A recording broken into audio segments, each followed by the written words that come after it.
So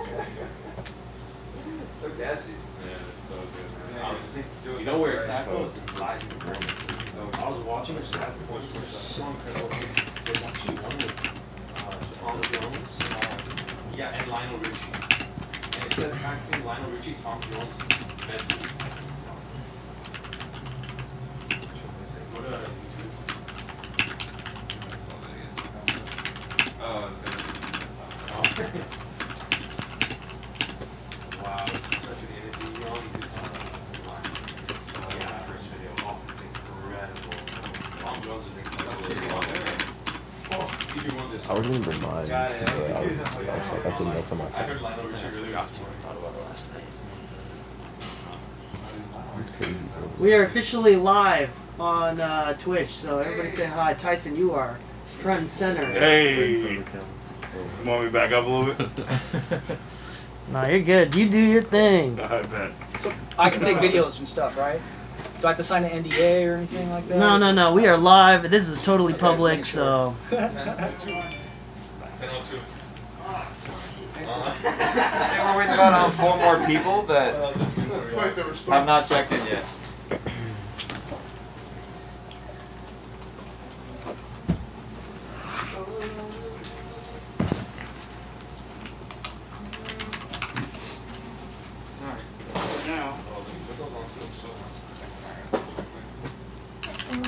Every day, we would want to like numbers in my name. It would honestly be so useful if I came with a name like every day. No, like the people who come in like new, like Oh, your yeah. business or a client. Let's see. Or workers.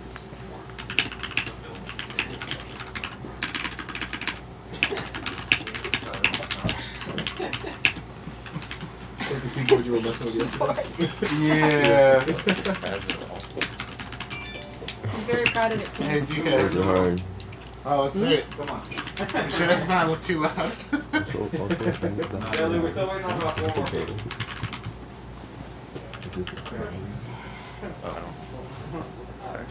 I didn't Yeah, give me that, bro. Well, I'm on my phone. 220, 220, yeah. I love it. Yeah. The LA 220, Latin audio. I'm not too sure, to be honest with you. Bro, do not actually send me money. I was just kidding, bro. Because I didn't even shake on it. Look at him. He's willing to give it. You don't even care. You don't even care. You're like, yeah, here, bro. Take it. I don't need it. That was 75,000. Oh my god, bro. I'm just gonna send it back to you, bro.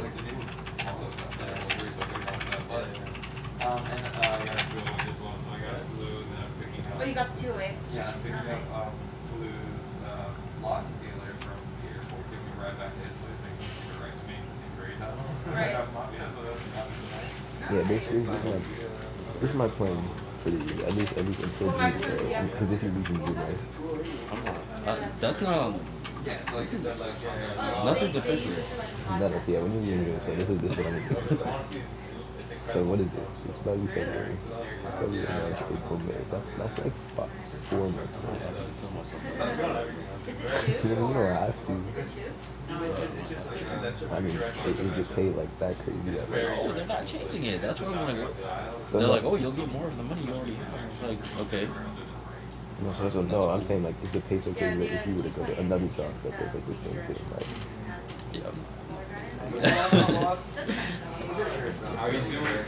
Yeah, can we see proof of vaccination ID when you get Sure. One on focus, John. He was like, bro. He was like, bro. Tell them to give you more money if they want you to leave. Yeah. Yeah, I probably should. I was probably right, bro. Give me another 5, 10. You get more right. Yeah, right? yeah, I bought it so good. You don't.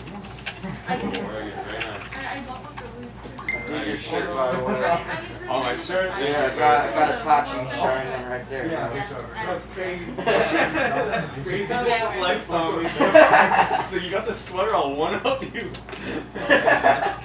That's fire. Yeah, but I this used is to my have that plan, on my bro. keychain for the Next 4 longest months. time in Grove. That was so good. So I start. I have my first class today. Like, it's like an evening after. So Where'd you get it? I'm doing that. I got it as a gift for I go to like 2 classes a week. Pretty Bro. busy That's time. light. That gives me hella time. I'm working part time. Yeah. So I have hella time I on figured my out a hands. way to. So I stream Recording 2 times a week. like this whole next month, like Thing before, going. like actually, And we just started a new Twitch channel for the my mom studio. thought that I like.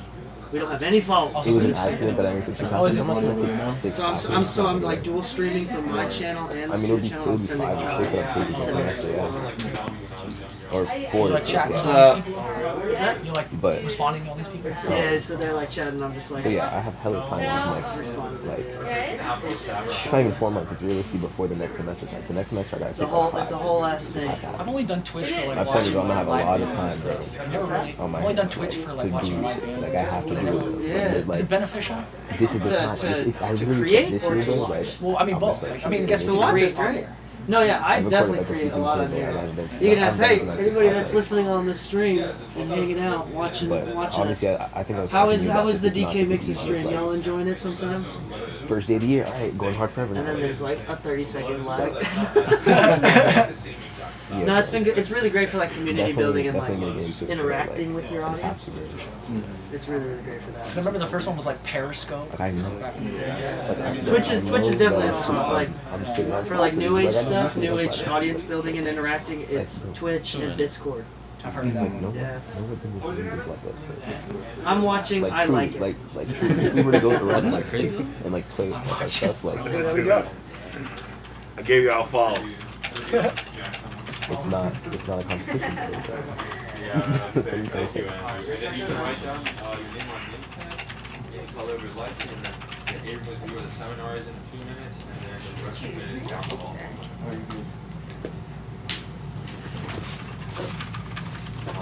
This is sick though. Does everybody want to say hi to that? We're streaming this event live. So if you step in front, you will be in the camera. So if you want to stay out of any sort of camera view, just make sure not to step out in front. Oh, okay. That being said, Alright. if y'all are comfortable, I can move the camera around and introduce everybody while we're waiting for Oh Shane. yeah, Is that sure. cool? Why Y'all want not? to do that? Why not? Anybody that's against that? I'm strictly not. Oh, Strictly against all of it. Y'all want to say hi? I'll say hi.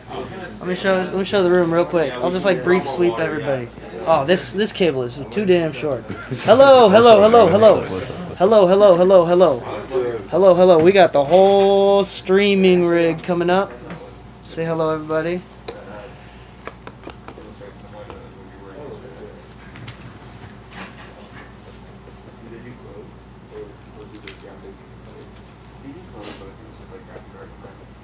Who is whispering right behind the camera? That's me. EJ Young says, I want to say hi to people. Stay in front of the camera. Lots of cool people. Yeah, you're right. I'll send it to you. And we'll probably like take questions and stuff from the stream as well, but I'll announce it. Eventually. Y'all are the priorities though. So everybody that's here, how did y'all find out about this event? Do y'all know Shane? Do you know the studio?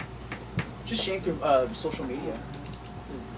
Yeah, I got it through the studio. Of course, I know you, Tyson. So, Through your podcast, and then found my way out here. And I Dope. live in NoHo too, so yeah. That's awesome. Thanks for listening to the podcast. Yeah, no problem. That's awesome. I love how I'm on. Oh, thank you. So great. Yeah, well, you got the nice purple hair going. Is that Manic Yeah. Panic?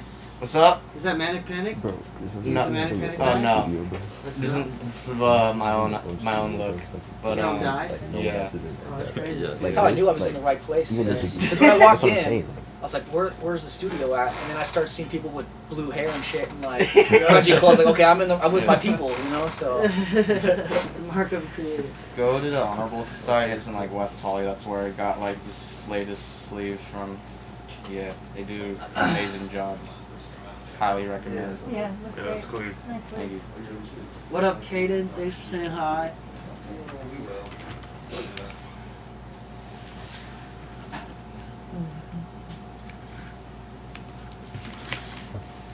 Once Shane comes in, I'll shut up. I apologize. You know. What the kicks?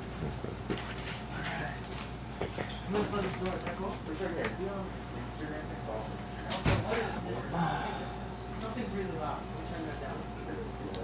really bad. I can hear that.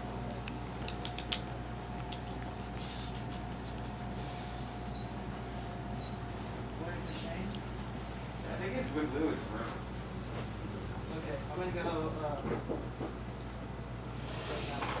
What kind of style is that? It's like, I think the flames are like Japanese style, and this is actually from a year ago, so this is like more traditional, Right. I'd say. What's that up there? Some other shit. I got this like probably like last year, back in Portland, Oregon. Oh, okay. Yeah. Nice. So the flames and like the shit around it was like probably like my latest piece that Yeah, I it looks got really like good. a couple weeks ago. Thank you. Do you have any plans for that arm, or are you gonna like do it? No, I'm gonna definitely want to get this arm filled. I just don't know what yet. Oh, okay. But I don't know yet. Nice. And plus, when you get the funds, it's Definitely. like blew through my shit for this one. It's super expensive. Yeah.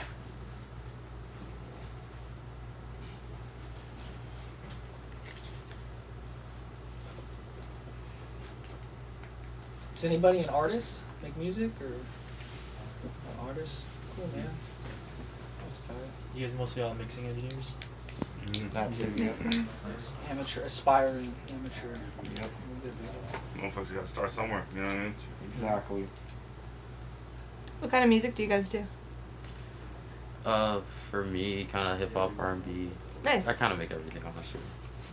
Nice. What about you? I work on mostly everything, but like the music that I make is like indie pop. Indie Oh, pop. okay. Nice. Yeah. Very nice. Cool. What about you? Me? Yeah. It's like alternative, I don't know, pop, singer-songwriter kind of stuff. Tight. All over the place, man. What kind of artists like are you inspired by? I have an obsession with John Mayer. Okay. But that's like my vanilla Cold. side. Yeah. He's got a special place in my. I mean that. Like, but then I love everything. I like hip hop. I just, it's hard to describe sometimes, but yeah, man. So, I want to find all your guys's. I don't know if you're on Spotify, if you're a SoundCloud rapper. I don't know, but like, just let me know because I want to hear it. Let's get it. So.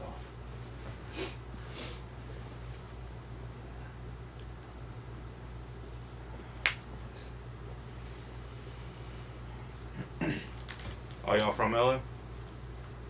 Yeah. Yeah. I'm from the West Coast, but I moved here last summer from Portland, Oregon. Oh, you from Portland? Yeah. What's up? Okay, we're about to get started. Sorry, y'all. Thanks for your patience. Also, we are gonna do pizza for lunch, as we said in the description of the event. Nice. So we've also had some like allergies and stuff before. Should we be worried about that at all? Are there any vegan options? Not at the moment. We can try to find some. Alright, no worries. No, it's all good. Cause you're vegan too, right, Jenny? Yeah. We'll figure something out. What is like a quick, fast vegan option? Are you vegan? that we Yeah. can pick up- Okay, that we can like pick up. I think there's what's it called down the street? It's like a Wonder- vegan restaurant. I know there's like a hot dog joint that sells like vegan hot dogs. That's in like North Hollywood, like right in like by like Chipotle and like that area. Yeah, if you send me like the GPS stuff, we can get something like that for you for sure. There's also Chipotle too. They also have. Yeah. some Anybody vegan else? Options. Cool. It's good. It's good. No, good. Veggie grill. That's what it is. Oh yeah. Do you want veggie grill I'm cool. Yeah, I'm cool. or Chipotle? Yeah, I'm I'm cool cool. with Chipotle too. Yeah, so. Yeah.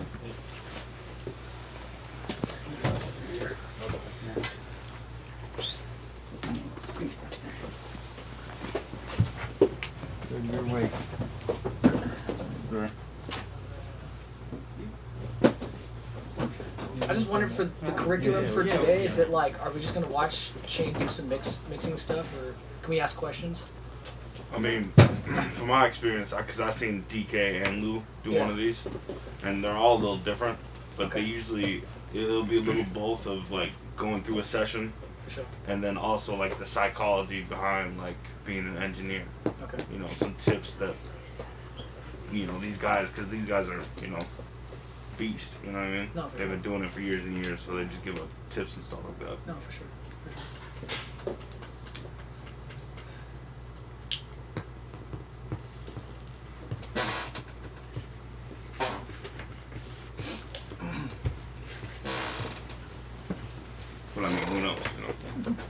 'cause I have like one, because I hope we can get some time for questions, or if like even we're hanging out now while we're waiting. What do you guys think of mastering your own music?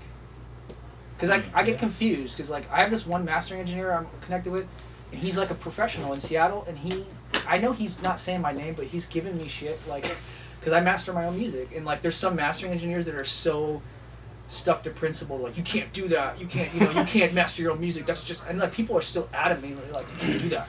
And I'm like, I see conflicted, because I know Shane masters his own music, right? And there's other people that master their own music, so I'm like, I don't know how people feel. I think it depends on the situation. I mean, like, there's no wrong way to do it. There's no rules. Exactly. I think, like, if you're trying to, like invest, like, make, like, what you want to make, like, and get the best possible product, I'd say, like, hiring a pro mastering engineer is the way to go, because there's, like, that other, like, perspective. I'm like, all right, I'm not just stuck in my own little box. Yeah. Because it's easy to do that if you're just, like, working on everything. You get, like, a second perspective and opinion. Yeah. But if you're, like, on a budget, if you're, like, kind of, like, tight on like time and like money, then like like mastering your own stuff's the way to go too. For sure. Yeah, you can definitely learn a lot by having someone else master your music. Yeah. You can get their opinion on like what your frequency spectrum's telling you. Like you might not be noticing All right, y'all. your room and things can be telling you different things and Right. Sorry, I don't mean to stop you. You're good. All right, welcome to In the Mix Studios. Thank you for everybody coming through. Let's do a little round of applause. Really grateful for everybody that showed up. If y'all don't know Shane Lance, I just want to introduce him real quick before he walks in. If y'all have seen him before, you may have seen him on TikTok, on social media. He is very intelligent, very wise, gives lots of great advice for both engineers, producers, songwriters, artists, all the jazz.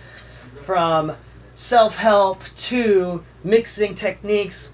Absolutely incredible person. He's in a band. He makes music himself. He's a songwriter, producer as well, not just a mix engineer. And he is a father. Just moved to LA this last year from Seattle.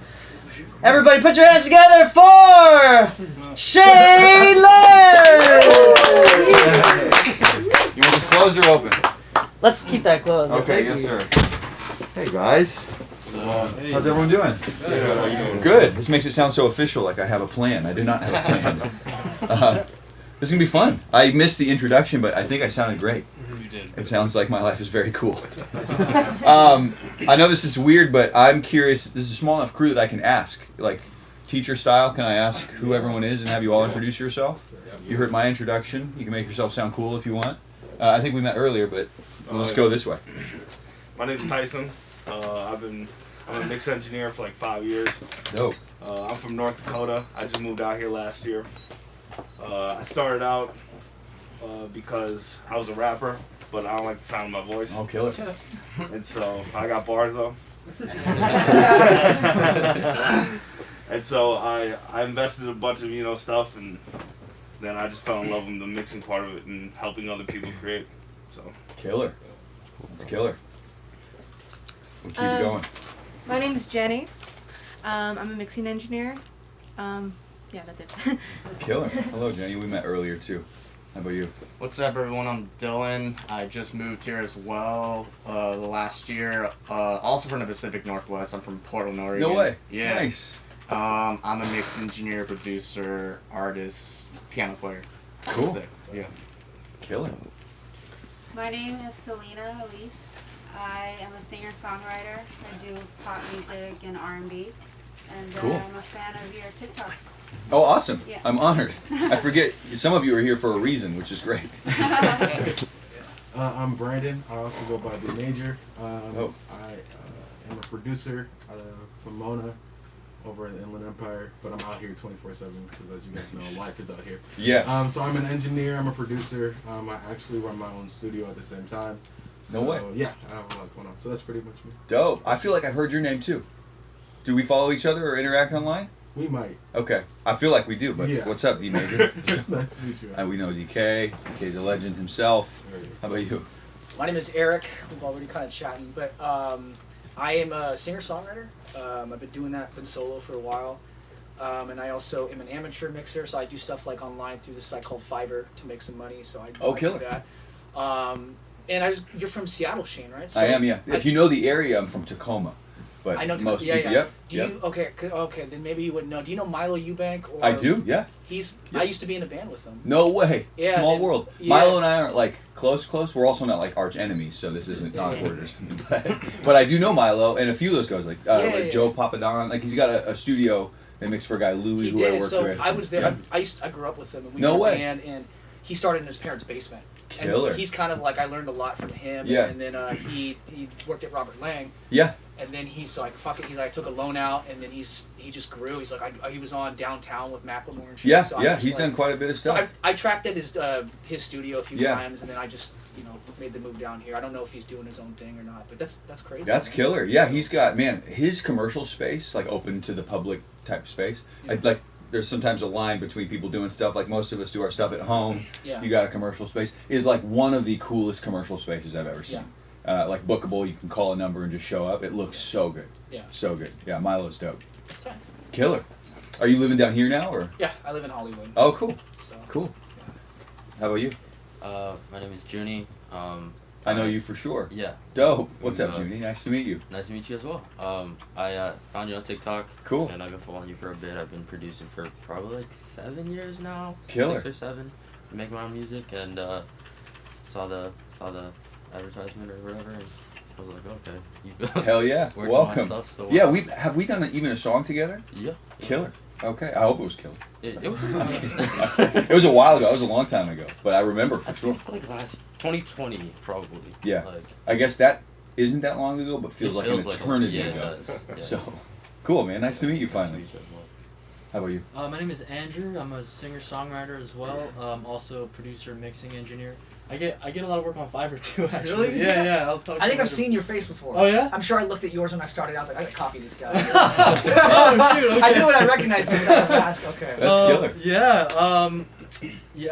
Just it's my passion. I love doing it. I recently went like full time on this whole thing, and No way. Yeah, excited. Dude, to that's be here. worth like a round of applause. Thank Nice you. job. That's killer. You from Seattle, right? I am, yeah. Okay. Yeah. I don't know why, but I thought you were made from Philadelphia. I'm not, no. Because I saw you interacting with one of my friends online. He goes by Baby Boy Blue. Maybe. Oh yeah. Yeah. He's like, Yep. yeah. I've never met him in person. Yeah. But via the internet, I feel like he's one of my internet and then, friends. I just that's how I noticed you, and then I Killer. started seeing your content. Yeah. Awesome. Yeah. Cool. We'll have to tell him he missed the party today. Yeah, I'll I know let him he's know. out in Philly. He's Yeah. out there, right? He is, yeah. Yeah. Because I saw he just recently moved studios or built a new space in a different basement or something. Yeah. His stuff is killer. That's hilarious. Yeah. Yeah. Cool. Thank you. All right. How about back here? Alright, I'll make myself visible. Hello, everyone. My name is Nadeg. I'm a runner and engineer at the wonderful In The Mix Studios. Oh, nice. Yeah. So, did my own thing in terms of like I got a degree in something else, and then ended up, wanting to do mixing and engineering, and luckily found In The Mix, and now I'm an engineer here, and we look up to Lou and DK as mentors, and we're very fortunate to be here and learn from them, and very happy to see all of you and have you here today. Killer. Honored to be here. Yeah, you do. You're lucky to be with DK and Lou for sure. Yeah. How about you back there? Yeah, I'm Jake. I'm a Canadian. I've got a mobile recording studio that I came down here with for the winter time. My brother is in the other room, and we've got a band together. We do like live kind of guitar, bass, drums, hip-hop music. And then I also produce more like R&B, pop, hip-hop stuff. Killer. So we do a lot of music together in that mobile studio, and me and Sam are here kind of helping out at the studio, being interns while we're here. Killer, man. I saw pictures of the studio. It's crazy. It's called The Bandwagon. Really cool. Nice. Dope. And then how about you? My name is Miles. I've been like a singer-songwriter for most of my since a kid. I don't know, 13, Killer. 14. Yeah. And I'm trying to get into more into the technical side of things. So I guess that's why I'm kind of here to see you work your magic and stuff. Dope. Yeah. Well, I'm awesome, so thanks. I'm kidding. I mean, I'm not kidding, but I'm kidding. You know what I mean? I get you, yeah. A little bit of both. I get you. Like, I'm a total dick, and I'm also super. I get you. Cool. Have we worked together? No. No? I don't Okay. think- no. Miles sounds familiar, singer-songwriter. I don't know. I had to ask. But cool. Awesome. Well, I've got a plan. I was joking about not having a plan. But the honest truth is, and we'll mix, I've got an entire hard drive of stuff here, specifically one session that we can go over. What is most fulfilling to me and most fun, and the reason I start by even having you all introduce yourself, is the artist and producer side of like building a life and building a business. And I know that can sound kind of like metaphysical and even spiritual, but most people don't know how to figure that side of it out. And I don't have it figured out. I don't think any of you have it figured out. But that I found is the most valuable thing I feel like I can offer you, is conversation about like where you're at and where you want to be and how you and maybe we collectively can get there.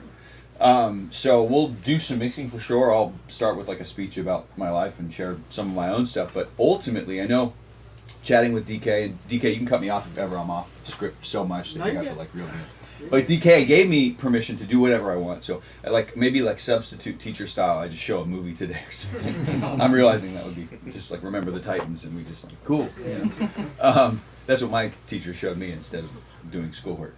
But there's a question answer portion like built in is what I was told. I would love, like I'll do a little introduction myself. Here you are all telling me who you are, and I can tell you who I am. But I'd like to start there before we dig into anything technical, before we do any of that, and kind of collectively guide the conversation. Again, that's my favorite part. I think that the most valuable thing I can offer you, like it's one thing to sit and technically go over stuff, and again we will, but I think the most valuable thing you'll get from today is conversation about life as a producer or a songwriter or how to build a business, and that won't all come from me. I've done this for a long time, and I have a lot to share. I say often to people I work with, I know a lot, I know what I know, but I certainly don't know everything. So I mean, this isn't why I'm here, but I'm here to mooch in a way information from all of you, right? Like this is a valuable thing we have here with everyone in the room. So we'll jump into that shortly, but I will give a short version of my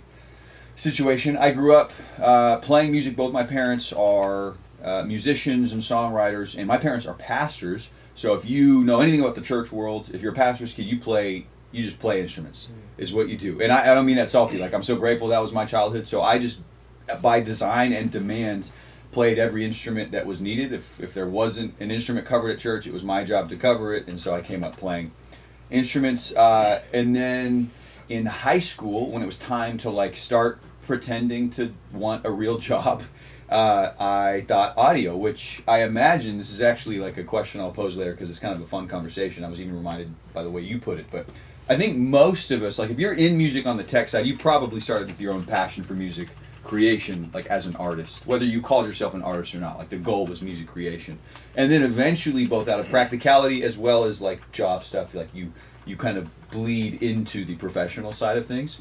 So my point is, I was just more invested in my own songwriting and songwriting producing for other artists. It was time to figure out a way to make it a job. I did, like my senior year of high school, I did this like technical college program at an audio school. I was able to graduate high school. I don't want to brag, but that's what I'm here for, is to brag in front of all of you. So I, in my senior year, had finished enough credits to Running Start that I didn't have to do a single academic class. Does that impress anyone? Wow. It was, if you had to do like senior project or anything, then you should feel like a little away about that, because I didn't have to touch an academic class or a senior project. I didn't even go to school. So that's my brag. When it was a terrible audio program, like the instructor knew nothing. He was like an ex-radio guy, meaning like literally like just a bullshitter, like just talked a lot. Really nice guy. I actually liked him. I don't mean it even negatively, but I made the most of the program, learned what I could, but ultimately just put time in and showed up every day of my senior year with an acoustic guitar. Had a decent like facility, but with really no one to guide us. We just did what we wanted. And then about halfway through that year, I'm already doing nothing. I had no idea, but I was about to do even less real work, because I got an internship at a studio that I recorded at when I was a kid, like 15, 16, with a band of mine. The owner of a local studio, big commercial spot, was on the board. I didn't know this, and it's the epitome of privilege, but it was a great way to start. Owner of that studio was on the board at the school, and they were pressuring him to take an intern. So they were like, hey, it's a good look, you're on the board, you should like interact with the school. And so he came to me, he's like, I know you will be the least annoying of all these kids. Why don't you come and intern for me? And so I interned. The rest of that school year was like, I just went to that studio and like sort of worked. We all know, I mean, you interns seem to really work, I guess, but I didn't feel like I really worked. I took garbage out and stuff like that. But and then, long story short, someone moved away. I got a chair at a studio. So I'll pause the story there and say that I'm sure I was terrible. That was like 2000. I'm not that old. I'm 33, but that was before my 18th birthday. So it was like a great way to start. I'm sitting in a commercial studio with no experience really, except for being a musician, but like the credibility of a big commercial space, which was dope. So that's how I came up, and there are a million stories beyond that point, but that was kind of my beginning, and spent over, again, this is crazy to say now, like uttering the word decade. If you find yourself using words like decade, you start to feel old. I'm not that old. Is anyone over 33 here? No. Wow, incredible. Am I the oldest person in the room? I am very wise, aren't I? I guess I'll take that as some like extra credibility. So, that was 2007. So like over a decade I spent in that commercial space, just being booked, similar maybe to the way this studio functions. Although I can tell you guys, no shade to the owner of that space, but we weren't. It was a great facility, but we weren't very organized. It was the Wild West. But just spent years being booked as a recording engineer, and then eventually that bled, like my passion as a producer came out, and I started doing more songwriting for artists. And then fast forward, it was already shifting this direction, but fast forward to COVID, and I'm actually curious, man, this is where, I could get selfish and just like, I want to hear stories from all of you, but I imagine, for better or for worse, and I know for much of the world, I don't want to speak about it, like here we're wearing masks, so clearly it's not been a good thing, but for music, there's a bunch of negatives. Like I haven't been able to tour or play shows. I'm in a band too, I forgot to say that, but so that shut down, which was a bummer. But from a production standpoint, I don't know about all of you, but like in a weird way, it like poured gasoline on the flame. All of a sudden, 2020 hits, and everyone is at home. They can't go to their studios anymore, so they need someone whose face they've seen. I happen to have some TikToks out, and so I just shifted completely away from in-studio commercial work to just doing everything. It was already what I was doing, but just doing it remotely. And man, I'm missing many details, but just shifted over the years away from commercial studio work to just being. You build a clientele. You all know how that works. You work with enough people. And build a big enough network, and one day, like you start with no job, and like you're recording your cousin's friend, and it's terrible, and then you do that for 10 years, and one day you wake up and you're like, oh, I guess this is sort of a job now, and that's how it. I mean, now it's been a long time, but that is how my life went. I felt like one day I woke up and realized, like, oh, I guess I kind of accidentally invested in this thing for a very long time, and now it's paying off. So that's a little bit of my story. As we sit here, again, there are a million details. You can ask questions, and I'm happy to share anything. But currently, to bring it to date, we moved to LA in July. So I'm not, what do you call it? Angelinos probably don't even say this, but I'm not an Angelino. What do you call yourself? Are any of you really from LA? Yeah. You're from LA? What do you say? You just say nothing, right? I sound from Glendale. Glendale, okay. So yeah, then you just say the spot. There we go. So whatever it is that you are, I am not. Like I don't deserve that, is my point. Yes, I'm being humble in that I don't deserve to say I'm from here, but we moved down here in July because we could. We had things that shifted, again, COVID, like doing everything remotely, and I was able to just work from anywhere. We could have moved to Montana and worked remotely from the woods, but felt like it was time. I think to me, everyone was leaving, so maybe it was a good time in a practical way to get in, but it just felt like the right move for my wife and I, and that's a whole other story. But came down in July, and now, although I'm slowly but surely getting out, like here we are, we're new friends. We have friends. So far, I'm kind of intentionally like still doing almost everything from the house. I've got a small home studio set up, and I am able to do like every ounce of what I do from this office space on the far side of our condo, and spend time with my kids, and it's wonderful. So that is life now, and the majority of the work I'm doing, although I still do a ton of like on a practical side, I still do a ton of mixing and mastering. The majority of what I've done over the last 5 even plus years, and now especially remote COVID, is like overseeing a project, and often that includes the mix and master, the finish. But that's like a lot of the projects I'm in the middle of currently are like I'm maybe writing from the ground up, which sounds relatable, I imagine, to many of you who also are songwriters who now happen to mix and master or produce or whatever. But so that's what I enjoy most, is like being in the vision from the ground up and then bringing it to fruition all the way to Spotify. Yeah, let's start with some questions. And I have some questions for all of you, but starting there and here's how I'd like to frame this before we again dive in. We've kind of a while, don't we? We're like 4 hours, right? 5 hours. Yeah, we'll be What taking is it? like a 30-minute break for lunch at around 12. Dope. Okay, yeah, I'm not trying to push it back. I could talk for forever, so there's no concern for me. No time restraint. Okay, dope. I want to make sure it's not, you're giving me a 10-minute countdown already, and I haven't done anything for you guys. Here's how I'd like to frame it, and like I said, intentionally, I kind of want to set the trajectory aside from literally just showing some practical mix stuff. I'd like to frame a conversation and guide today based on what it's a small enough crew that we can kind of dictate that together. So here's I'll open it up for questions, but the frame of mind I have going into how I'd like to be helpful is where are you guys? Like, where are you at in the trajectory of whatever you would consider your career? Which, I don't know if it helps you to say this, but for me it feels weird to call it a career. That sounds way too fancy. Like my brother-in-law working at Boeing or something, right? Like, that's a career. I sit with like a shirt on so I can film a video and look dressed, but really I have long johns on, and it's not a career. But it is a career, but you know what I mean. So where are you in the trajectory of where you'd like to be? And with the input of this room, and then specifically me, who is, I guess you came to hear me talk, so what better opportunity for me to just talk all day. But where are you headed? Like, where are you hoping to be? Because I know that can sound ambiguous, but that to me is what I wish I had more of coming up, and what I enjoy most. I think that's the most value I can give you, is hosting a conversation throughout the day. It doesn't have to happen now, and it doesn't have to be therapy. You don't have to cry as you talk, although you can. I'm acknowledging it's kind of it's like a big thing.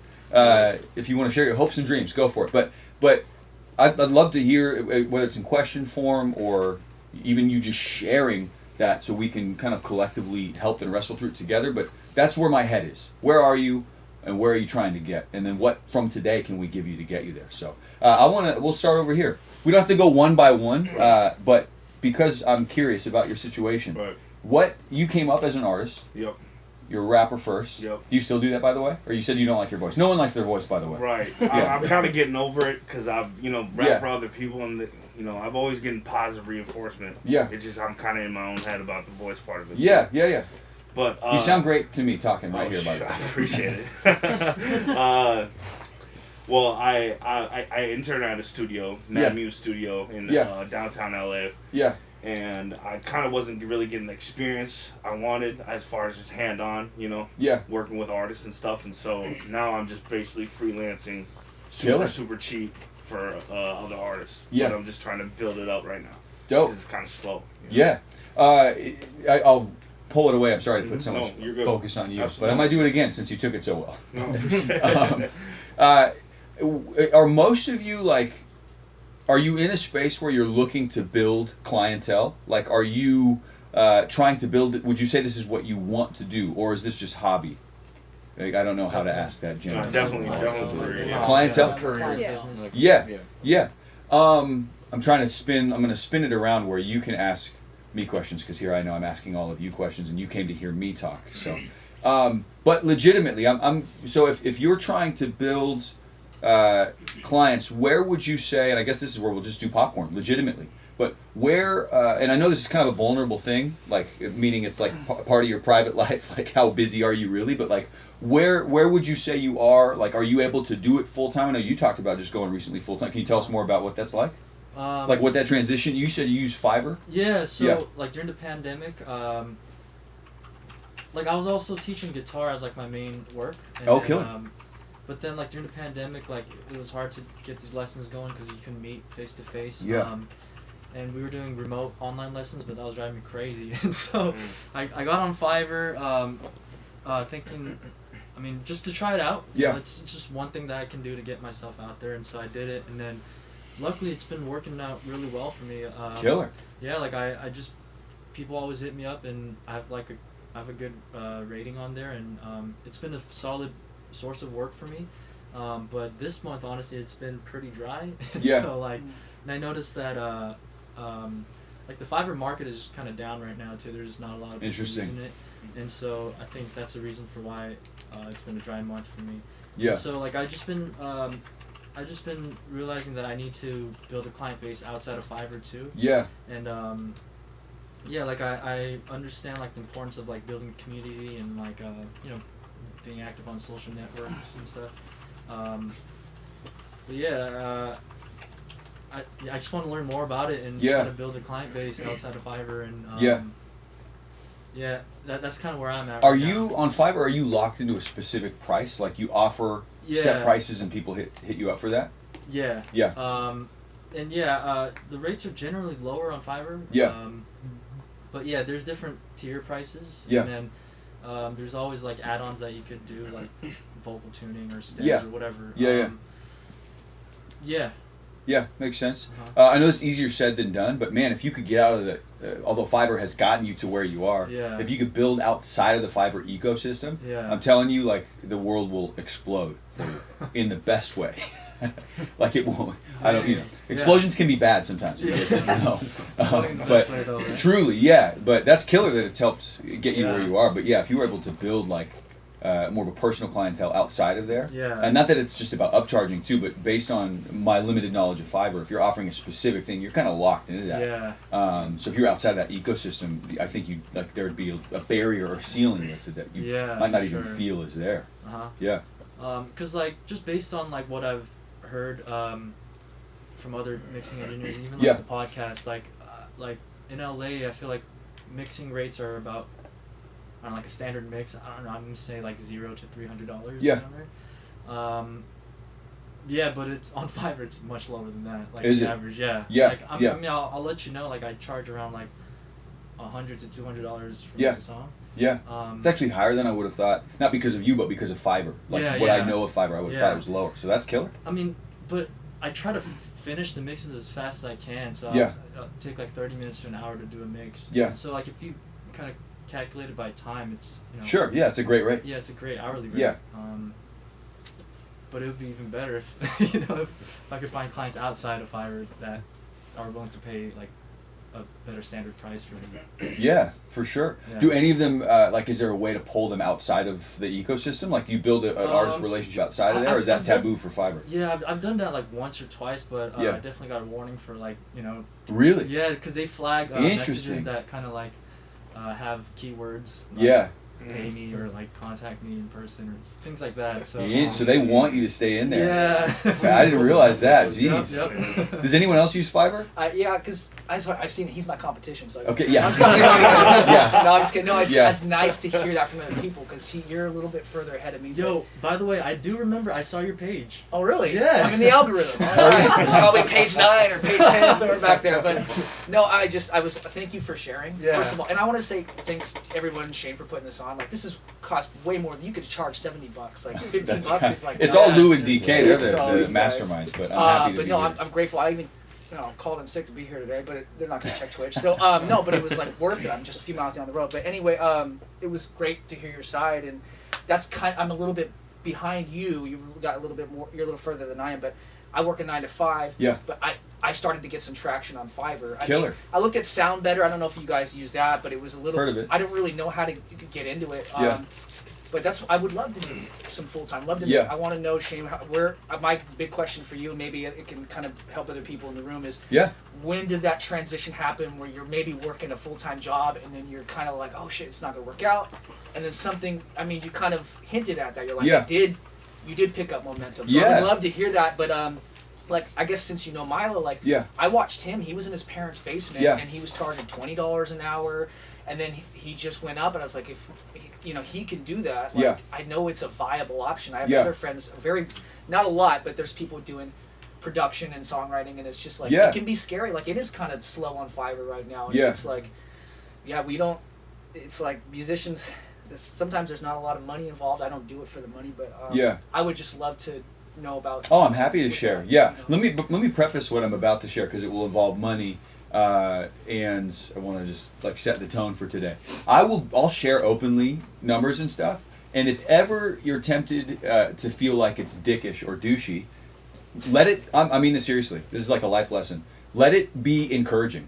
Let it make you realize like, oh shit, there's more possible than I thought there was. Because I can tell you from my experience, having been in the room with people who even conversations. ZK and I we've done it much lately, but we have like a small crew of people we chat with, all doing like high level stuff. And even those conversations, I'm sure DK would say the same thing. I'm here, so he doesn't think I'm an idiot. Those conversations are eye-opening. When you hear other people talk about what they're doing, have you ever been in a situation, like maybe it's audio related or other, like just life lesson, but where you were doing something a specific way, you hear someone else talk about it, and you're like, oh, I didn't even, like, why did I not think of doing it that way? That's so much better. So I hope that makes sense. And not like I'm gonna like pat myself on the back or something, but I mean it. Like I think that one of the biggest things you can get from today, and it's something I've learned over and over and over again, is that there's probably a lot more possible than you think there is. If you're charging $200, there will become a day, it sounds ridiculous, but where you might be able to charge $2,000, which is 10 times, and you'll look back and be like, that's not even like, that wasn't as big a deal as I thought. Like the disparity between getting projects that are worth $2,000 and 200 is like, is not, that jump is not as massive as you would think. So I can answer that question, but I just want to set the tone for those even money conversations. Like, be open. You'd be surprised. Like, there's nothing wrong. I did and still do. Sometimes we just grind out like the cheaper, like basic hourly work stuff. I did that for a decade, so I've like no shade to throw at that. But you'd be surprised how quickly you just make jumps when you're open to considering bigger possibilities. So to answer that question, specifically for me, I got lucky. Or blessed or privileged, whatever it is. It's like a combo of all of it, and I have no problem acknowledging that. But because I got that seat at that commercial space before my 18th birthday, I still lived at home. My parents had like this, you don't need my whole life story, but just before that, we had a house fire. Our whole house burned to the ground. And so my parents rebuilt the house, and they built like a studio apartment, not this kind of studio. We're all in that headspace, but like just like basic one-room apartment for me to live above the garage. So I was able to stay. I stayed at home until I got married at 24. Which if you can stay at home all you want. Why not? It's free money. And so my point is, I've certainly hustled out the work side of it, not had a job, but I was able to do most of that without having to balance real life adult bills. Does that make sense? Like I at that time, I don't even know if I paid my own phone bill. Yeah. At 17, you know what I mean? Like when I started. So I'm trying to be transparent. Like I don't know from personal experience as much of the hustle between the two. But what I can say is, like you said, you're already starting to feel some traction. Yeah. Yeah. I think like in my experience, like leaning into the traction that you do have, and I know it sounds like easier said than done, but man, if you dig just a little bit deeper into the audio side, even if it's like what local relationships. Do you do any stuff outside of Fiverr as well? Well, yeah, because I'm a singer-songwriter, and I have like I don't know if you guys. I hope to hear from everybody too. How how you balance that, because sometimes I get pulled in both directions. I'm sure you do. Yeah, for sure. So I do that. I have like a music video. I just throw all my money in, and that's another topic. Oh, killer. It's like money. Tell us what it is. We'll check it out later. Okay. Yeah. But what else? I lost my train of thought. What was your question? I'm sorry, I'm distracting you. Asking, what was, does anyone remember? Balancing the two things? Yeah, you were talking about balancing just doing the two. other things. Oh, yes, I'm sorry. So I was, asking about if you have local relationships, I don't want stuff to like that. monopolize the conversation, but I think as a lot of us, we wrestled with imposter syndrome, and myself included. So I guess the reason I'm bringing that up is because at first, I had nothing on Fiverr. I had this friend of mine who was on Fiverr, and I don't know how she did it, but she's making like almost 6 figures on Fiverr. Yeah. But she's like a writer. Yeah. Music, not really the lucrative. No, I'm just kidding. It could be lucrative. But I got frustrated. Yeah. So I think, but to the silver lining of what you were saying, Shane, is like, at first there's nothing on. I was like, oh, what the hell is going on? Yeah. But slowly, people I had to refer friends, and then I got lucky, and then traction built. Yeah. And there's this little bit of like, I don't want to say fake it till you make it, but just like I had to increase my rates, and then I had absolutely to, people started coming into you, and then the imposter syndrome was like, this guy trusts me with their mixes, like they trust me with their songs, like I have to go in there and fucking act like I know what I'm doing. So I think that there's a little bit of like, you gotta just not. I hate that phrase, "fake it till you make it," but no, I know what you mean though. Yeah, you have to lean into it confidently. Yeah. Even out beyond what feels maybe natural or what you feel like. We talked about a career earlier. Like you got to treat it that way mentally, approach it like you know what you're doing, even when maybe you don't feel like you know what you're doing. Yeah. But I feel like those are the best learning situations, though. Yeah. Like, I've been tossed into some pretty crazy situations where I'm like, dang, I don't know what I'm doing. Yeah. But meantime, when they're asking me the question, I'm also on my phone looking it up on Google. Like, Hell yeah. no problem. Like, easy. Yeah. Like, cool. Totally. And Yeah. after that, I know exactly what I'm doing for future situations. Yeah. Like, those are some of the best situations. For sure. Think, Yeah. It's when you have to fake it or have to learn on the fly or like, Yeah. damn, if I fuck this up, he's gonna kill me. Like, Yeah. You know what I mean? Like, so. Like, Yeah. I think those are some situations. People So don't true. jump into. Yeah. Even if you do fuck it up, like, it's not the last session in the world. You know what I'm saying? Right. Like, Right. now you'll know not to make that mistake again. You know what I mean? Yeah. And that's just getting better. You Yeah. know what I mean? Yep. Absolutely. I'll try to, and then I want to open it up. Actually, I've said I do questions, and then we're just talking through it. But I want to answer some concise answers to give you guys like real solid information. So, I would say, and again, I realize this is easier said than done, but this is something I have done forever. If you invest, I know for now it's for you two, it's Fiverr. Maybe other people try that or some form of like online service provider. I think it's a great solution if that gives you a head start in an area. But I can tell you, and I know DK and Lou will be able to speak to this, but man, there is like, it is invaluable to invest, even in COVID era, into some personal relationships and just working with anyone you can at first. If you follow me, which it feels cheesy to quote myself, but that's something I talk about often, so you've heard me say that. But I mean, like, that is the area that I know. It's funny now, the irony here is that some of you, not that all of you, but some of you have maybe seen my face on Instagram or TikTok. That's like, I've done this for almost 15 years, and that's like the last year and a half to 2 years is what I did. All of it before, and I say that to give credit to, not that it was easy, but to give credit to that I worked for 10 plus years with no online presence whatsoever. And I'm not suggesting that. It would be, in my opinion, unless you had some real core reason to avoid the internet, it would be stupid to like give up the possibility of promotion, right, online.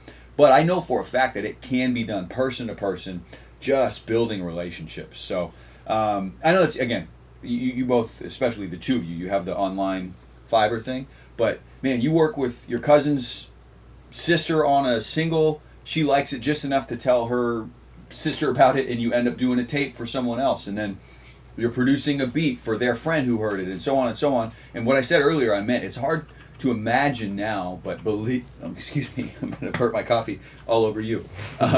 Believe me when I say, if you invest that now, like you do that one project, that was just one relationship at a time, you will look back in, it could be a year, 5 years, 10 years, and you'll be like, oh shit, that did turn into a job. Now it's this web or root system, whatever you want to call it, that grew and grew and grew until one day you have more work than you can handle, which I'm sure sounds wonderful. It is. That's where I mean that humbly, like practically, you will build to a place where you'll have other problems. You'll be like trying to get rid of work or like figuring out how to handle it all. And then there was one other question. Someone talked about the balance. Oh, you mentioned those learning situations being the best. This is a whole other topic, but it's so valuable. I want to speak to it. You're absolutely right, and I will say, I'll spin back to that, but loop it in. There's been nothing more valuable to me personally, if I can pass something on to you guys, than building the relationship first. Because when people want to work with me, and I realize I say this with some privilege because I have done it for a long time, so in a way I've already credited the technical side, so people can hear things I've done, right? So the point I'm making is I'm not trying to undercut that there is technical value. You have to be good. You can't be an idiot when it comes to this stuff. But people who want to work with me at this point, because I've prioritized relationship, they don't really care if I'm the best at this part. It doesn't bother them. Like what reminded me of this is you were mentioning you're Googling something on the side. I've done that 100 times. I'm 100% with you. Right. I've gotten to the point now where someone wants, when I'm hired, it's so specific to me that I will literally Google it in front of them. Mm-hmm. I had an artist flying from New York for 3 days last week, and it's like this like hyper pop, like I think like MGK meets like what's the kid's name? Jaden? Who's the kid? No, not Jaden Smith, although Jaden Smith is dope. It's like with an X? Yes, that Jaden. Yep, that category. So my point is I'm programming live drums. Because we wanted this specific John Feldman kit, which is like a guy who's produced a ton of that, like 5 Seconds to Summer-esque type stuff. I had to learn a new software for drum programming, and I didn't know it. And I'm like, the point I'm making is if you prioritize, I'm not saying to pat myself on the back, like I'm an idiot, but look at me, I'm killing it. The point is, if you prioritize relationship, and you're giving someone good work and they know you're going to do it, you even have permission to be stupid in front of them and it's not going to shake them off. Gone are the days for me of pretending I know more than anyone. You'll see what we do here, and I have like so much faith in the outcome of it that it might look ridiculously simple, and I almost don't even care because I'm killing it. Does that make sense? I mean, I know that sounds dickish, but that's what I said earlier. Like, I really mean it humbly. Like, you'll get to a place if you prioritize relationships first where you don't always have to be the best. I am far from the best. I have no doubt that DK and Lou are better than me in some areas, and yet here we are, good audio friends, because we don't have to compete with each other, because you build your thing. So I feel like that shows the value that you have in the relationship you have with that person. Exactly. You know what I mean? Like, Yeah. I'm willing to go that extra mile to be like, okay, I'll look it up really quick. Like, Yeah. we can figure this out together. Like, cool. Like, True, yeah. Instead of just saying, oh, I don't know how to do that. Yeah. Because I have people come to me who were like, they didn't know how to do it and they didn't want to look it up, or they just said, okay, we're going to have to figure out another thing to do. Yep. And it's like, okay, well, we could either go that route or I could take another step and we can learn together. Like, Yep, so the next for session sure. you go to with a new engineer, you can be like, oh, well, in the last session, this is the plugin they pulled up, this is what they tweaked and how they did Yep. it. And now you both know at the same time. Yep. And you have a better relationship with each other. Yep, So, absolutely true. And again, you said it perfectly. You're almost flipping the narrative, because then you're not an idiot for not knowing something. You were brave and solid enough that you were willing to learn something for them right there on the spot. And so they're hyped. They're like, this guy's got me. He's going to take, even if he doesn't know it, he's going to figure it out for me. So again, because I want it to be like concise. I see some people writing notes, which I'm a terrible note taker, so you are better than I am. But yes, sir. Oh, whenever you have time, I Yeah. have a few questions from the stream. Oh, I forgot that I'm cussing. My mom could be on there. I'm so sorry. Yeah, I would love to, but in an attempt to give, again, like, this is, I love this stuff, and I believe me when I say this, if you just absorb it, this conversation between all of us will be valuable, but I want to make sure I'm giving concise things. I'll wrap this part of it up, and we can circle back to it, but prioritize relationships. It goes so far. I am, to make it really concise, I am not the best mixing engineer. I'm certainly not the best producer or musician. When artists come to me, they are not coming to me because I am the best. They're coming to me because I built a relationship and they believe that I will get them the product they want, no matter how we got to figure out how to do it. And that trust comes from having built that relationship. So I know, like, the bottom side of that is like, well, I got to have relationships before I can prioritize them. Like, I know it takes time, but prioritize that. Okay, yes, DK, what does my mom want to know? Yeah. So 3 questions from the chat here. The first question, just brief, precise answers if we can. Sure. EJ Young Music on Twitch says, when stagnant, Yeah. how do you find the solution to keep moving forward and upward? Yeah, it's a great question. It's funny, and I hope it's okay to say this about, what's the guy's, his real name, Baby Boy? His real name is Liam. Liam, yes, that's right. I've seen Liam do this, and I don't know if this is why he's doing it, so I'm not throwing him under the bus. He might be the busiest guy in the world. I have no idea. But I mean, this is like brilliant wisdom on his behalf. I've seen him like take, and this in like, you'd have to be doing content for this to work, or at least putting yourself out there, which we should talk about that, because you absolutely should be doing that.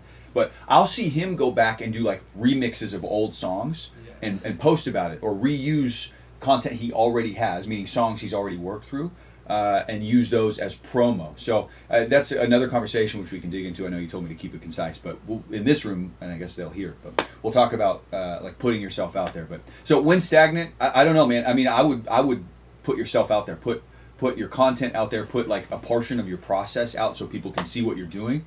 Were you gonna raise your hand? Oh no. Okay. You do a lot of running too, right? Like, you do a lot of like mental, personal. Oh mental yes, I health do. Yeah, preservation I didn't know you exercise. wanted the real deep stuff. Absolutely. I No, I'm kidding. yeah, Yes, I do. Is that what he's asking? Like, help clarify. I think it's just, that's all he said. In general, when stagnant. Yes. Okay. Ask again, and I'll. When stagnant, Yep. how do you find the solution to keep moving onward and upward? Okay. So I interpreted it not as like Just in general. metaphysical. I think Yeah. it's anything. No. That's a Yeah. great. I was thinking more practically, like how to stir up more work. Yeah, that's a good question. For me, I guess I will give the deepest answer that is also the truest answer. I've never thought of doing anything else.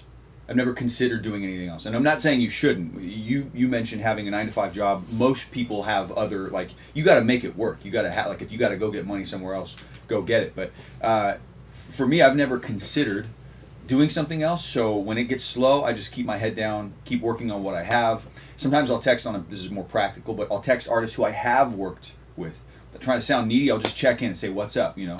You got anything? Like, how can I help? Just try to keep conversations going.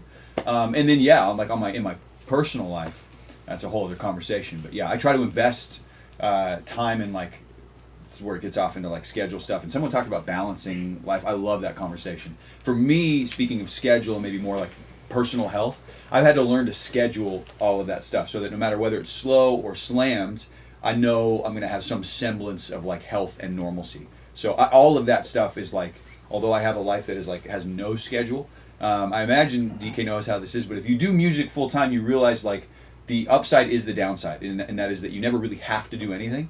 If you don't have a job, here's a good way to put it: if you never work, you always work. You have to be so disciplined with your time, or you'll just be like sucked into all of these like random freelance projects that you have. So I could go on and on, but I love that quote. If you Yeah. never work, you always work. 100%. If you, my point is though, and I'm pointing at, is this the camera here so I can look him in the eye? Yeah. Dope. Okay, I'm gonna make eye contact over here. But my point in making that is that you have to be disciplined with your time and intentional. I'm not perfect at it, but I do carve out time to run for myself, which for me is time to listen to music, to spend time praying, to just spend time like spacing out. It's mental rest. I spend time with my kids diligently. I spend time with my wife. You know how that is. You have to be intentional with that time. What else do you got? Same person, different question.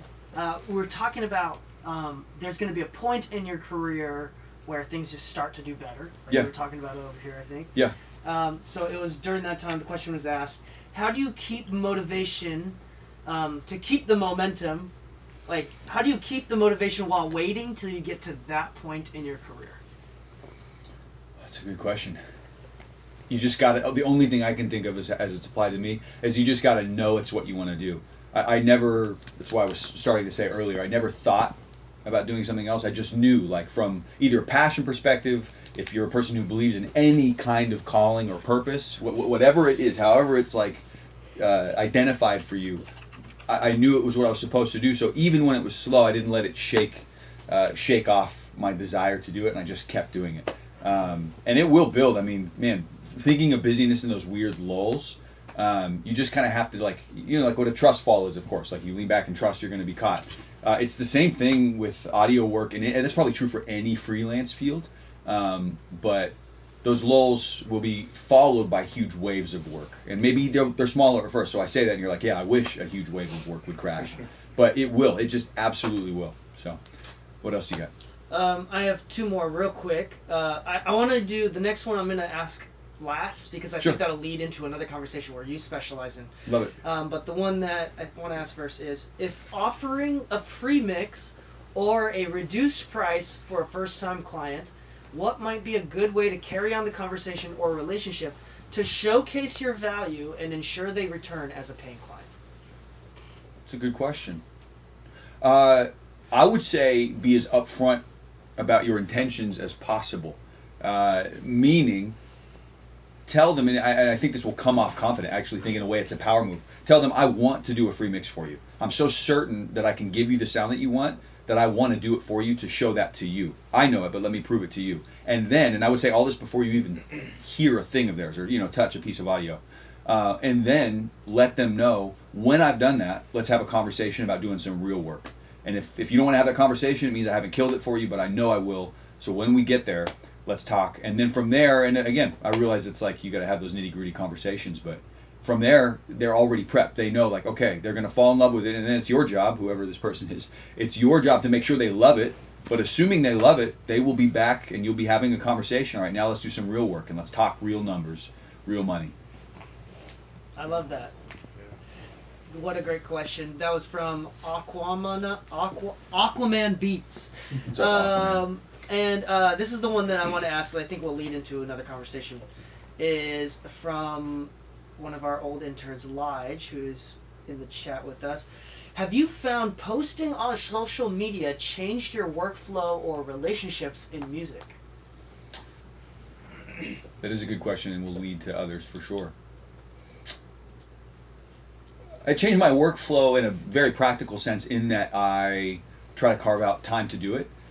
For me personally, and this may not be the right approach for you, really, because you could do, and I do not mean this like feigning humility, you could certainly make better content than I do. I have committed and have no desire to go beyond just facing the camera at me and talking at it. Or literally, like, most people, like, capture real audio and, like, feed it into the phone. I don't even know how to, I mean, I can figure it out because it's what I do, but I don't even do that. I literally point the camera at my computer and hit play and hope that whatever comes out of the speakers is captured in some decent form on the phone. So my point is, for me, because it's not my priority, I have no desire to be a content creator, which I realize might sound ironic to anyone who's only heard of me from TikTok, but because the music side, the people side, that's why even this conversation is we'll mix, but this is more fun to me than anything, more valuable to me. The people side and the music side is more important, so I carve out a short time. It's changed my workflow in that way. I'm trying to give concise answers. Small amount, usually set, try to like maybe 3, 4, 5 times a week, carve out like, it could, sometimes if it's a little like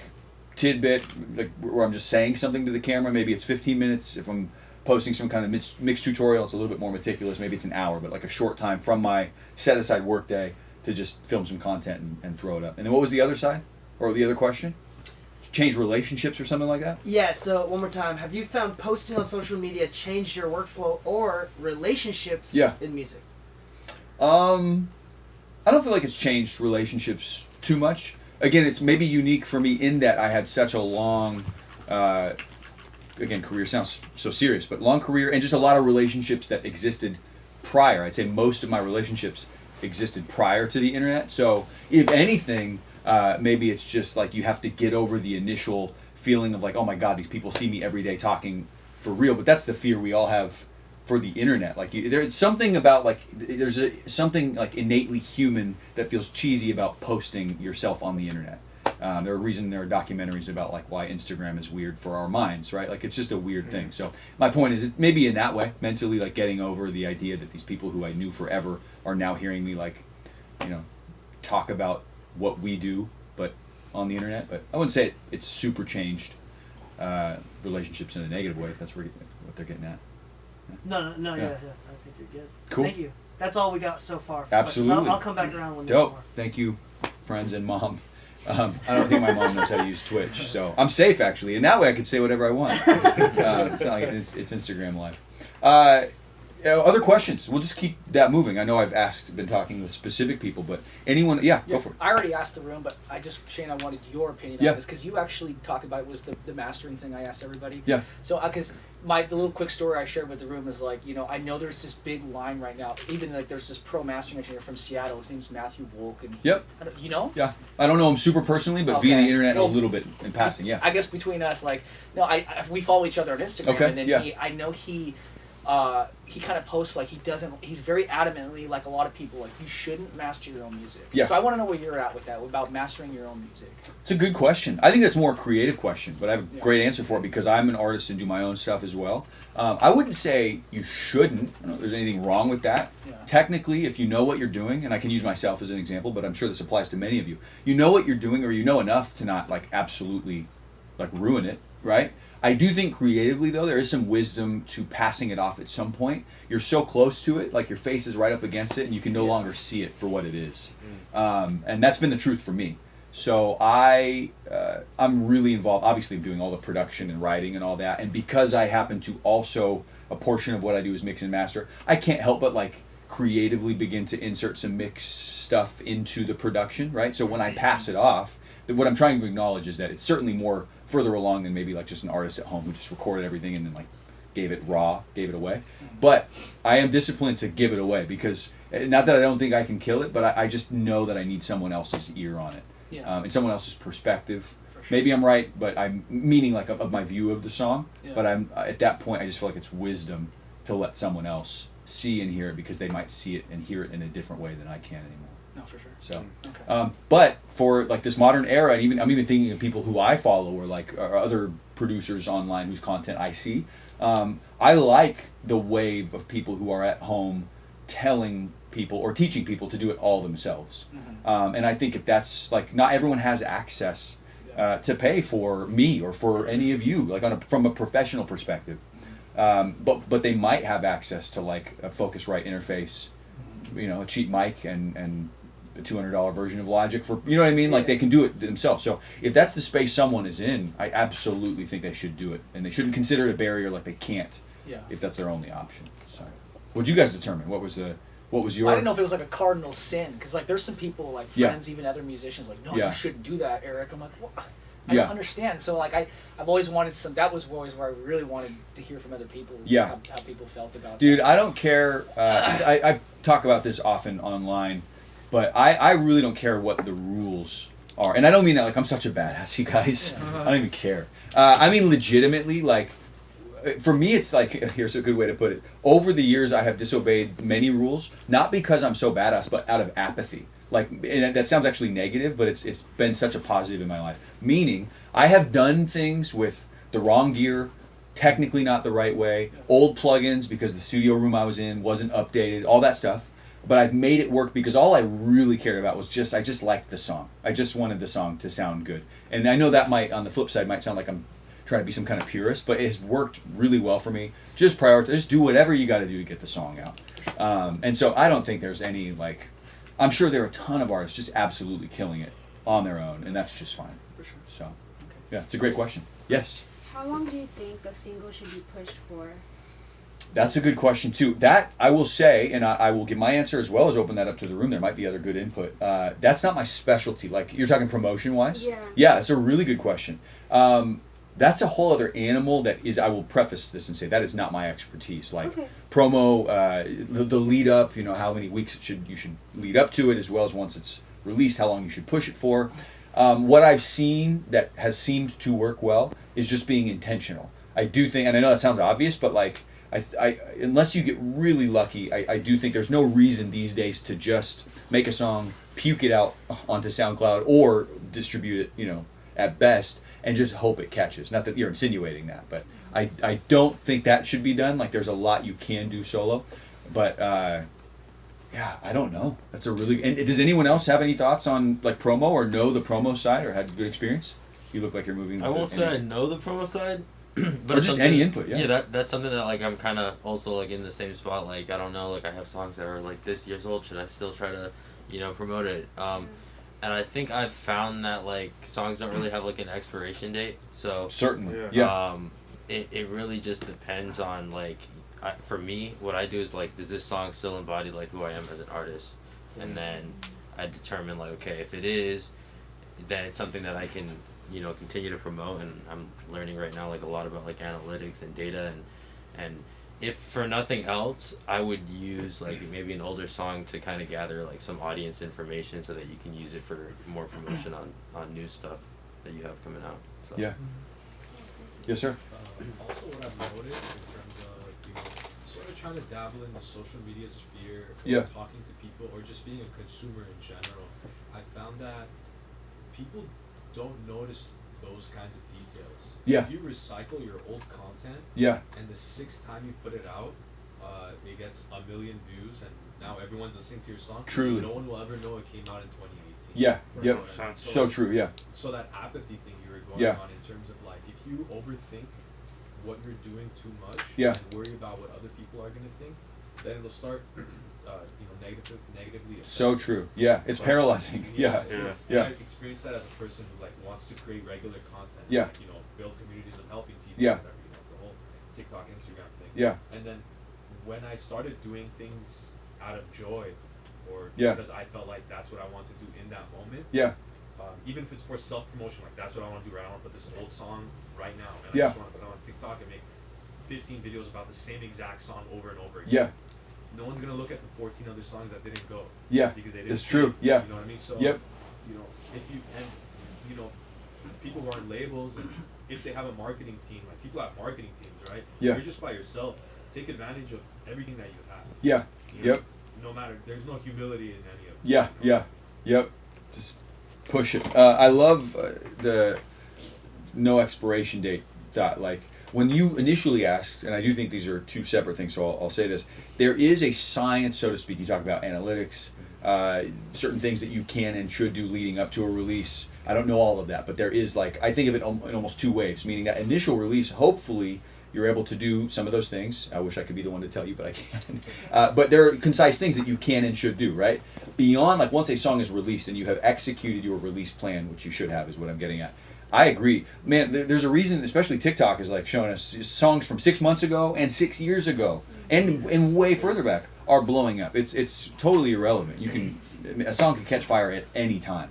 A song is only old to people who've heard it, and for most, I'm sure all of us in this room, our music hasn't been heard by most people, so it's new to everyone. It's new to so many people. Yeah, that's So. a good reminder. Yeah. I think sometimes I feel like, oh, I'm annoying people with the same song, but only because I've heard it so many Yeah. times, you know, so it does feel old to me. Yeah. Real fast. Yep. So, yeah, I know that that's feeling. good. And I like what you said, if it feels like it's still like true to you as an artist, because I know that feeling. Some songs feel old, but yeah, they're not old to the world. If it still feels like it represents me and I want to push it, it's new until it's not, and it'll be new forever until the whole world has heard it. Yep. Sorry, that thought on. No, it's good. I'm annoying people. Yeah. So my Instagram is primarily my friends from kindergarten Yeah. until high school, right, or college. Yeah. And I was thinking that even just one person who messages me like, because the community I come from doesn't really do this. Yeah. So. Yep. Hey man, what you're doing is really cool. Like I'm really happy that you're actually doing this for yourself. Yeah. That's great, right? I was like, okay, I can go like happy for like another week, like Yeah. it's super motivating. Yeah. People are awesome, But on that note, when I try to get in the mindset of posting things, I'm like, oh, I'm not really posting this, even though you're posting for the followers you have, Yeah. but like you ideally want to spread your message. Absolutely. Right? Yeah. So Go if beyond what you have. On that note, is like if you think that your song might be annoying the people like your current followers. Yeah. But you also have to think that it's not exactly for them. It's very selfish for them to think that this post is just for them. Yeah, yep. It's for all the people that aren't following you. It's Absolutely. Really why we're posting things. Yeah. We don't necessarily post just so the people we're following see, right? That Yep. would be a private account. Yeah, But we have yep. a public, we're trying to build a business of ourselves. Very true. Yep. So I think, just always pushing that concept where like, you're never annoying. Yeah. You're always great. And Yeah. You're always just trying to be you and trying to put out, you spend so many hours working on these songs. Yeah. You can post it as many times as Seriously, you want. yeah. You put your money and your time and your maybe tears into it. Yeah. Yep. So, Yeah, that's good. You think there's Yes. something? You think there's something to overkill? My bad, I didn't mean to cut you off. No, you're good. You think there's something to overkill though? Like for example, I'm just talking the consumer side right now.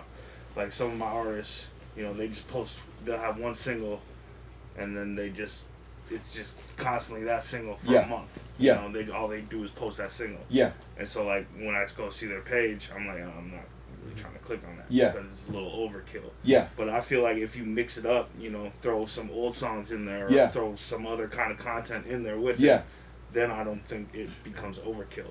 Yeah, I actually agree, and I think that's a good clarification. I think, I'm looking at you because you asked the initial question, but I think a good clarification to all this is that no song is old, but where it would get annoying is if it was the only thing you're posting. There is a difference. Post it for as long as you want, but don't only post Yes, it. exactly. Because that's not going to work.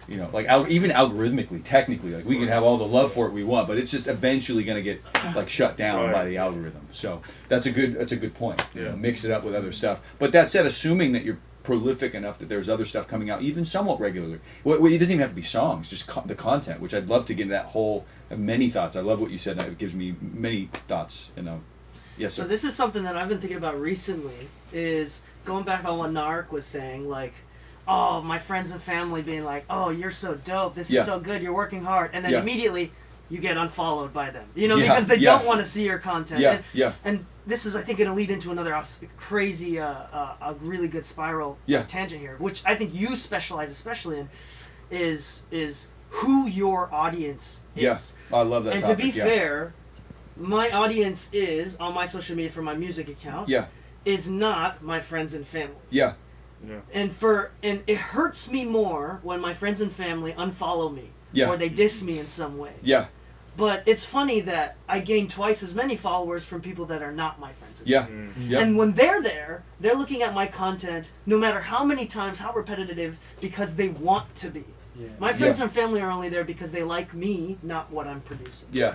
So and then you do a really great job with your content as a mixer. You convert your audience, try to get them. Well, not trying to, but you create content for producers, songwriters, artists. Yeah. You don't make content as much for your peers. Because you don't make money from your peers. Can we talk a little bit about audience and knowing who your audience is? That's a great, this whole conversation is great.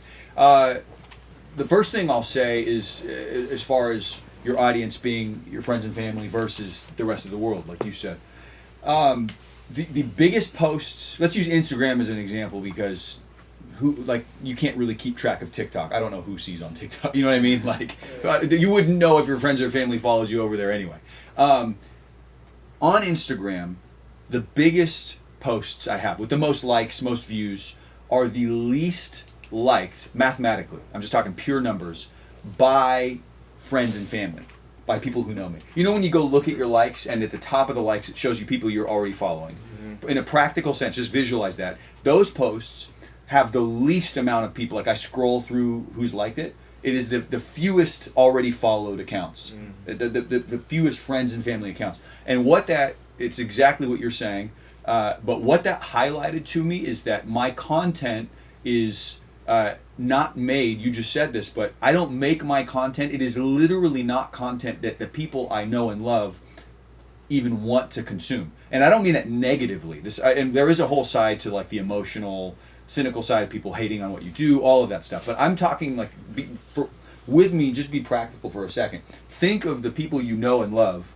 The audio content you're making is literally on a practical level not for them. It's just not for them. My mom isn't going to go follow any of you. I'm sorry, but she's not going to because she doesn't care about audio stuff the way. Did you get what I'm saying? She's not pursuing audio accounts. She's not pursuing production content. So my mom is, and I love my mom very much. And if she's on Twitch, if she's even heard of Twitch, hello, Mom. But do you get the picture I'm painting? It's not for her, and so it actually helped give me a breakthrough. Got you. 1 second. It helped give me a like this mental breakthrough to realize. And again, there is kind of a deeper like the heart part of it. We can talk about that, and like it's unfortunate that family or friends maybe look at things cynically or are salty online. But setting that aside, just practically, it really helped me understand like this content isn't even for them. I'm making this. You said it. For the rest of the world. So, yes. Would you say to make separate profiles for like your personal life? It's a great question. Yeah. And like your social media, like what you do? Yeah. I think, so I have friends who are like really big in the bourbon whiskey world. This is just a random example. I've actually, this isn't like religious, but I've never drank in my life. So I don't care about it at all. They made, and I follow them, but they made separate accounts. And I actually thought about this recently because I follow them and it's their separate account. So the reason I brought them up is to say, in my mind, first of all, you can do what you want. I don't think, and you probably know that, but just to give like a good bottom line answer, I think you should just do whatever you want, right? If you want to make it your account and it's like married enough to your life and who you are, then by all means go for it. I can speak more specifically to it, but that's kind of been my approach. Like it's just a part of, audio is a part of my world. Are we good? Yeah, no, okay. sorry. No, you're good. I'm making sure I'm not doing something wrong. You're continuing. But what was I saying? Oh, for them, I think their audio is, or their content is separate enough from who they feel they are that they've created separate accounts. They would probably say that they don't want to annoy people with that, and that's valid, like especially in line with this conversation. Personally, I don't super care. Like it's my account. I really want to host 2 accounts. I don't have to rebuild, right? All of that, and then on top of that, and this is where the reason I brought them up as an example. For them, they feel like it's separate enough from who they are that they actually, even for their own sake, they want it to be a separate thing, right? It's like alcohol, like bourbon world. Like imagine any collector's world you're in. Like if it's separate, you might want it to be separate. For me, and this doesn't have to be the case for all of you, but I think at the very least you'll understand what I mean. The audio, production, songwriting, just artist world it does feel like a part of me, and I don't mind it being like in tandem with just my personal appearance or who I am personally. Right. So on the same account that I post videos with production tips and thoughts or mixing tricks and stuff, I'm also posting pictures of my kids from time to time, and I've just decided that feels best to me. So yes. If I'm talking too much, let me know. But no, not at all. I just wanted to comment on because I've heard that too, and I've kind of thought about like compartmentalizing yourself and creating 2 accounts. Yep. Personally, as a consumer, this is just my 2 cents, and like. What drew me to you, Shane, too, actually found you through Marley too, was that you don't have 2 separate accounts. Yeah. And hear me out when I said, because I, again, as a person, when I'm looking for people who create content, I like to see there's a human, personal side to somebody. In fact, when I see people who just post, it's all technical stuff, which is fine, I can get some information, but when it's all technical stuff and just talking about this compressor and this EQ, that's cool, and I want to see a personality. Yeah. I want to see a personality. That's so what's going to draw me to the artist. That's going to draw me to the whatever the person, the engineer, whatever. Because like that's okay. This person's human. I can Yeah. connect with them. They're vulnerable. Yeah. So that personally for me, I mean, you again, like Shane's right. You could do what you want, but actually, what drew me to Shane, here is that I feel like you're vulnerable. And you Awesome, yeah. share, and it's more than just technical stuff. Like you're a human being, a person. You show your flaws, and so that's just me. I hope I don't know. No, that is helpful. And in fact, I was thinking along those same lines. For me personally, and this is one of those categories where it could sound dickish, but follow me for a second. For me, what is most valuable, and I do it first from a place of sincerity, so I love that means a lot, really. But it's also very valuable to build a personal brand that is attractive. And hear me out, it's where it sounds like it's like curated. I didn't have kids so I could post about them. You know what I mean? Like, my life is very real. It's a very real life, but it has been valuable. And I mean, and this is where I'm being practical for your sake, to like help you understand something. I have made money from putting myself in a position where someone wants to work with me because they are attracted to me, vulnerability, my life. They like the other stuff I post about, the funny stuff, the life stuff, maybe the spiritual stuff. Like they just have seen all of it. And they want to work with me as a person. The audio it's not secondary because it's maybe what they're literally paying. It's a service they're paying for. But what sold them, and even what we were talking about earlier, I think the conversation you brought up about like where I was talking about prioritizing relationship. They're not worried that I'm the best. They just want me. Man, there's nothing more valuable than that. And so the point I'm making is not only is it, I think it's just helpful to be sincere.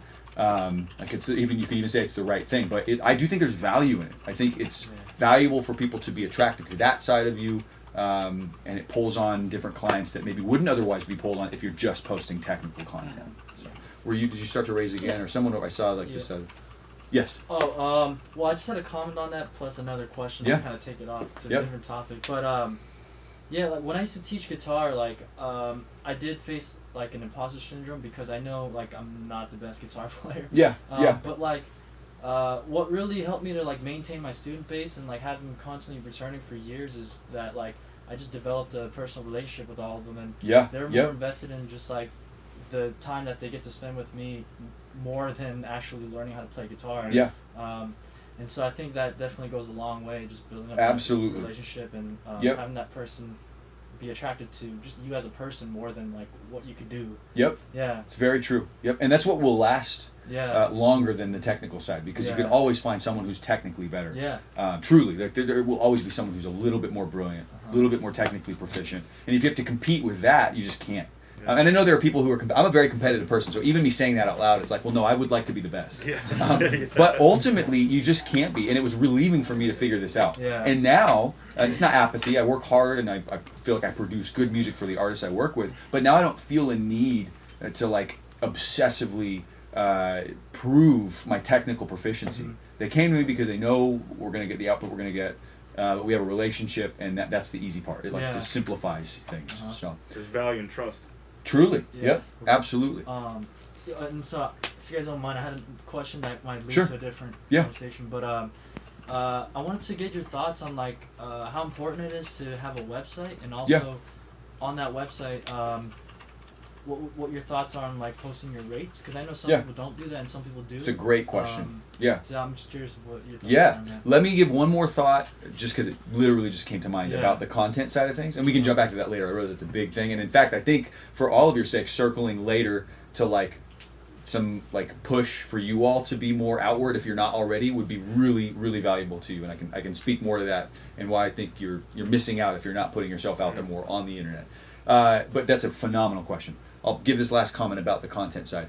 I've actually posted about this recently too, so again, I don't want to sound cheesy quoting a video if you happen to see it, but a revelation I've had for years that I really try to help young artists get is, you were talking about imposter syndrome, or someone mentioned imposter syndrome. We're talking about posting for family and them not liking the content as much, or maybe even unfollowing. I had to get this revelation a long time ago that I have to get over posting and hoping that it doesn't come off a certain way to like my mom or to like my friends, or that, does that make sense? Like you cannot post with your mom and friends in mind, because like you said, they're not your audience, and if you do, it will paralyze you and you won't be posting the content you should be posting, because you're posting with the people in mind who the content is not for anyway. It's this whole like self-imploding thing. So maybe that's obvious, but it felt important enough for me to speak up about it. don't. If you're posting stuff that, as we've determined, is for the rest of the world, then post it the way you want to for the rest of the world. Don't worry about how it will be interpreted by people who probably aren't going to like it anyway. And I don't mean they won't like it because they don't like you, but like they will literally maybe not physically hit like because it's not their thing. So I hope that helps. And then your question. Yeah, I was asking about like the importance of like having a website. Rates and site. also like Yes. having the rates on. It's a great question. Yeah. So the website thing, I think you absolutely have to have a place for people to land. I will say, like in front of all of you, I'm rethinking like, do I need to just simplify? My website is very simple, so it's worked well for me. But I'm being open and honest and vulnerable to say like that is a world where even I would take input. I see people vehemently suggest like, oh, you need, instead of a website, you need just a simple landing page with clickable options. You know what all those certain kinds of links. I can't remember the name, but sure, yeah, like a Linktree type thing. There are a million companies doing that kind of thing. So I couldn't advocate, and again, I mean it humbly, like I'm open to learn too. I don't know which of those you should choose. Like if it should be your own website, or if it should be a Linktree that maybe links to a website you have, or other, maybe just Spotify playlists, all these separate links. I don't know which is best, but I will say having a place to land is an absolute must. Beyond, and I don't know if this is what you're getting at, but what makes me think of, beyond just like Instagram DMs or TikTok or whatever it is. Yeah. Does that answer your question, or have I missed the angle? Yeah. So I mean, what I understood from that was that it's not a website that you necessarily. Yeah. Just a landing site. Where, Yeah, where you need there's some like more a playlist or you know. Yep. Exactly. Yeah. For me, what's been valuable, and and then I can answer more concisely for myself. But again, I'm trying to be open and say like if someone else had better input, or you knew statistically like a landing page or this or that was better, then I'm open to that input. What has worked well for me up to this point is just a link in IG, TikTok, other places, and people are able to go there. I kept it ridiculously simple. It's just that the page they land on is a contact form, so they can tell me what they need. And that just, for me, that's worked because I think it helps. Like with the assumption you are here to contact me. Yeah. You must be here because you want me. You know what I Yeah, mean? yeah. Like, but that has worked. So it's just right there for people to enter on. And then I think even over the last couple years, I've shifted and just pulled things off the site. I had other links and different things, but I think right now it's literally that. And on the same page, I have a Spotify playlist. Again, based on the assumption that you're probably here because you want me to work on your music with you. Yeah. Okay. And then I think it might link to like Instagram and TikTok just because. And that's worked really well. And then as far as, and this, I have more thoughts on that, but that bleed into this. As far as listing prices, I'm actually really curious, maybe especially for you, because I know you do this at a high level, and anyone else who's done this in any form or fashion, you can all speak up. I will tell you what works for me, and although I am always up for growth, I want to level up to the next space, I can say humbly, but so that you hear this as a solid answer, it's working incredibly well. I won't give you my like tax information, but I'm doing great. So what's worked for me is not listing prices, because and you kind of have to be clear about this. For me, like I want people to know, like it's important to me to communicate and feel clear, that it doesn't feel shady or feel like I'm trying to dodge an answer about price, right? So there's, I guess the point I'm making is on the flip side, having prices can feel like a really concise, honest thing. It's just there, they can see it, it works or it doesn't work. That's easy. The reason it's worked well for me is, first of all, it doesn't shut people down right away. They'll contact me, they're not turned off by the price initially. So, and honest truth is this isn't my space now, but if you're in a lull, you might decide, you might get into a conversation where if you had listed a price, that person may have never continued the conversation, right? They see a price and they think, I can't afford it, so I'm not going to. Yeah. You might be contacted by someone who has a little bit less than your budget, but if you're in a lull, you might decide that based on how much you like their music and your flexibility, that you are in fact willing to do a lower price. Yeah. Make sense? So you're not cutting work off. I know all the arguments, and I'd actually like to hear if other people have input. I'm wide open. But I understand the arguments for why maybe you should list prices, but that angle has worked for me, keeping the conversation open. I've also found that getting, before you even talk numbers, and I can address that too, before you even get to technical conversation, if you're an email or too deep with someone about their music, corresponding back and forth, what are you going for, what's the style, this and that, and then you even eventually hop on a call or Zoom, I've not read sales books, or it's not like my world, but I know beyond a shadow of a doubt, the chances of you working with someone and like having a relationship that sticks when you're 2 emails and a Zoom deep versus no emails and no Zoom deep it's a lot more. Does that make sense? Yeah. I'm saying it in a funny way, but like Yeah. it just sticks. You've almost begun a relationship already. Okay. They're far more likely to work. And then the last reason I can go on. Am I missing some back here? No, you finish your thought. Okay. I have a thought, and then there's also, if we have time, if it's cool, we have a couple more questions. Oh, I'd love to. Yeah, let's answer them all. The other reason it's worked for me, and this is where I've even communicated about this, it's important to me outwardly, even online, to people who I'm going back and forth with prices about. I'm just really blunt about it. I don't want it to seem shady, but as my time has evolved, as my ability to, what am I trying to say? I'll just say it plainly. I've been able to up my prices without having to warn anyone because I don't list them. Yeah. I'm not accountable to a number that I listed on my website 6 months ago when things were a certain way, and now they're a different way, and I can charge more, or I maybe even need to charge more. When I started listing prices, because it was for years I didn't even have a personal website, and I just had, because I did it in Seattle for over a decade, it was all text. I mean, it sounds crazy, but I had such I really built an in-person network. All of my work was that way. So when I started throwing stuff online, I was doing really cheap stuff because it was all extra. Does that make sense? So at that time, I charged a certain amount, and since then, again, humbly, but I've been able to just month by month, I probably quote a slightly higher price every time. And then if someone comes back to me and they can't afford it and I like it, then I'm just really transparent and say, yeah, I mean, it's lower than I am able to do, but meet me here and I'm in. Let's do it. But yeah, so that ability to increase when I see it fit has gone a long way, and to give flexibility. So I have artists. This disparity is sounds ridiculous, but it is true. I have artists within the last month, and I wonder if DK, I won't take up our time asking you questions right now, but I bet you can relate with this, who I worked with 10 years ago, and have continued to, I've worked with them for a full 10 years, who are getting, I'll use a general number, but this exact example is actually, this has actually happened. I've done a mix, same amount of work, same quality, in the last month for $50, and the exact same mix for $500. Because of what someone expects, because of the way, and I don't mean I just weaseled my way into 500. The mix is worth 500 or more, but because I have relationships with artists who are getting old stuff and we've worked forever, and it's just the way I've chosen to let them continue to work. It's a whole other conversation because you got to make sure you're not bending over backward for no reason. But that disparity has worked well for me, having the flexibility to say, you know what, we go way back. Let me knock this out for you. Throw me $50 because that was the hourly rate in 2012 when you saw me last. I'll do it, sure. And then a new guy, I'm working with some Switzerland. I'm doing this 5-song project, $500 a song, which isn't. I'm charging substantially more than that in some cases. But does that make sense? So $50, $500, all because I've not committed myself, and I mean that in a happy way. I'm happy to give this friend of mine a $50 mix, and I'm pleased that I can do this 5-song project at $500 a song. So it's worked well for me to stay open and flexible. I'll get you 1 second, and I know you were, or do you want me to get the room first? Yeah, you can. Yeah. Okay, I just don't want to leave. You're kind of you're like the room dad, so I feel like I have. I do have a thought though that I want to piggyback on that. Absolutely. First off, I love. I think the biggest gem of today so far that Shane has said is prioritizing relationships. Absolutely. That is so important. There's two different business models. Partial observation here. Two business models that work really, really well with showing prices. One is if you are a person, if your name mixed by Shane or mixed by DK or whoever you are, if that is the brand, you probably shouldn't show your prices.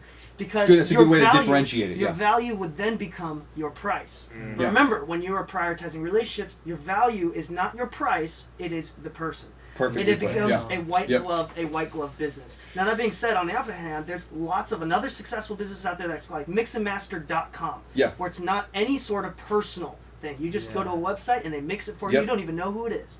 That's a great time to show prices. 100%. Yeah. Yep. That's a perfect way to boil it down. Yep. Do you have a question? I was gonna say the same. Well, almost the same. Yep. It goes all the way back to prioritizing relationships. Yep. I think because what was I gonna say? DK, you threw me off for a second. Sorry, you're good, man. We can hop back if you need to. You're good. You're good. But I've had artists and clients okay, well I can work with you there. I can't afford that price right now. Yeah. All right, cool.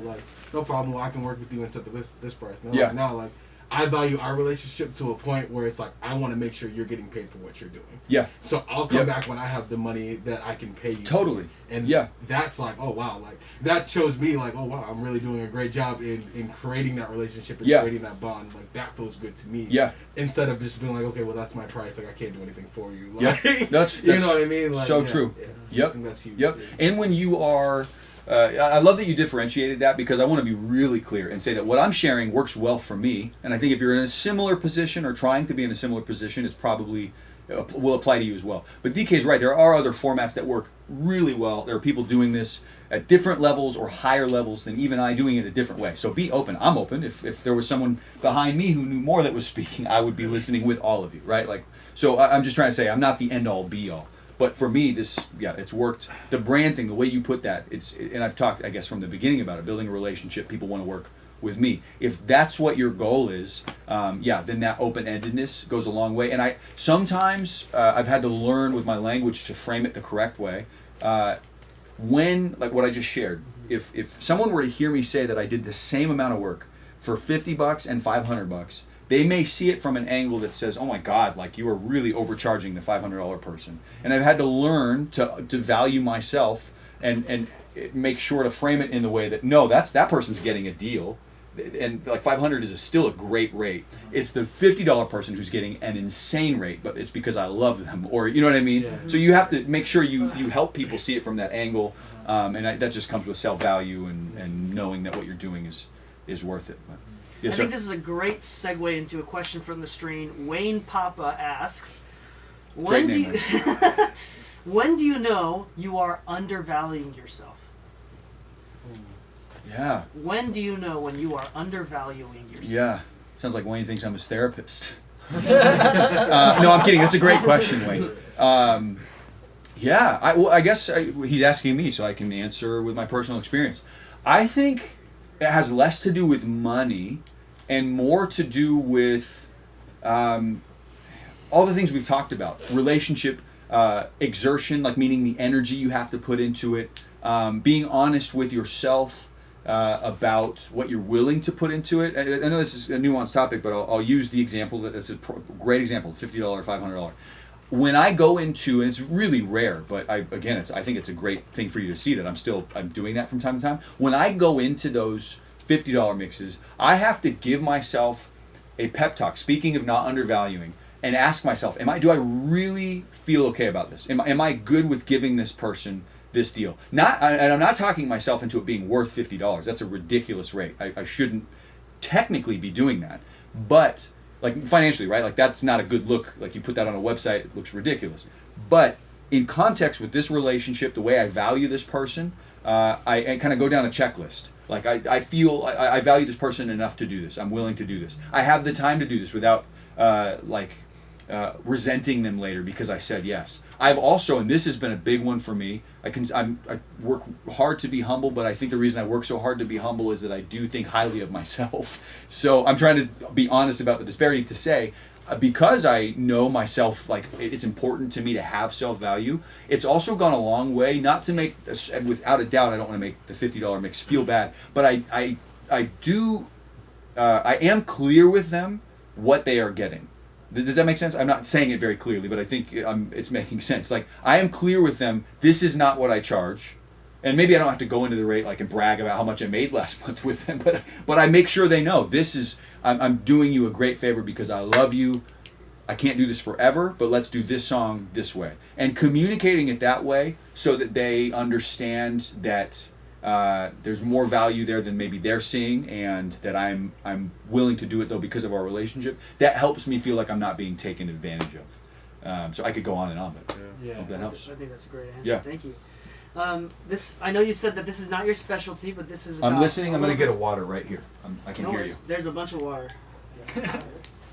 And I think food is on the way as well for everybody. We'll have food. Okay. We'll take like a 30-minute break pretty soon. But I know you said that this is not your specialty, but this is still, I think, a good valid question that I think you can have some good insight into. How do you? This is from Linhart97. How do you know when you put too much money into one track or album without anything in return? It's a great question. So I think I'll just shorten the question. Yeah. How do you know when you put too much money or effort into one track or album? Is that even possible? I don't know that I have a great answer for that. I'm smart and I know when I'm stupid. I'm smart enough to know when I'm stupid. Does anyone have any thoughts on that? I don't. Like practically from an artist perspective? This sounds more like a personal thing. I just like it's follow your gut. Yeah. Mean, we've already. Yeah. I think many of you have already touched upon that, and we're just going to echo the same thing. It's like all that matters is how you feel about it. I mean, Yeah. I mean, obviously, if you're starting out like me, like I mean, I still feel pretty green and some as a solo artist. It's just you. All Yeah. that matters is how you feel about your song. Who cares what other people think? If it makes you happy, like I'm putting a music video. I just dropped, for me, I had a homie hookup, still Cool. about $1,000. You know, I could have flew into Europe or whatever, but you know what? I would have regretted it, and it means something to me. It's invaluable. Maybe I'm gonna lose money, and that's my song. That's priceless to me. Yeah. I can look back 5 or 10 years from now and be like, you know what? Maybe I lost money on this. I think that's answers the question. Yeah. And I have something that's priceless to me. Yeah. A song that I made that's my own, and maybe it doesn't get 100,000 streams, but that's something that's invaluable to you. Yeah. So that's how I would answer. Yeah. it. It's a good answer. I don't think there's a loss in investing in yourself. You Yeah. know what I mean? It's good. I'm going to put as much as possible to make sure that whatever I want is valued on how I want to value. Yeah. You know what I mean? Yep. And then I think the other part of that question is without anything in return. I think we naturally put so much value in what am I getting out of something. Yeah. You know what I mean? And I think the biggest return that you get from putting out a song is that you put out the song. Yeah. You know That's what I mean? good, Like, yeah. most people don't even take that chance to put out a song. Yeah. Because they don't know how they feel about it. They don't Yeah. know this, or they feel some type of way. My biggest return is that, I put out this song. This is amazing. Like, cool. This is whatever comes from this is great. Like, Yeah. you know what I mean? Yeah. And I think that's a part of the journey, especially starting out. I don't think your return is so much financial or something tangible, but something more emotional. Yeah, it's good. Especially at the beginning of your journey. That's a good point. I'll speak not to the production side, but to the promotion side. Although I said earlier I don't know much about that, I will share an experience I've had, and that is that no matter how much money you put into promoting a song, you will always you should be putting in more practical work into getting it out. And the way the internet is formatted, there's so much more you can do yourself than you can pay for. And no amount of money, there's a reason that labels no longer can just make someone blow up. The internet, for better or for worse, but in this area I think it's for better, is so democratized you can't force anything anymore. And so the flip side of that thought is that you can certainly do a lot on your own. So what I would say to that person is, if they're reaching from a promo perspective, if you're reaching a place where you're wondering if you're putting too much money into a song, that's how I interpreted it. Was this like, okay, I have the song, how long do I try to make this work? Like, how long do I try to force this on the world? Then stop the money thing, or even just hit pause and do the work side that you can do yourself. Like all the emails you can send, all the TikTok stuff. There's so much that you can do solo that I guess the reason that works for me practically is you can, if you're wondering if you're spending too much money, then hit pause on money, but keep working on it, grinding out the things that you can do yourself, because there's so much you can do, and that's really what you need anyway. I mean, you can't pay for virality, but you sure can go try to make it happen. Yes, sir. Yeah, I was going to talk about that actually. I was thinking along the same lines.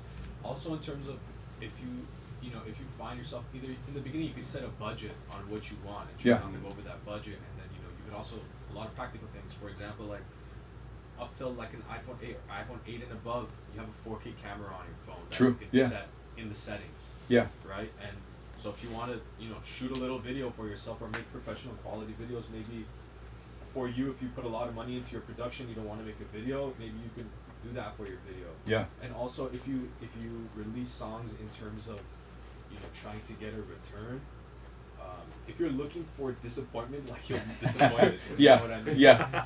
If your pursuit of music is in, like the fiscal realm. Yeah. You're playing against a very tough. It's well put, yeah, a very yep, tough yeah. dealer. Like you said, it took you a decade, right? A lot of people see their return when they look in hindsight. Yeah. So it's very hard to put things value in the moment. That's Yeah. not to say that you shouldn't put value in all your things in the moment. Yeah. But value does not necessarily equate to money. Yeah. Value equates to how So, much time you put into yeah. something. Yep. Right. You're practical. And the thing is, like, you're so right. Like, record labels are so desperate to sign Yeah. people and take all of your album money and like Yep. whatever it is, even if it doesn't make any money. Yeah. Because you can entirely do it on yourself, and once you realize that you can do it pretty much by yourself, or Yeah. you have a hookup with a friend who does music videos or whatever it is, Yeah. right? That's when you'll start to like, the happier you are. And you mentioned but you mentioned something a long time ago that I wanted to bring up. Yeah. In terms of how do you keep going forward, right? Yeah. How do you always motivate yourself? Yeah. Well, what I found works for myself as of recent is really taking care of yourself first in terms of your mental health. Yeah, that's good. If you have, and mental health in like the most personal way that it can get, right? Yeah. When you're alone in your room and there's no cameras, there's no people helping Yeah. you out. If you can deal with that by yourself, or either like seek help or look up ways to make yourself, feel better on a day-to-day basis. Yeah. That's how you keep going. That's how So you feel true. good about what you do. Yeah. Because you're not relying on your external environment to feel good. You Yeah. don't need people to comment on your Instagram or TikToks to make Yeah. you feel good about yourself. So I think that's like the best avenue. Mental health, like a lot of the other things will follow and make you Yep. think more reasonably as well. Yeah, it's so true. Yep. Sorry for the Yeah. tangent. No, that's so good. It really is. I think from an artist perspective or producer, all of us, whatever it is you're pursuing in music, there are certainly ways to make money. And as I've already said, I think all of you should be thinking that the world is bigger, the ceiling is lifted. There's a lot more possible than you think there is. But the converse side of that thought and what you're saying is, if you're not doing it first out of passion or a feeling of calling, whatever that looks like to you, if that's not where it comes from, then legitimately, and I'm not trying to deter anyone, but you should just do something else. Because the other side, there isn't any guarantee. You can't be certain of how it's going to go. But if you have the love for it, you have your heart and mind are healthy, or at least you're working on it. We're all just working on it. We're doing our best. But if those things are in the right place, and you're doing it because, again, it's your passion, you feel like it's your call, or it's the only thing you want to do, then it won't, it'll matter, but you'll be able to sustain the years of it not working, because it's just for the love, it's for the passion of it. So it has to start there. I can't fathom having, again, it's easier to say now where I'm at, but I many years spent doing it only because it was the only thing I wanted to do. I never really considered doing anything else, and that has now paid off. But for a long time, it was just like I didn't need anything. I surely wasn't getting anything, so it was just because I wanted to do it. So, was there another one? Yeah, a couple more questions here. Lige asks, What's up, Lige? if you could be brutally honest with the artists you work with, what's one piece of advice you'd give them? Oh, that's a good question. And maybe I'd say not to make it too personal. But Oh, of course. Yeah, yeah, I just. Sam, you suck. Yeah. Just kidding. I'm not teasing. That's a great question. I'm trying to think if there's some kind of like general overarching theme that I think artists could have more of. Let me think about that and come back. I mean, if anyone wants to add a good message for everyone, but I love the question. Go for it. Can I say something that you always Do it. inspire me with? Sure, With your yeah. TikToks and stuff? I'm honored to have someone talk about how inspiring I am. Go for it. I think the one piece of advice that you would give a lot of people is Yeah, to DK, have what would more I say? confidence. Have confidence. Yeah, yeah. I think that's a really great piece of advice. And all of your TikToks are just so poignant on that. Oh, good. I'm so glad. And yeah. I think that's a really good thing to take away as well. Cool. Yeah. Yep. I think it's That's how good. you say things too. Yeah. You know, Right. it's Yeah. not like, oh, that take sucked. Yeah. It's like, oh, I think you got a better one in you. Yeah. Yeah. You know? That's good. Framing It's it like, the right yeah, way. Yeah. right. Yep. It's like how you frame it and how you say things. You Yeah. know? Yeah. Because artists are pretty sensitive sometimes. You know what I mean? For sure. So We all are. Yeah. Yeah. Yep. It's more approach. Yeah. Yeah. Yeah. It's a good thought, and DK, that's a good answer for me. I'll take that answer for now. But I'll think about it if I think of anything else. But I think that's a great one. Yes. Well, I kind of And do then have someone something. over Like for the artist friends that I have and artists that I work with, and this is also a reminder for myself. But what I try to tell them, it's more of like a spiritual thing. But Yeah. I try to let them know that they are they're givers. Like artists, they want to receive attention and love and Yeah. likes and stuff. But at the end of the day, I feel like artists are givers, and it's their responsibility to give art. Yeah, And, so true. Just impact the world in a positive way through their Yeah. art. And I feel like if you put yourself in that mindset, you're just kind of doing things a little selflessly and just trying Yeah. to give the world the best thing that you could. So true. Yeah. Yep. Yeah. Love it. I Yes. would actually. And then I got you. to echo you, Shane, you even said, you did answer this question. That's actually probably one of the first TikToks where I've seen you just said, put the damn Nice. song out. Oh yeah. I yeah. would tell that to artists. I have a story of mine with like there was a client that came in. She'd never recorded herself. Yeah. I was like a little unsure. Like she seemed kind of timid. Yeah. And I actually featured her song as one of my samples of my work because it was best female voice I've ever heard. And she cool. had so much like she kind of had like low self-esteem and all this self-doubt. Yeah. Like, I was just like, are you going to put the song out? I have so many artists that like, and you guys as mixing engineers could say this too, either that or they just like want to tweak and tweak Yeah. and tweak and tweak. I'm like, Yep. dude, just put the effing song out. It's been Yeah. 2 years, man. Put Yeah. maybe if Yeah. I just EQ at 200 hertz here, I want to, it's like, dude, just please. Yeah. My brutal honest thing, like from my personal experience, and it sounds like you guys can relate, is just put the damn song out. Yeah. So true, yeah. Stop caring about what other people think because you Yeah. can't sit on it for 2 years. Like, that would be me. Yeah. So true. It's wise.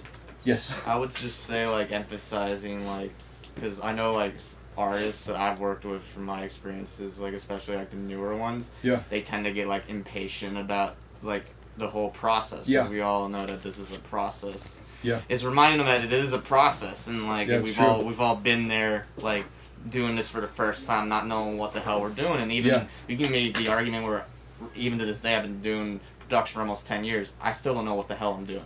You know. Yeah. So like it's Yeah. just like we're all in this together. You know. Yeah. And Yep. it's a process, and Yeah.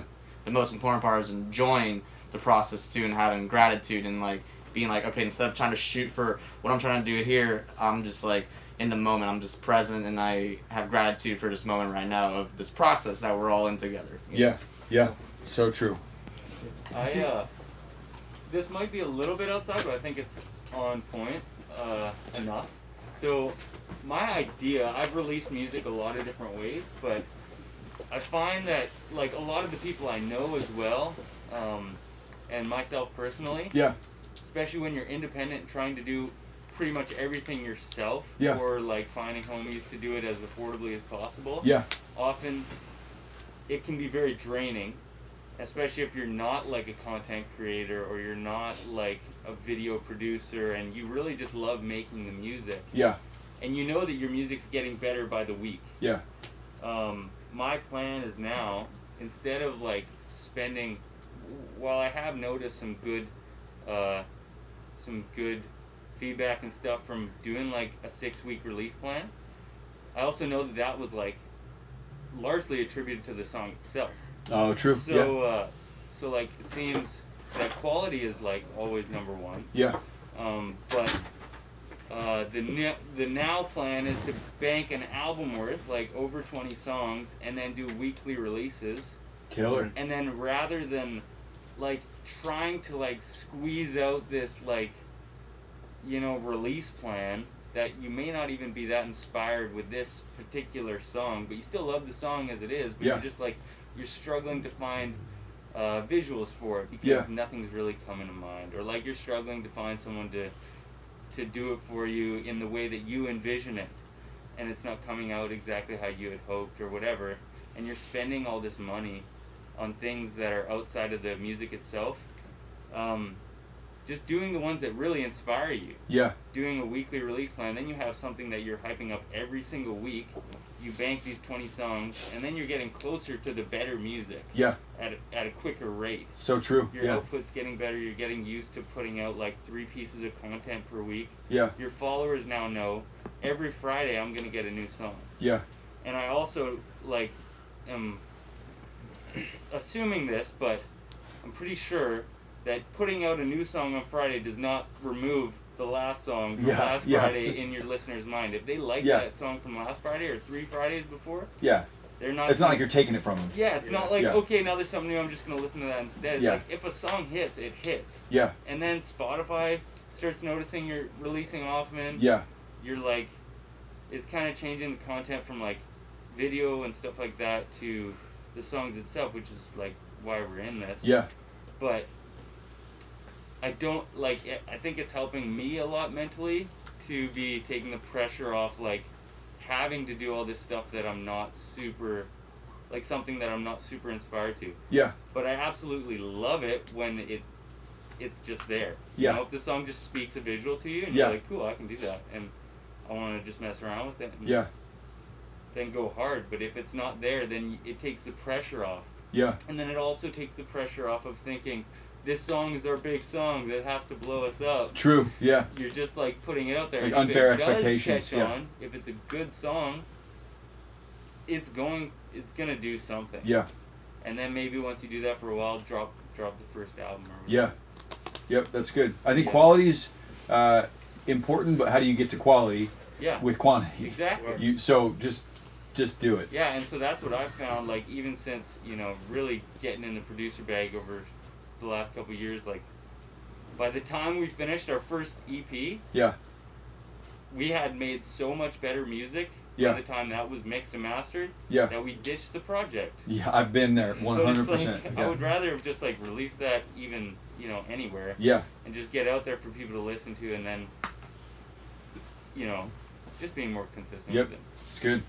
It's good word, yes, sir. A couple more questions from Yep. the chat. Yeah. All over the place. Let's hear it. But I'm gonna have to reword this one. If you would like to accelerate and ultimately be more comfortable with your mixes, with the purpose of radio quality Yeah. mixes here, is traditional schooling the best route or continuing to practice on my own? Again, the purpose being radio ready mixes. Yeah, yeah. I answer this question a lot. I'm sure you do too. People ask about school all the time. I don't think school is an absolute necessity. I think you absolutely can learn on your own, and the things you're going to learn from school, if even with an increment of the money you would pay to go to school, you can even pay for paid legitimate courses to learn the technical side. And then no matter whether it's school or free stuff on YouTube or paid stuff, whatever it is, the real work is going to be you putting it into practice. So to me, the equation doesn't really change, because what you have to do ultimately is just practice for that radio quality. I do think, and this isn't what they're asking, so the bottom line answer for that is just figure out how to learn the technical stuff. You can get it out there somewhere, school or not, and then just practice a ton for as long as you can.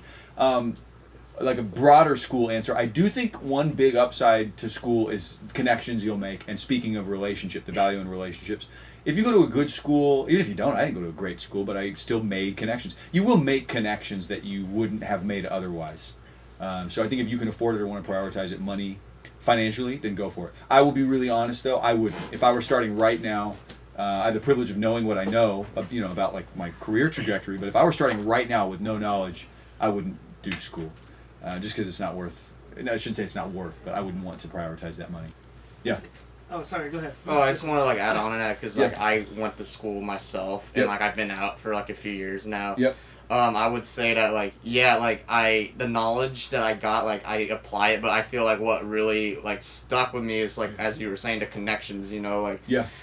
I went to Berkeley basically, and it costed a lot of money. And when people ask me saying, "Yo, should I go to Berkeley?" I should tell them don't do it unless you can afford it and not go in debt. Yeah. But I would say the connections are what made it worth it, and made this transition of moving to the city easier. I know a lot of people from that school that are doing some cool shit in the industry out here. Yeah. So I'm all right, I want to move out because I actually know these people, and I've already had a connection with these people. Yeah. And with this day and age of information online, there's a lot of information you can get online. Yeah. Just within a tap of a button, you Yeah. know. And I feel just with this industry and what we do as our profession, I've learned a lot more from just experience and interacting with other people than Yeah. I did in a classroom setting. So true. 100,000% actually. Yeah. Same. Yep. I just got pushed into the deep end of the pool and learned more than I could have in Experience is the school. best teacher for me. Absolutely. You had another one? Yeah, this is specific for you. As a man of God, presumably, do you find it difficult to work on and listen to secular or overly explicit music for hours on ends? I get that question all the time. All the time.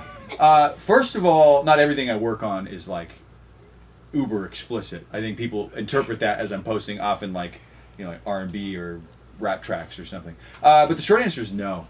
I actually had this conversation recently with my intern because he's in he's in a spiritual Bible college situation, and it will sound funny. If you're not spiritual, then you can tune out, or you can listen and just be fascinated by the oddity of this world, meaning this spiritual world. But I was asking him because I'm like, man, do you need to bail? Are you good? Are you good with what we have going on here?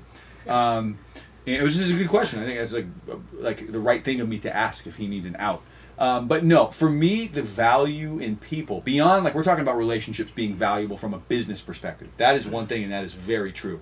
I will say that I feel like my ultimate call, and even why in this moment I think I'm prioritizing conversation over whatever it is we'll listen to later, I so value over anything else personal interaction.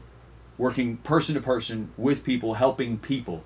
And if I was unwilling to work on projects, I choose what I work on. I didn't forever. So there was a time where I just literally, because it was all I could do to get money, was sitting in a studio chair, and anyone who called the studio, I just took it, right? So that was then. But now I choose what I work on, and still I give almost no regard to how explicit it is, because if I were to shut down anything that was outside of my own moral thing, which we all have our own thing, so I'll apply it to you, whether you're spiritual or not. If you're shutting down things that are outside of your moral scope, you are vastly limiting the people that you will work with. And for me, because I feel like from a call perspective, even just to make it really spiritual for this person, even like I think my highest call from God is to help people. And if I cut off working with certain people because of the content they're making, I'm no longer working with the person, and I don't think that hierarchy is in the right order for me personally. I will say though, and this is why I asked my assistant, I don't know that that's true for everyone.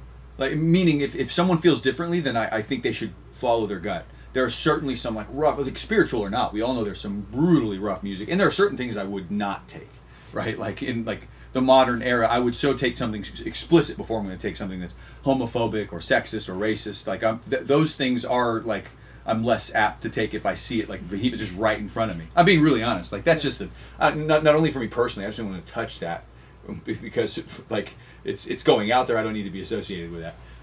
But from just a like explicit perspective, like I just don't even consider it anymore.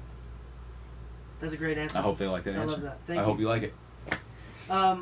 They going more into the technical mixing Sure. stuff.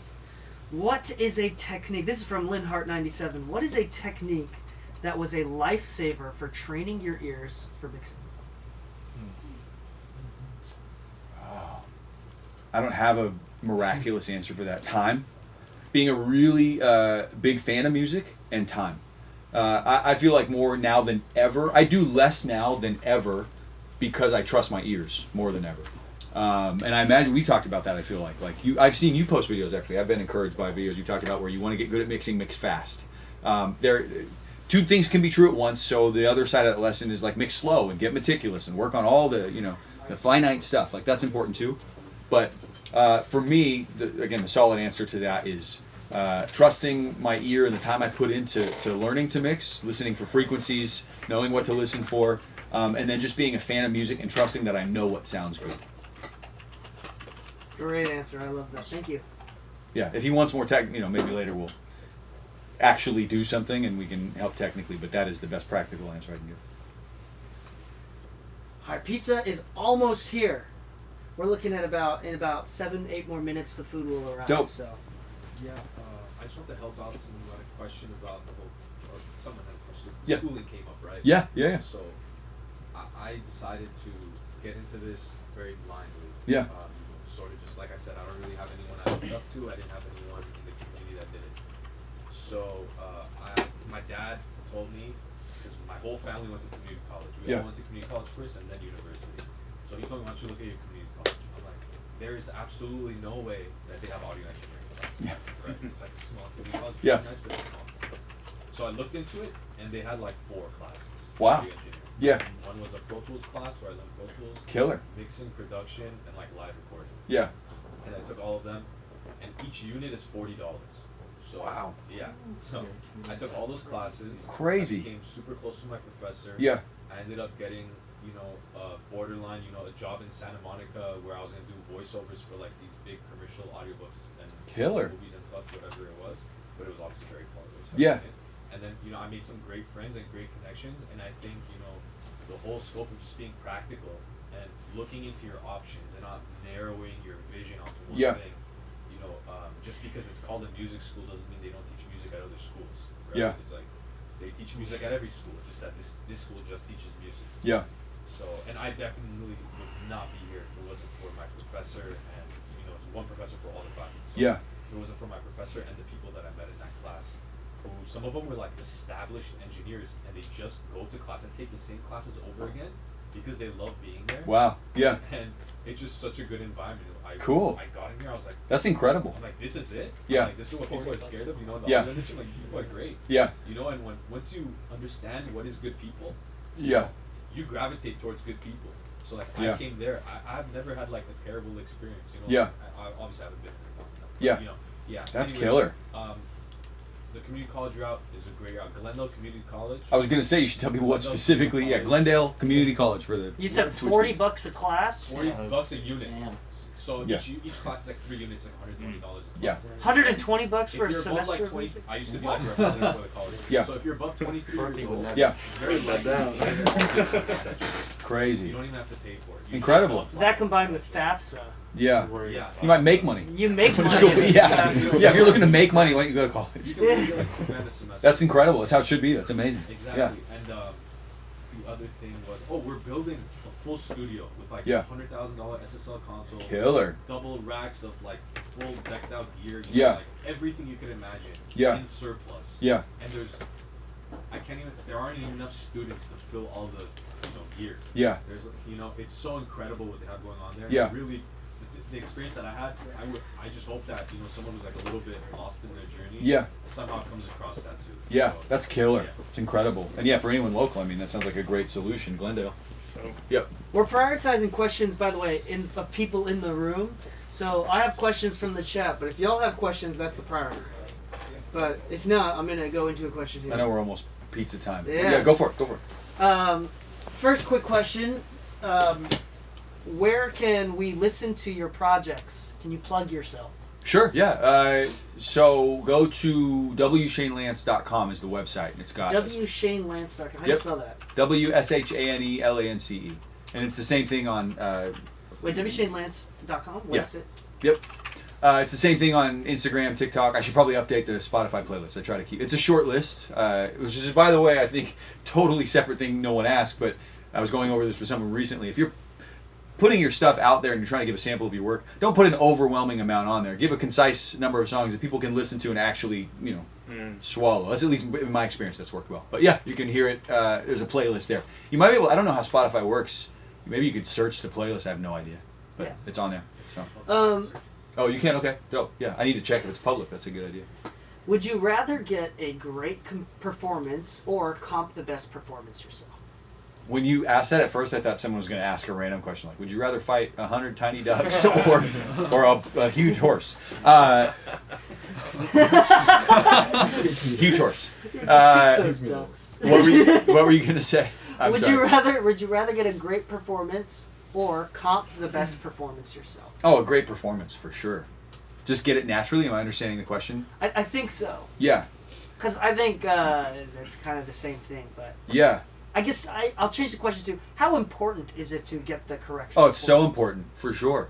I think the angle, and this may not be how they're asking, so forgive me, person, if I'm misinterpreting it, but I will say that the way I hear that is getting the right take, you don't get as much credit. If you have to comp and create and save the take, you look like a genius. I spent years, especially in a commercial studio space, working with local artists, and there's no shade to them because some of them grew to be phenomenal artists. So this isn't about the artist. I'm not trying to tear anyone down, but spent years feeling brilliant for saving, like making magic out of like this random guy's daughter who sang in school once, and he wanted her to have a studio experience, so he paid for a few hours of time, you know what I mean? Like that kind of setup, and making her sound brilliant. I thought it was so cool. And although I enjoyed that, and it's again not shade at them, but now I get nothing like, and maybe it's because of the way my brand and like career has shifted. I get nothing from needing, like wanting to look like I saved the projects. The best projects I do the least on.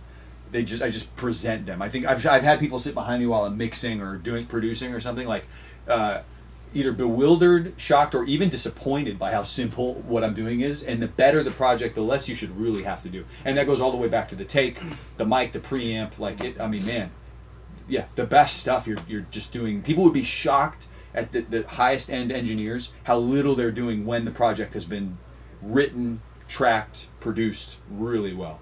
By the time you get to that state, you shouldn't have to do much. So. I'm going to modify this next question to be a little bit more specific. But when someone hires you for mixing, right? Yeah. what level of arrangement are you prepared to do, production-wise? That's a good question. I know they can't clarify, but I'll verbalize outside. I'm assuming, or out loud, I'm assuming they mean like, do I expect for it to be completely arranged, or how open am I to needing to readjust and rearrange? Yeah, and I want you to answer from the perspective of as a mixer first, Yeah. and then as a Sure, producer. yeah. The main thing, back to relationship and communication, which I think you're right. You said it earlier. That's probably the biggest thing I'm going to push on all of you today. Is just relationship, communication, all of those like human interaction things. So the main thing that comes to mind right when you ask that is that I should know what I'm getting myself into before it's sent to me. Does that make sense? It's not what they're asking, but that's the best practical advice I can give, is that don't ever get yourself in a situation. If you get a mix and you have to rearrange it and you didn't know it, it's your fault. And you should have asked questions about that a long time ago, as the mixing engineer, I mean. From a practical, and this gets a little convoluted because I am a producer and we are probably all creative in a song sense, so I want to draw some professional lines and then I'll add some creativity. Mixing, though, you shouldn't have to be restructuring anything. And ideally, based on what I found out early in the conversations with an artist, ideally the song is fully structured. I've got a decent demo mix I'm working on, like it's close. If I'm mixing, technically that should be one of the last, if not the very last step, before the song is completed. So the differentiation I want to draw there is if I'm being hired to mix and we've communicated clearly, that's all it should be. I shouldn't have to be reorganizing things. If I'm more involved in the production and I'm producing, whether it is literally it's done but they're saying I have permission to move things around, another step higher might be like, and this is all true for me, this happens a lot. Another step higher might be like, hey, I kind of like it, but you can move anything you want and you can add whatever you want. I get hired to do that sometimes, which is another reason why I don't list prices, by the way. Everything varies. Every project is so different. And then on the high end, someone has just a song idea. They literally send me a demo and I'm completely producing it from scratch. So I'm trying to draw a line. That is all production and just varies project to project. I would consider moving things around and being involved in the creative side of the song, not mixing. I would consider that production, technically. And then here's where I'm going to add one confusing caveat. And most mixing engineers don't like this. Maybe you won't. Like, I don't know how you feel about this. Because I'm so musical, I can't help but roll some of that production into the mix itself. And I think I wouldn't disagree with these engineers, but there are engineers out there who would argue you're doing too much. You shouldn't have to do that. I don't disagree with that. I shouldn't have to. But here I am. I'm doing it and it sounds great. Yeah. And I believe, and again, all this comes with communication. We talked about earlier, don't get yourself in a position where you're doing too much and you feel like you're being taken advantage of, all that. That's on you though. It's on you to communicate that and to be responsible for how you feel about it. But I think I have done better work and gotten more work because I was the mixing engineer who was willing to do those things when other people were too stingy or said like, no, that's outside of what you're paying me for. Yeah. Does that make sense? I'm trying to lay out two, and both are clear because at the same. This is where like you guys have to know. Even with mixed techniques, it's never one or the other. It's both and. It's a little bit of both. So both can be true at once. Because on the flip side, I also know now where I'm at. There are times where I also have to communicate like, I'm happy to do as much as you can, but we are pushing now beyond the boundaries of mix. Can we have a different money conversation?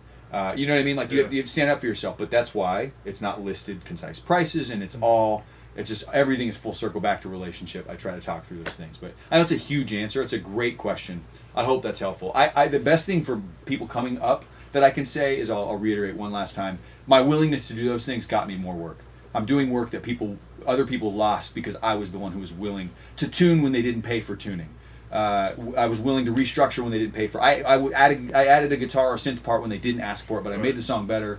That was 10 years ago, and now I still work with them and probably gained 100 clients because I was the one who was willing to do that. So, yes. Oh yeah, just like to piggyback on like that answer, basically. Yeah, I feel like you just gotta be like flexible and adaptive, and like going back to the communication thing, just being punctual with like going back and forth and like, all right, this is what's going on in this like process. You know, I had an experience with an artist where like she sent me like basically like a whole session of like, all right, I want you to just mix this, you know. So at first I was just like, all right, I'm just gonna mix it, and we kept going back and forth. Sent her like almost 10 revisions, and then she's like, yeah, this ain't it. And then I wasn't even confident either. I'm like, all right, I hope this works, but I don't know how I feel about this. I wasn't like 100% confident, and this has been going on for like a long time. Yeah. So after that, I'm like, all right, this is not it, obviously. So I said, fuck it, I'm gonna rearrange this from scratch, remake Yeah. the beat, the chord progressions, but leave all the vocals in there the same. Yeah. And then after that, the client was blown away, and we dropped the song like Yeah. right after, instead Killer. of having to go back and forth longer. So it Yeah. just depends on the situation. You For gotta. sure. I feel like it's just like part of our skills, like being able to read the room, read the situation, read the vibe. So true. Yep. I think there's an upside, even to the people who are interning here. You have a great spot because I think what taught me this most, and even what you're saying, is being a per hour hired engineer. When you're in that position, I'm not saying you have to do that, but let me give you some context. When you're paid to do that, you are literally going to do, as long as it's legal and within your moral boundaries, you're going to do whatever they ask because you're being paid by the hour. So in that space, I got used to doing things that were worth, and I mean this both in defense of you if you're in that space, as well as you deserve to charge more later. But I'm doing things that could be charged way more for. But they came in and paid, 10 years ago, I was paid $60 an hour for someone to, I'm writing their song, but they paid hourly, and so here I am, I'm on the clock. And I think that was really valuable. It helped give me that frame of mind. And now I've had to adjust it to charge what I deserve for all the time I put in and the skill that I've gained. But man, it's gonna be good for you, especially early on, you and your artists, and just building a network, to be pretty open early on. DK also said this. I Yeah. don't mean to speak for you, but he also said on certain kind of clients, certain kind of relationships. Yeah. He'll send the regular version, Yeah. and then he'll send another version. It's a great where It's a idea. little more Yep. creative. Yeah. And so they get to choose, Yep. and they get to see what he's saying, and they'll probably like the Yep. the other version more. Yeah, absolutely. Food is here. Dope. So we're gonna take an intermission now. Cool. And for 20-30 minutes, we're gonna just hang out. Feel free to continue chatting with Shane. I'm gonna leave the stream going. Cool. There's food. So don't say anything illegal. It's Don't say live. anything illegal. Your mom is listening. And yeah, there's pizza for everybody, as well as some vegan options for anybody that said that. Cool. Feel free to go to the lobby, come back in here if you want to hang. There is a session in the B room right now, so just don't bother them. Try not to hang out in the lobby. Try to hang back in here if that's Cool. all. All right, so we're gonna break for lunch. Thank you so much, Cool. everybody. Thank you guys. Shane, so much. Hey, we'll continue the conversation again. We'll eventually do some music. I have some cool. Actually, I have a cool song I'm doing. I'll tell you more about it later. But continue to think of questions. Again, I cannot overemphasize that this will be the most valuable thing you get. So if you have anything specific to you, think about it. Let's talk about it. I'd love to be a resource myself, and you've got a great room of people who know a lot. So milk today for all you can. Be selfish. Think about it. Right now, I'm going to be selfish. Lunch.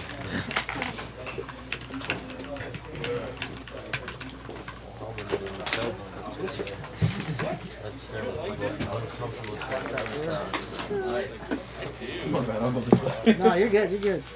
Thanks for everything, man. Nah, You're this doing a is- great job facilitating. I really, really, really love your thoughts. I'm honored. Thank you. It's fun. It really is. Again, we'll do some music, but I think this is the Everybody funnest on the part. stream is also like, damn, gems. Oh, cool. Gems. I'm honored. How are your kids? Oh, they're so good. Are they? Yeah. Good. You know, I already showed you. Yeah, I live right around the corner. I know, yeah, I popped over there. Man, Yeah. I'll have to come over again sometime, and you guys have got, like, the kids, I know yours are a little bit younger than mine. You guys should come over. Kids would have a blast absolutely. playing. We could do Absolutely. dinner or something.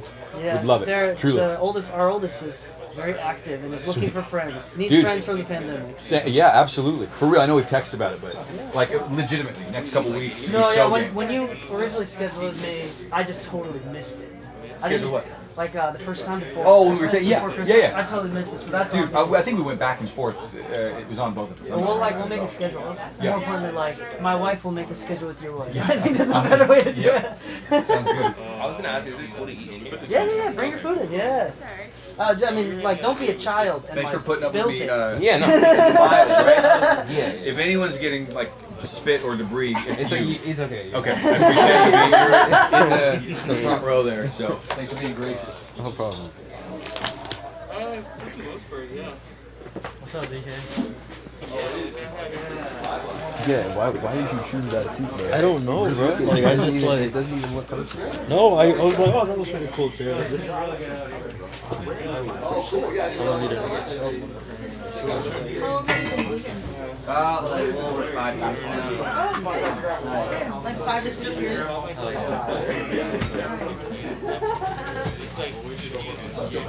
What made you do the switch?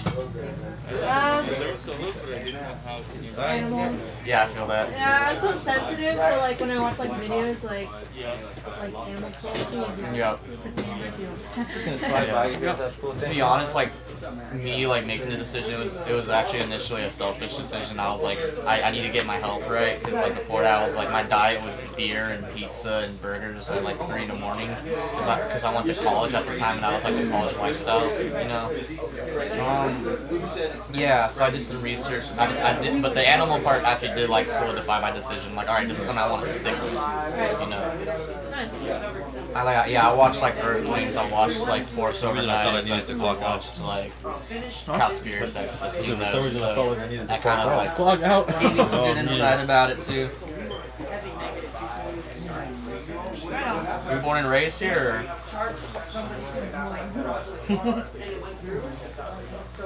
I live about 2 hours away. Oh wow. I actually interned here. Oh no way. How you liking it so far? I love it. Yeah. DK Gore. Would you say that like you get a lot of like time like in person with like DK and like Lou about like how like shit works, how like they do their process? I think it really just depends on the person. Yeah. Like I said, when I live 2 hours away, I'm not here. Yeah. But obviously the more you fill up, the more Yeah. you have to explore, learn how the studio works. You probably could have changed seats like. That's awesome. Yeah, I probably could. I don't know why I was. Bro, I was like, I just wrapped up a 3-month internship. I was at NRG Recording Studios, which is literally actually around the corner from me. Yeah. Something like Didn't have the best experience there. I mean, I knew I was getting myself into. They even told me this off the jump. But like basically the 3 months I was there, I didn't even like, I wasn't even allowed in any of the rooms. I was basically scrubbing toilets and cleaning for free for the entire 3 months. And if I was lucky, I would wrap some cables here and there. Yeah. So I don't know, like I want to like I don't give a shit like if I'm like not getting paid, I still have to scrub toilets. I'm cool with that. Like I know how it is with this kind of industry, but like I'm trying to learn. First night, it was back when it was the C24, but at the time it was like 2009. Right. You got to keep a damn room clean and get a food order right. I know that's important. For the I kid you not, to this day, because now that's been moved to Studio B, it's just a fix. It doesn't even get used anymore. This is the old Studio. That's The literally first why I two moved here in general. faders still don't work.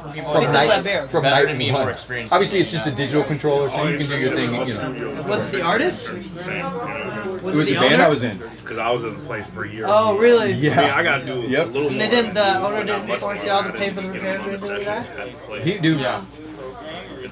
No.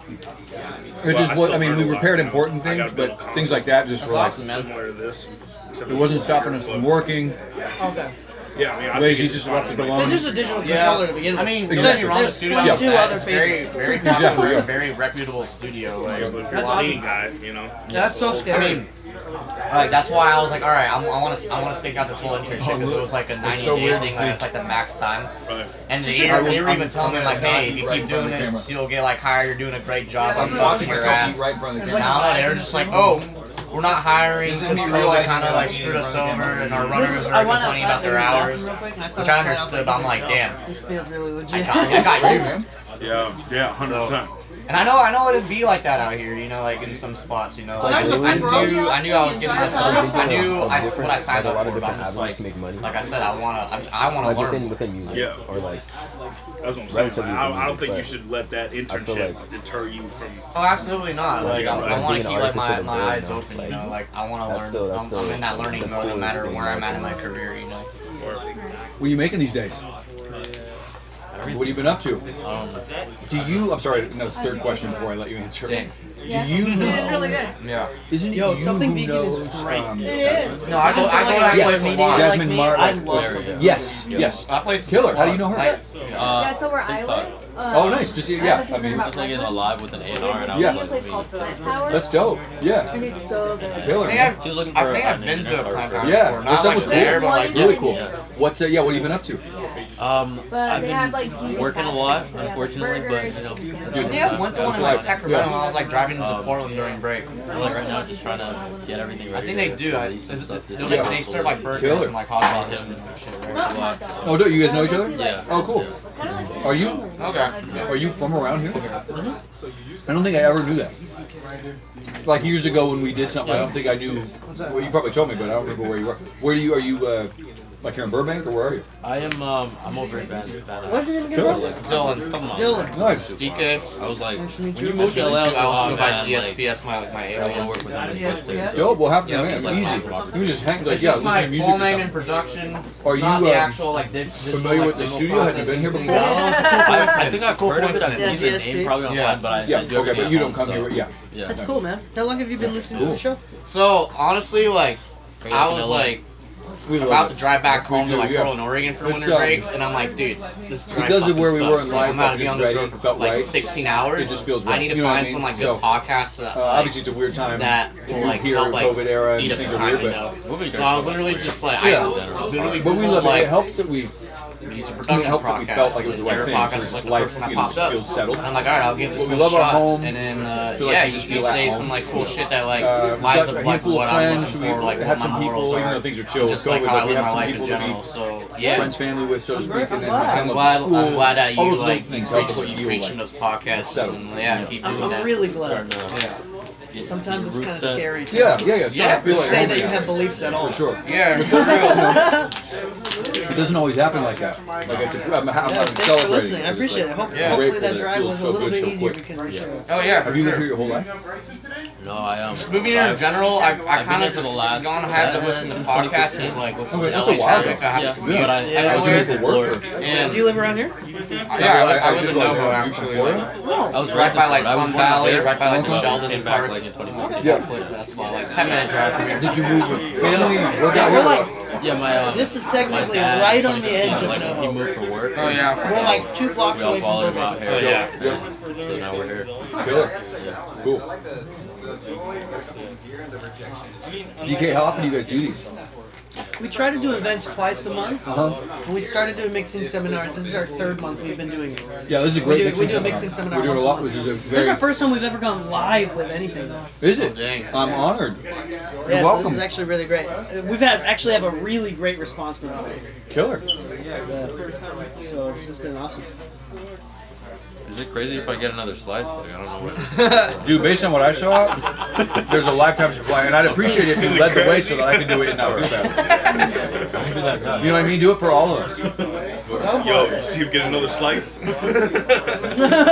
I'm just in the room right now. Like I want to ask you this. So I don't know if it's a good time to ask right now or whether we should wait till like after the event's over. But like I was just also wondering like if you're looking for like people that are like down to help out at the studio, like you know. Oh, we are always welcoming volunteers and interns. Right, Jenny?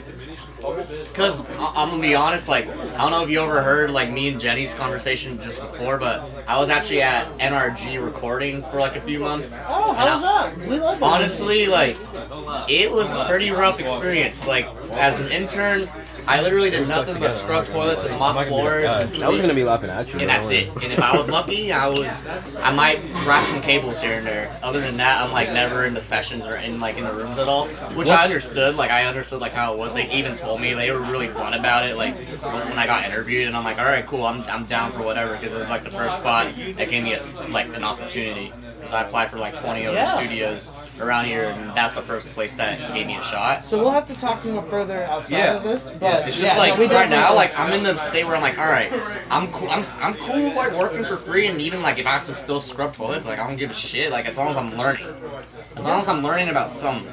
Like If you're scrubbing toilets, you might give a shit. I mean, okay, no, in that moment, like I did learn some. I learned Just a joke. I did learn that like it's important to keep a damn room clean to get a food order right. I know that's really important, but like I want to learn like exactly like how to like hone my skills, like in like a more interactive like. Yeah, with spot. bigger commercial studios, there's a huge proving yourself period. Oh, absolutely. That's just how it is. So the one thing about us is like I would say that we're in the lower tier of high-end studios.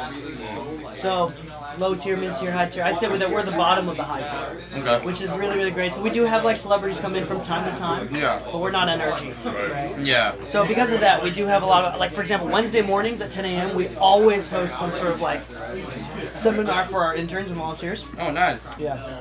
And then usually people get into some sort of paid position pretty quick if you're able to, if you have the skills and the knowledge. And we do like practice. I mean, Jenny was here last night with on Tuesday nights I do like a tracking session for like 4 hours. That's the one time a week that we're like allowed to have 2 interns in the room every week, and I'm tracking and like I'll throw you into the chair and I'll teach you specific tracking techniques. Oh, so you're actually allowed in the room, damn.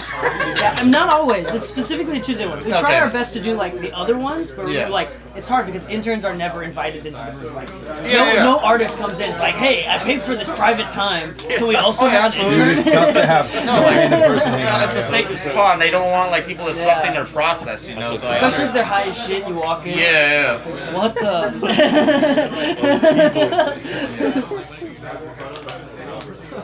Yeah, no, we could definitely talk about something like that.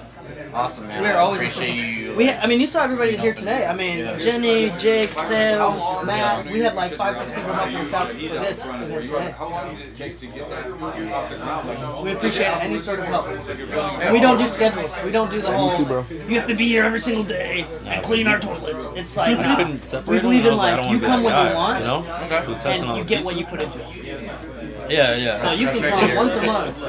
You're not gonna get much out of it. I wash my hands. Yeah, I was like, I don't want to do that. So like Jake and Sam, they came all the way from Canada to come hang out with us, and they'll be here for the next few months, and they're You here couldn't be that guy. at least every other day. I mean, I'm gonna be around. I moved here. I live here now, so. Where'd you move from? Portland, Oregon. My hometown. Cool. Yeah. That's awesome. That's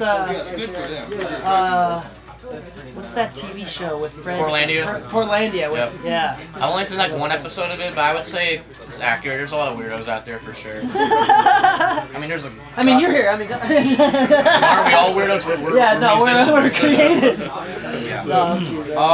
I'm definitely a weirdo. Yeah, I mean, there's a goddamn mural in Portland that literally says "Keep Portland Weird" and like all I've caps. And seen it's like that. there's like stickers. It's Have like you a seen brand that, there. Have you seen that YouTube video of like Darth Vader on unicycle playing like a flaming? If not more. I haven't seen it, Scottish, but the Scottish it's in river, like Portland, right? unicycling around that sign. I haven't seen it, but that's in Portland, right? Yeah. Not surprised.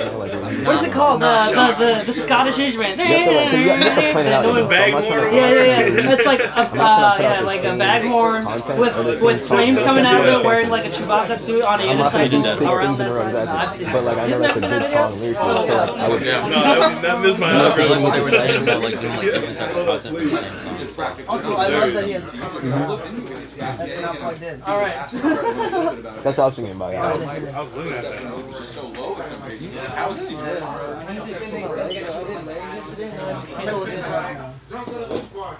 Also, like, people from like different countries.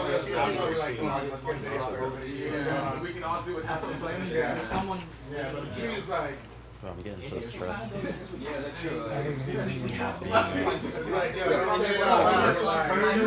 know why. You're getting stressed? I'm stressed. Like, I took the day. I took the time. I worked a couple hours and I said I'm gonna come back because I got a lot of stuff to do.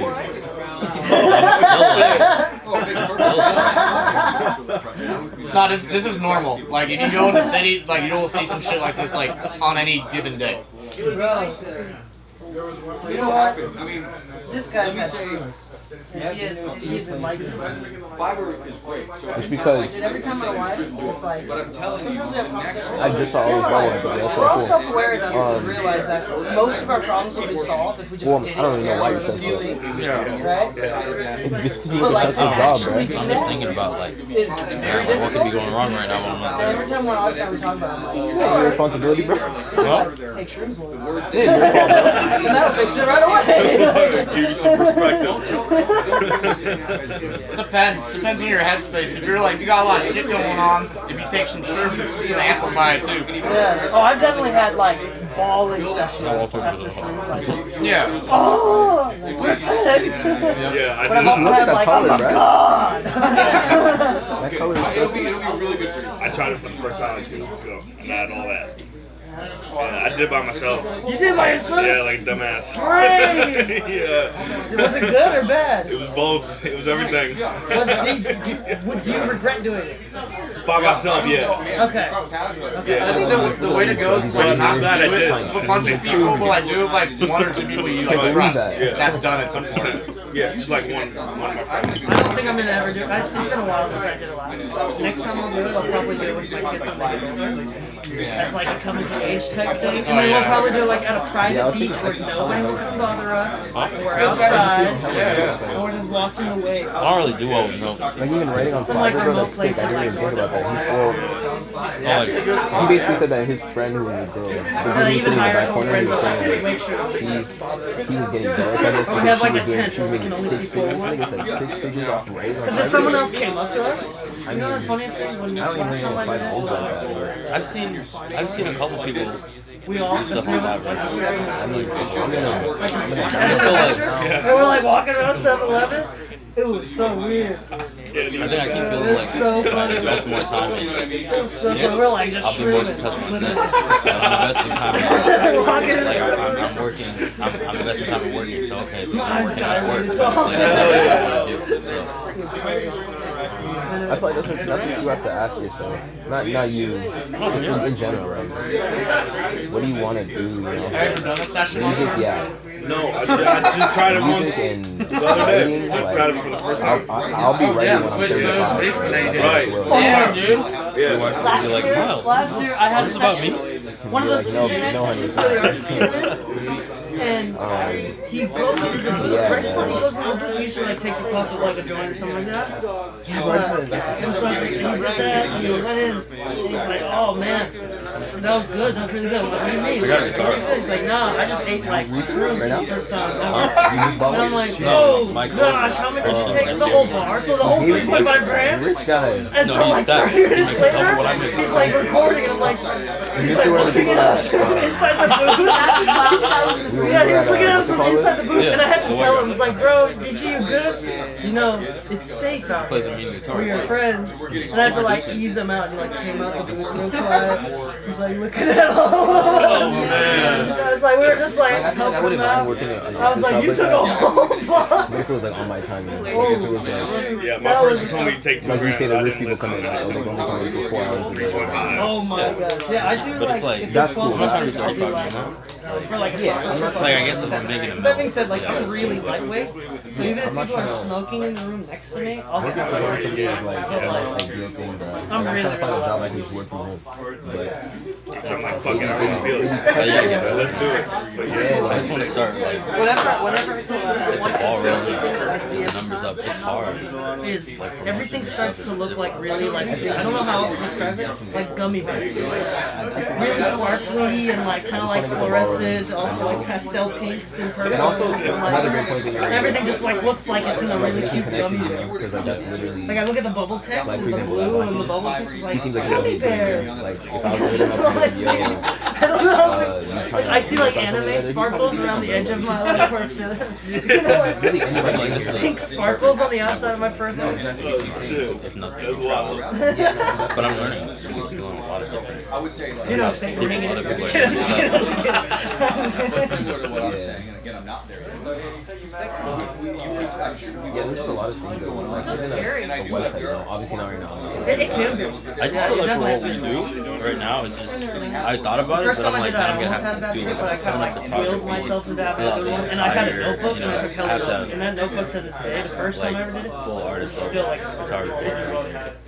ready. So important. Yeah, Yeah. I'm thinking website for right now. Like I just wrote the idea down, but I'm not feel so many things. Yeah, like what do you do in the next 5 years? If it's like What? within the next 5 years. What? Yeah. That's crazy. I did that 2 weeks ago. That's hilarious. Yeah, That's bro. fresh. I might need Well, no, one. no, you're right. I'm not Like in 5 years, like. Well, no, you didn't even know what I was gonna say. I was gonna say Well, I thought it would be a little more like athletes. I tried to ask them. Athletes not only it's like, okay, you got a coding web. Like, right. Like a website I'm for, personally a fan of DMT. I like DMT because you don't have to what else plan are the it. artists themselves have a It's website? really Unless it's for intense. I would say business, like you know, the something trip where I'm itself is like, more intense than like I'm sure it's easier to get the thing is you don't have to plan your whole day around it. The trip only lasts like 10, 15 minutes. Yeah, that's what and I you're heard. completely sober after an hour. That's how you become financially But it free. feels like It It does. Especially if you like you do a little too That's much. for people that are making Like, bank, bro. dude, you're like, shit, I'm not even on Earth right now, bro. Like, where am I, bro? No, you should literally It's go. scary. Like, you don't want to like go, different kind of dimensions. but No, yeah, that's how I literally felt when financially, there was like one time I it did makes so much sense. DMT. I'm like, dude, I literally am not I here feel right like now, once bro. you I don't know go, where I'm at. either you're So, gonna yeah. want to come back immediately or not want to. Like, there's, I don't think you can get in between. I think you're If gonna you do it, like, or you're gonna microdosing is the way to go. go. You don't really need a lot to, like, feel it. And great experience overall. I feel like if I was in your shoes and I want to move to Vegas, I just like just not playing all day. I can do DMT and I can still Let's go go to to New York work. City. Oh, okay, I can do that. like Vegas is nothing out there, bro. There's nothing out there. There's no one out there that's like gonna be interested. You're gonna. I've never been that guy to behave. Like it's all this, Ain't no this, rush, this is man. nonsense, bro. I don't know. Like, As long as you got what you got out of it, you're I'm standing outside and it's just like desert, man. no, it is. It literally Like is between desert. your house, it's dirt. Yeah. You never know. You sometimes you might learn some new Get shit them all about lessons. yourself. I definitely good. It could be crazy, but I mean, the thing is, right? You being in Vegas, that's not stopping you from going to parties. Like, No, it's just here. I get what you mean about here being. It's LA is literally the place. Like, for music. LA, New York, like, Yeah. I always get this crap when I go there. Oh, really? Yeah. I've only been there once. yeah, I mean, we'll just see what happens. So basically, if it doesn't fall through, like, you think you'll. No, I live like literally like 10 minutes from there, so that's why I go there like quite often. That's a long time. I know. I mean, what year? That's a long time, bro. 2023 is Like when and then it might be like, oh, well, I can't really move back. Oh yeah. It'd be like 2024. No traffic is about it. Oh okay. Oh, Christ. But you know, oh. Yep. Oh yeah. Hey, DK. Yes, sir. He's Yeah, what's up? He's right by the speaker. I know that you'll be fine over there. He's not gonna die. Yeah, I don't know what that is. I'm curious too. I think that looks like fiberglass, but I have no idea what that. Wait, did you have a question? Yeah. One of these made. What? What are these? This is installation. Installation? So where's that from here? Behind the fabric. Well, I'm saying the fabric. Well, I have no idea what the fabric is. Oh. Yeah, I've never seen that. Yeah, there's just a lot of points made, like literally even dropping music. Like I think that's part of my thing on social media. Like I don't want to. I made my own panels one time. I think that's like very subconscious, but it's like Oh yeah. I don't really want to keep posting. First, I had the music cheap like ass that. little foam thing. But- Oh yeah, dude. Yeah. Dude, I made that same decision. Like, that same Like, I don't mistake. mean dropping it. I don't. And then you realize it I fucking bought so sucks. much bulk, and I'm like, dude, this isn't helping at all. I'm like, Put it all actually in. get some fiberglass instead. Right. Like even the point made is like, bro. It's not So you built your own panel? It's like, it should I haven't built it before. I actually like bought it like Oh, you today. bought it? Like, Oh, I know like like, building who your cares, own bro? shit will like save you money, but it's a lot of time. Yeah. Lot Follow of you. time. Like I don't want to do that. Yeah. We do not care. Yeah. Well, I didn't have the money, so I had to fucking build my Yeah. own. Like I can't. Like if it was up to like, if I thought about like, oh yeah. I actually have a homie that's moved out William here. feels I think he's like about doing this that as a song. business now, where he's like making his own Right. panels. I would've stopped making music. Lives out there. I think he's legitimately doing that as a business. So maybe I could. Shit, I could give you some information. Like, Shit, that'd be fucking amazing. I don't know. Working at a fucking restaurant right now. So. If you're into like building your own panels or like getting like custom shit, I could maybe set you up with him. He's a cool dude. Fucking. Here, you just want to type your ID. Yeah. Yeah, I'm gonna wash my hand. I'll type in his and I'll type in mine too. Go. Just so we can all connect. I'm good. You type yours in too. How long you been mixing? A little less than a year. So I'm like just yeah, I'm a guitar player. So Oh, really? I got into production like with being in a band and Word. stuff. See, I don't know shit about music theory. Oh, really? Yeah, that's one I thing studied I it need for a to. little That's the bit. dude who makes the panels, by the way. His name is JP. He's also a guitar player. Yeah, and I call it my.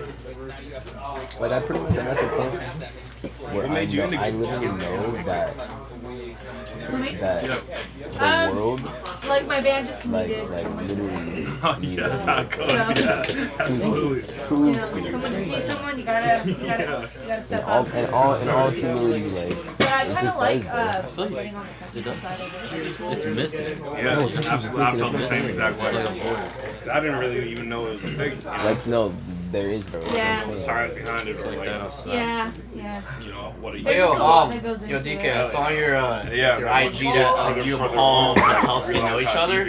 Yeah. You know who I'm talking about, Paul Metelsky? Huh? That's my name. Yeah.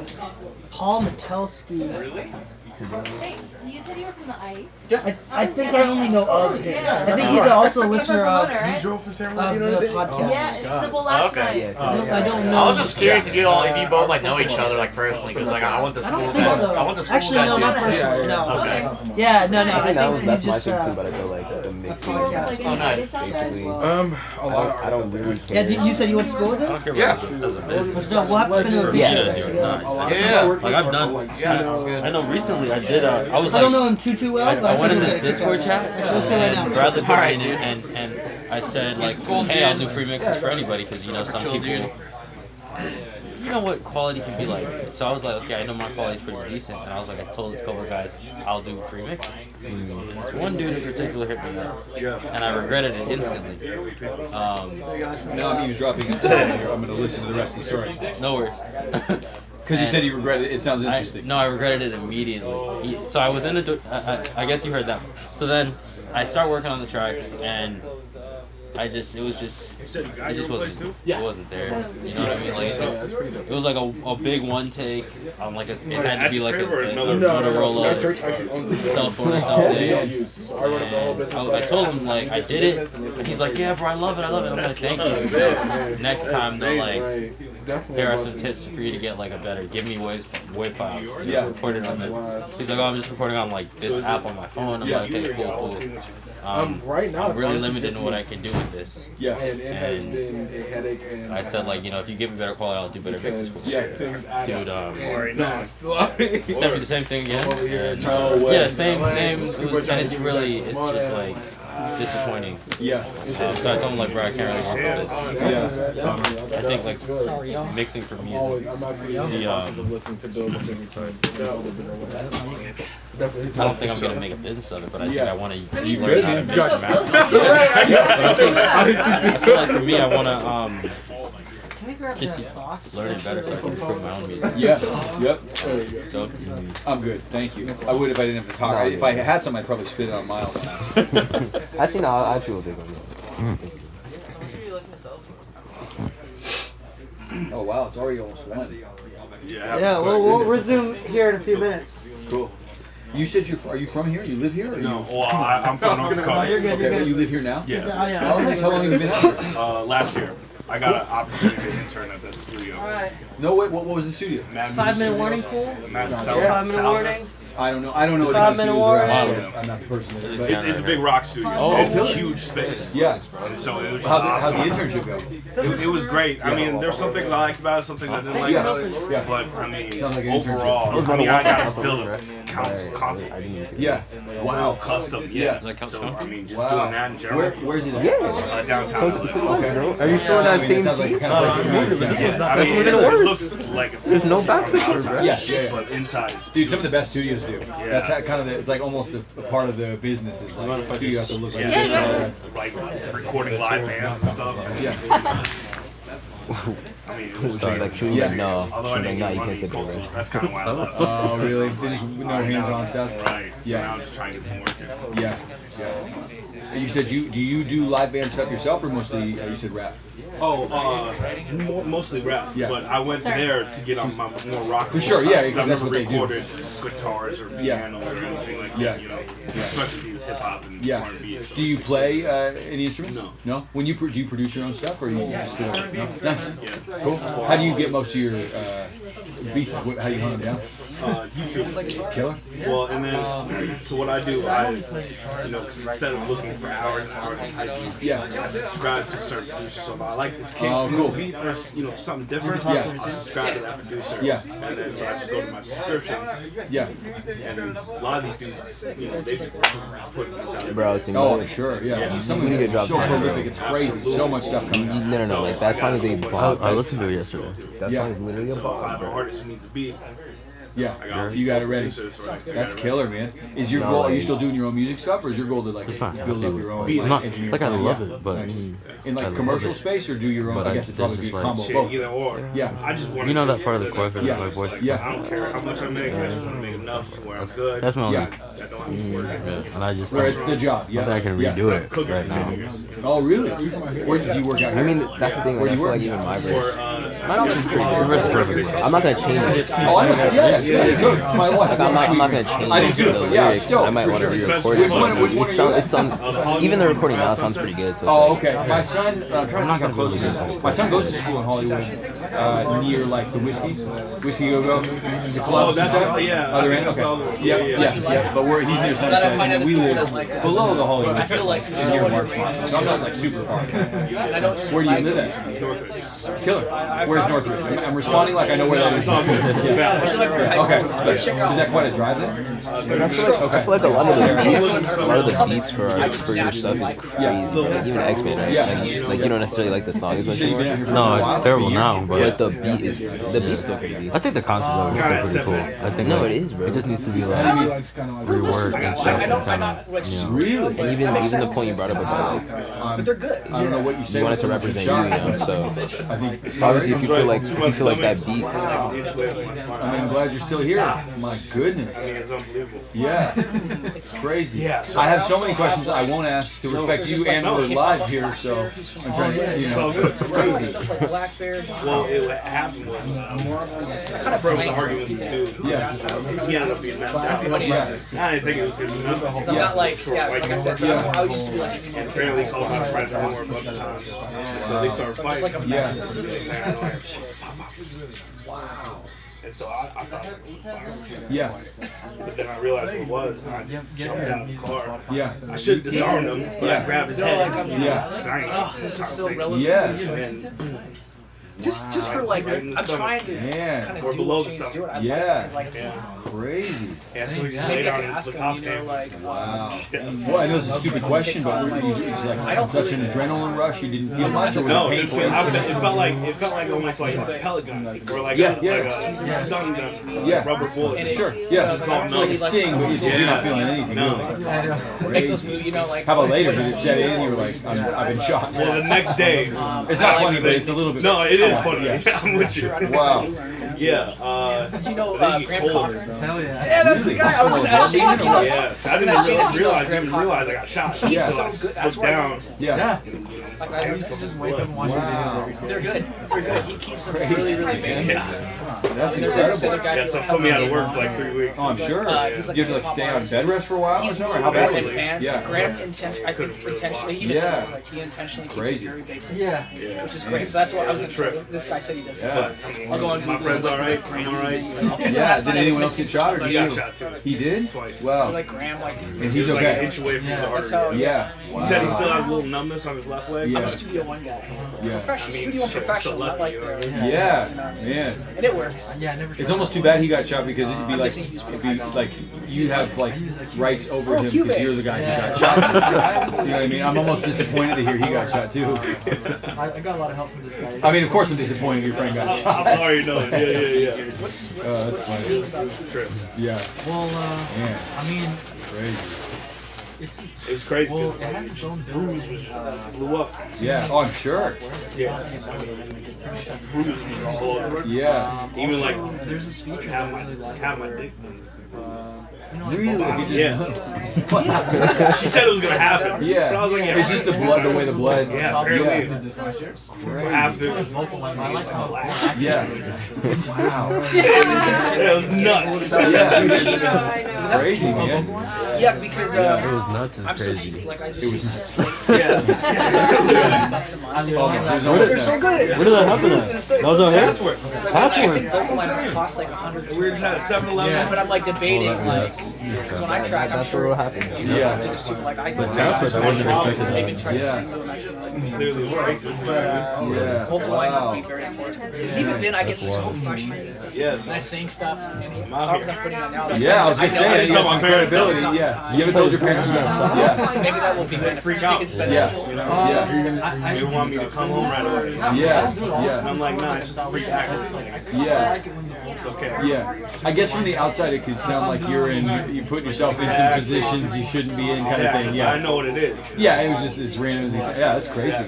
That's honestly weirder that it was so random. Yeah, so I mean, You know what I mean? I've been doing music a lot. People get shot more often than you would think, but not that randomly usually. Yeah. Yeah. Usually even they would admit like, yeah, I was like, either deserving or was the first. You know what I mean? Like, it just happens. I Yeah. think our But that's crazy. mixing Yeah. Damn. so specific. And then when I hear everyone talking about Well, yeah, man. Sorry, That's man. good. I'm trying to get around here. Oh, am I on the board? No, you're not. You're not. some stuff like not as familiar with. It's like mine hit at the bottom. Just trying to play right in between y'all. But you don't play basketball. Yeah. Okay. You There you go. Now you're definitely I not was in a the couple way. inches. I was an inch away. It's cool to be around people. No, you're good. Probably. I mean, You're not I in can tell it. you where you're No, from. I'm good. Yeah. For my Yeah. personal music, I don't like to go I don't know how the fuck. partly because like I Yeah. believe that I'm strong enough for this. Yeah, I'm out here trying to make I it get happen. it. Yeah, It you are feels a out little here. artificial to me. And like John Mayer, I know. All right. differently. We'll get going. We'll get started again.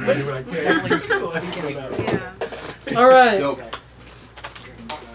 Once again, put your hands together for Shaylan. What can I say? If you've never been clapped for, it feels great. So, just try it. You know what I mean? Put yourself in a position to get clapped for.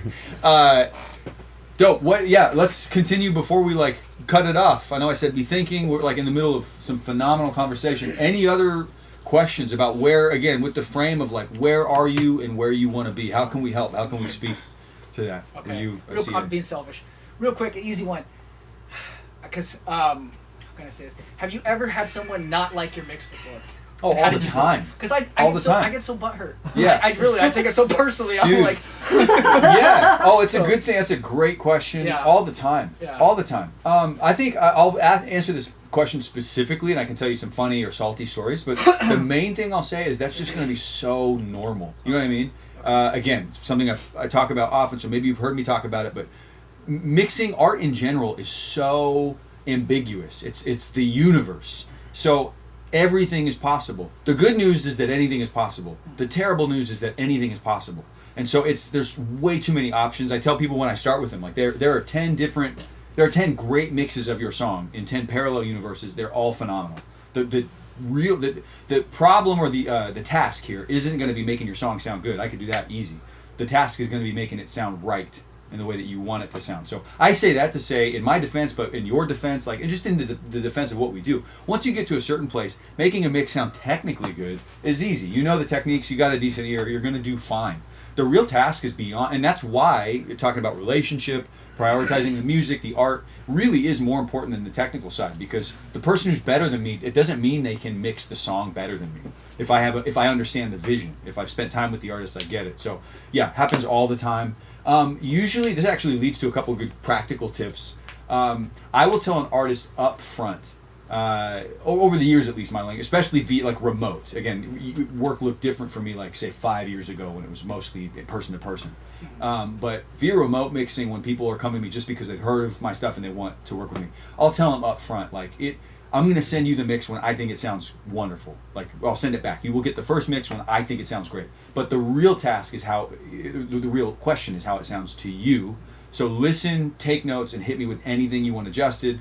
whatever you like or don't like. I let them know I'm going to have thick skin up front, which is easier said than done. But I try. Does that make sense? Like laying that foundation is, I think, really important. Setting up. This sounds backward because you got to be confident too. But setting up an expectation that disappointment is okay will go a long way. Because even for you can hire like some OG, like Chris Lord-Alge or something, is like, and you're gonna not love the first mix sometimes, because it's not good, but because it's not right, or not. Maybe it's perfect, but it's not what you imagined as an artist. You know what I mean? There's so much ambiguity to it. So I think that the bigger task is what you talked about: feeling salty, feeling butthurt, figuring out how to navigate through it, differentiating between a change that you need to just like swallow your pride and make, and this is where the fact that I'm producing most of what I mix. Sometimes I just mix for an artist, but usually I'm more involved in that.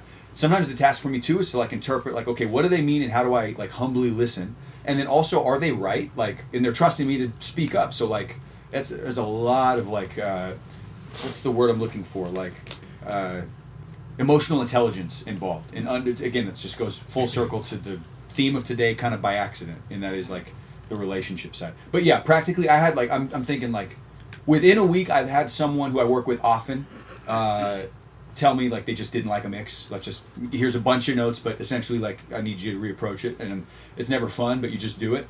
And then on like the low end, I've had someone within the last month get to the very end of the process, paid and everything, because I take final payment. I've adjusted this over many years, but I ask for half the payment up front when it's impersonal, when it's at a distance. I ask for half the payment right up front, and then I ask for half the second half of the payment when I send the first mix, and we will adjust from there. Because I've had, especially young kids, I've had people be like, actually, I don't really like it. I don't want to pay for the rest. But then I see they released it like a month later, and they just were like trying to get out of it. So my point is, I had someone fully paid. We got all the way down. I thought we were fine, and in the end, he hit me back and was like, "Man, I'd like a refund. I'm just not happy with it." And this is another conversation, and not to sound dickish. I hope I've conveyed more than anything. Like, humility goes a long way, relationship. But in that time, it should have come up earlier, and I just said, "Man, I will happily make any other changes you'd like. I'm even open to almost starting from scratch, but we're far beyond a refund at this point. I put in 100% of the work. I can't give 100% of the money back. I'll keep working for you, but I can't do that. So it's tough. There are two things that never get easier. I do this, relative, but to where most of you are, I do this at a high level. This is all I do. Good money, way too much work. Still, I wake up some mornings and I'm like, am I going to have enough work? And I haven't had not enough work for years. I almost can't remember the last time I haven't had too much work. And still, I'm saying, I hope what the message I'm trying to convey makes sense. That you'll just have to continue to fight it off. I still sometimes have that. It's because it's freelance. It's because it's all you. There's no company above me making sure I get paid. So my point is, that is always a struggle. Like, I always have to remind myself I'm going to be fine. And then mix changes. It doesn't matter how thick-skinned you are. It's never fun. Thank you. Just my last comments. Like, I've had clients, I'm sure you guys had too, where they're like, oh, and it like breaks my heart. They're like, I'm gonna take this to another engineer. I feel like I'm being cheated on. So I was like, oh, I can't. Oh, but then it's like, people are like, Eric, you can't take that personally. So I'm glad you said that. You know? Oh yeah, you are being cheated on, but you can't be everyone's girlfriend. You know what I mean? Like, so you just do it. It's like, in a way, what makes it hard is what makes it easy. And that is that it's just, creativity is loose. It's ambiguous. There are a lot of good people out there making good music, and I'm not right for everyone. And owning that, actually, I said earlier you have to do it confidently. I actually think owning the weakness side of it, being forward with like, hey, I could get it wrong. It goes a long way. I think there are mixes I've saved on the front end by being honest that they might be disappointed, because then when they get it and they happen to be disappointed, it didn't shake them off.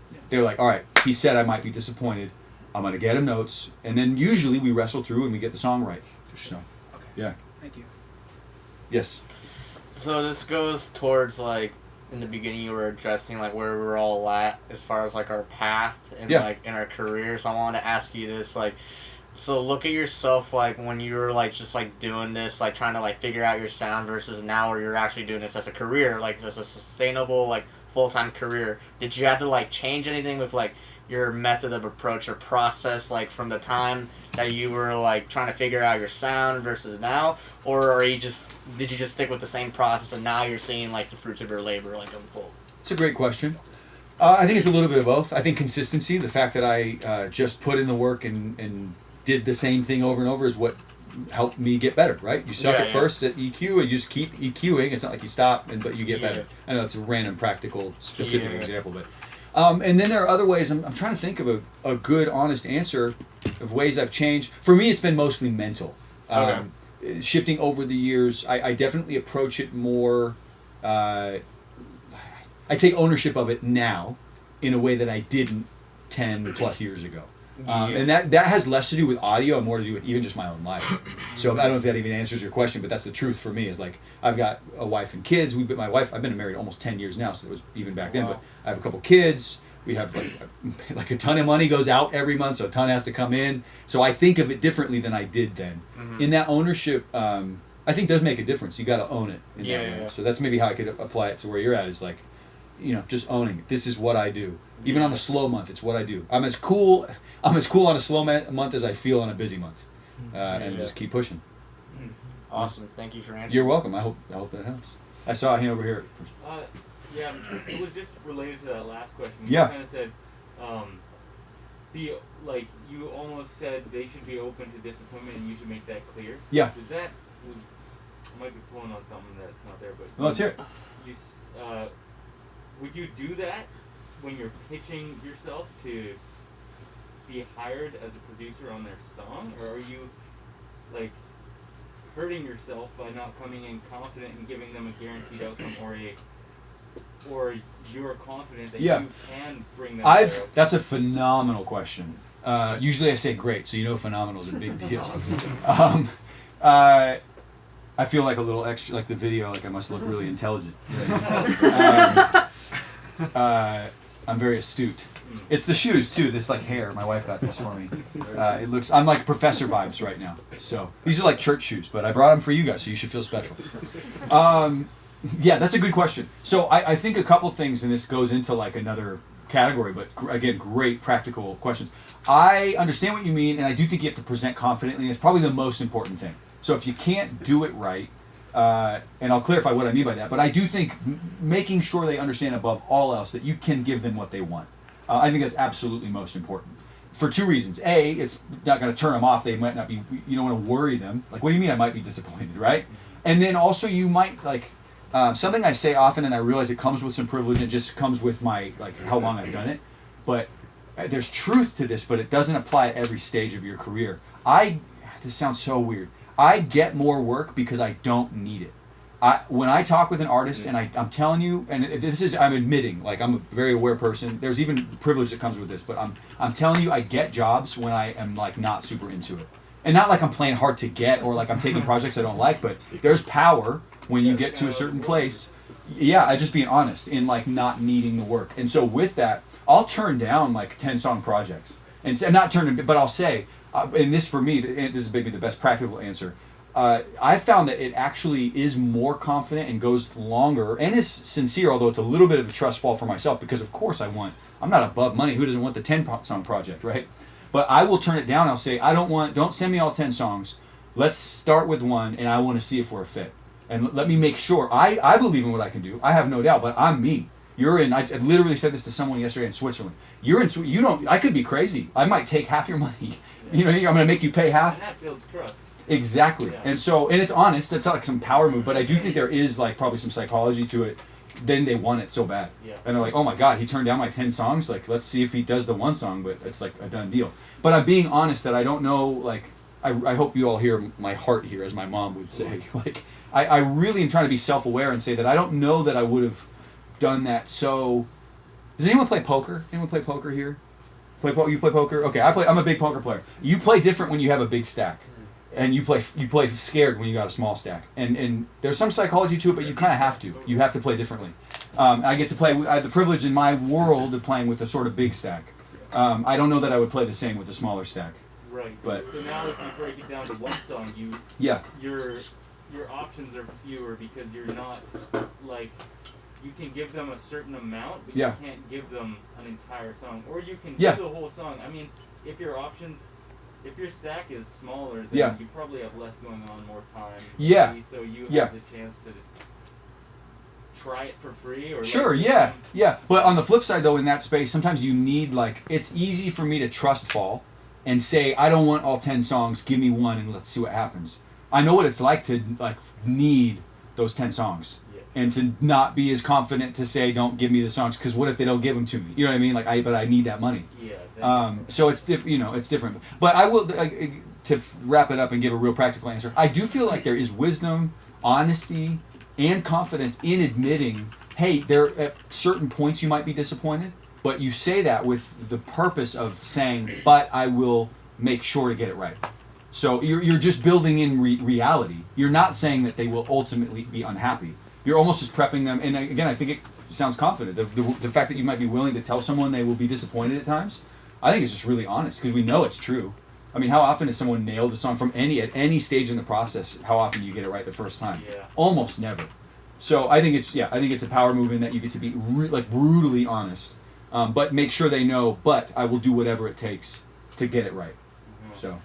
Is it a big thing to like once they get their first listen, then it's like the whole scene changes, right? 100%.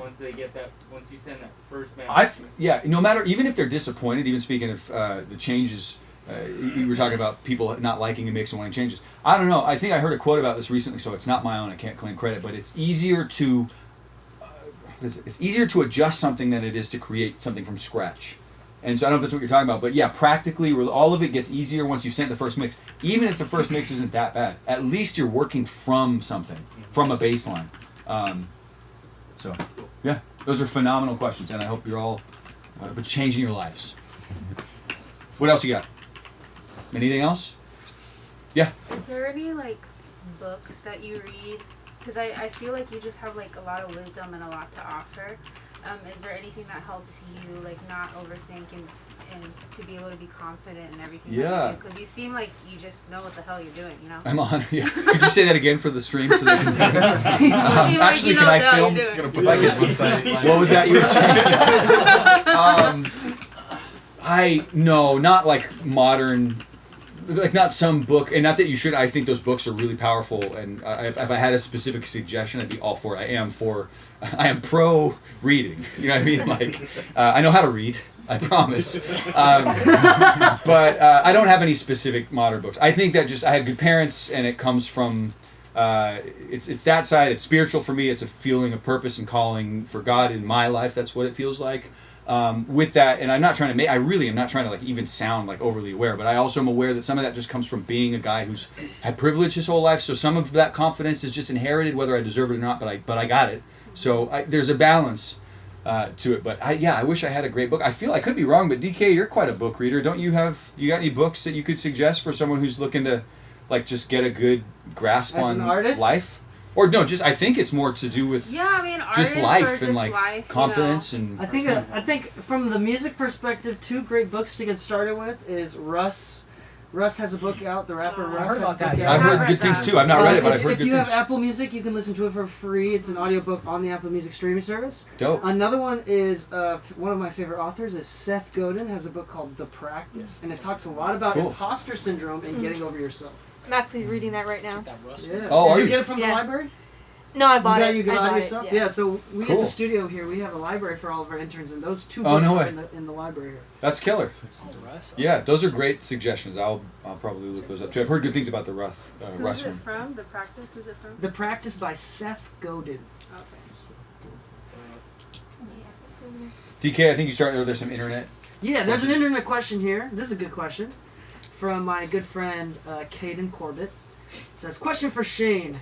When an artist wants to change something about the mix, but you know it was going to butcher the record, do you advise them to not do the revision, find a middle ground, or do you just let it go?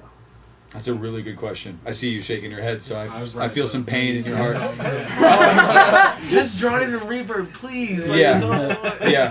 I think there are like a few tears, like not like cried tears, but like levels.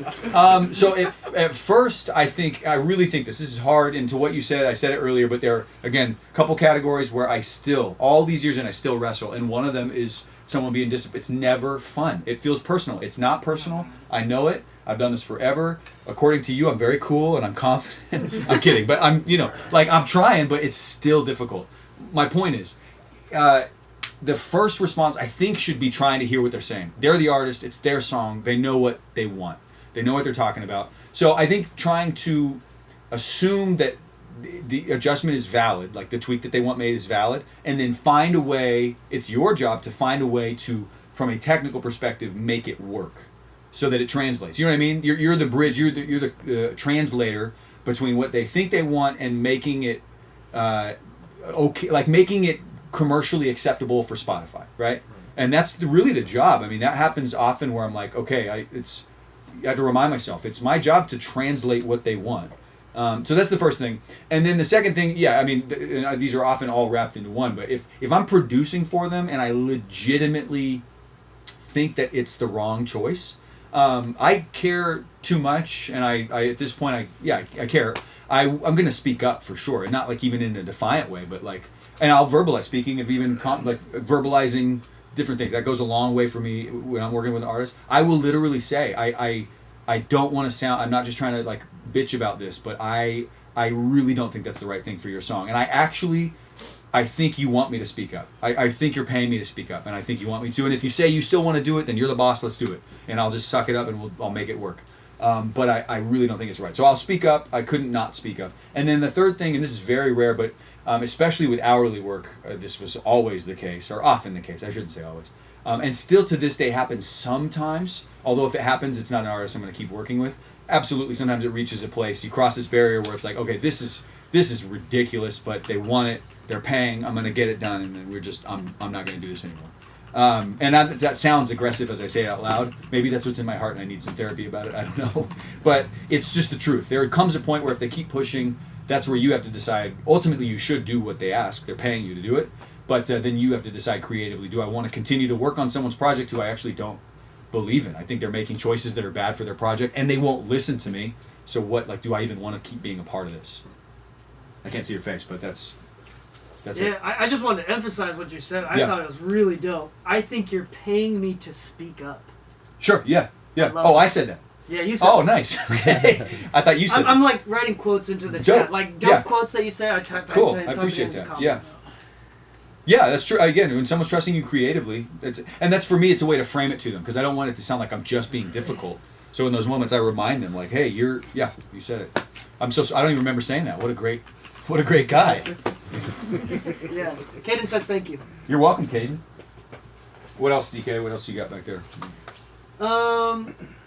That's it for the moment. Okay. What else you guys got? A few more, and then I actually want to pull. I can pull something up and we'll actually do point, something. Like that does help differentiate you from a lot of other people out there, because people want someone. They want to start building a team as an artist. They want people that they can trust, Yeah. that are going to take their vision to the next place that they Yeah.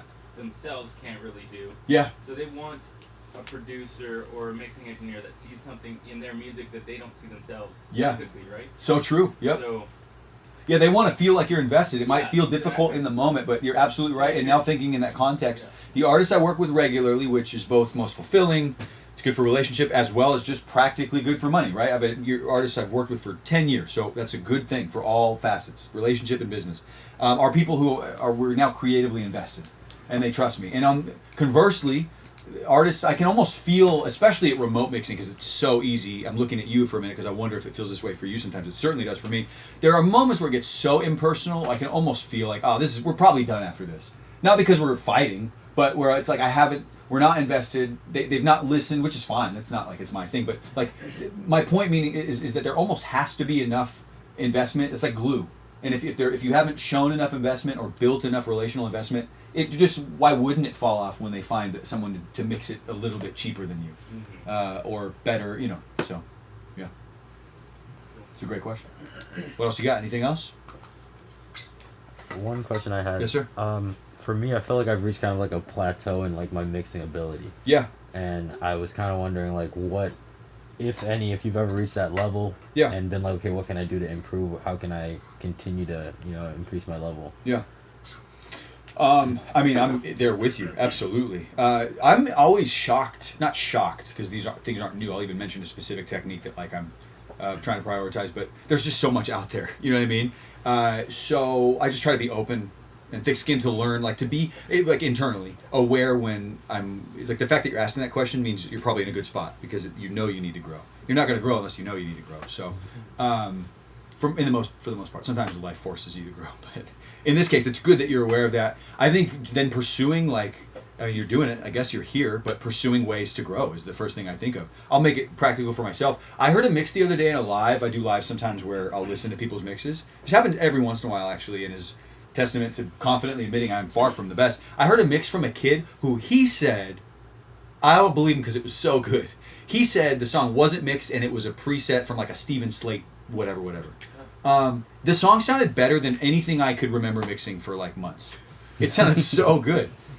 So that's proving 2 points. One, that I want to grow and get better, and then also totally different conversation. But man, it is both so much harder and so much easier than we think it is. You know what I mean? Like sometimes we overcomplicate it. A good mix, like does it sound good? And if it sounds good, like this kid threw on a preset from Steven Slate and called it done. This isn't an ad for Steven, and it was fine. You know what I mean? So I know it's a separate conversation, but as far as growing, like I'm in a space right now where I do very carefully.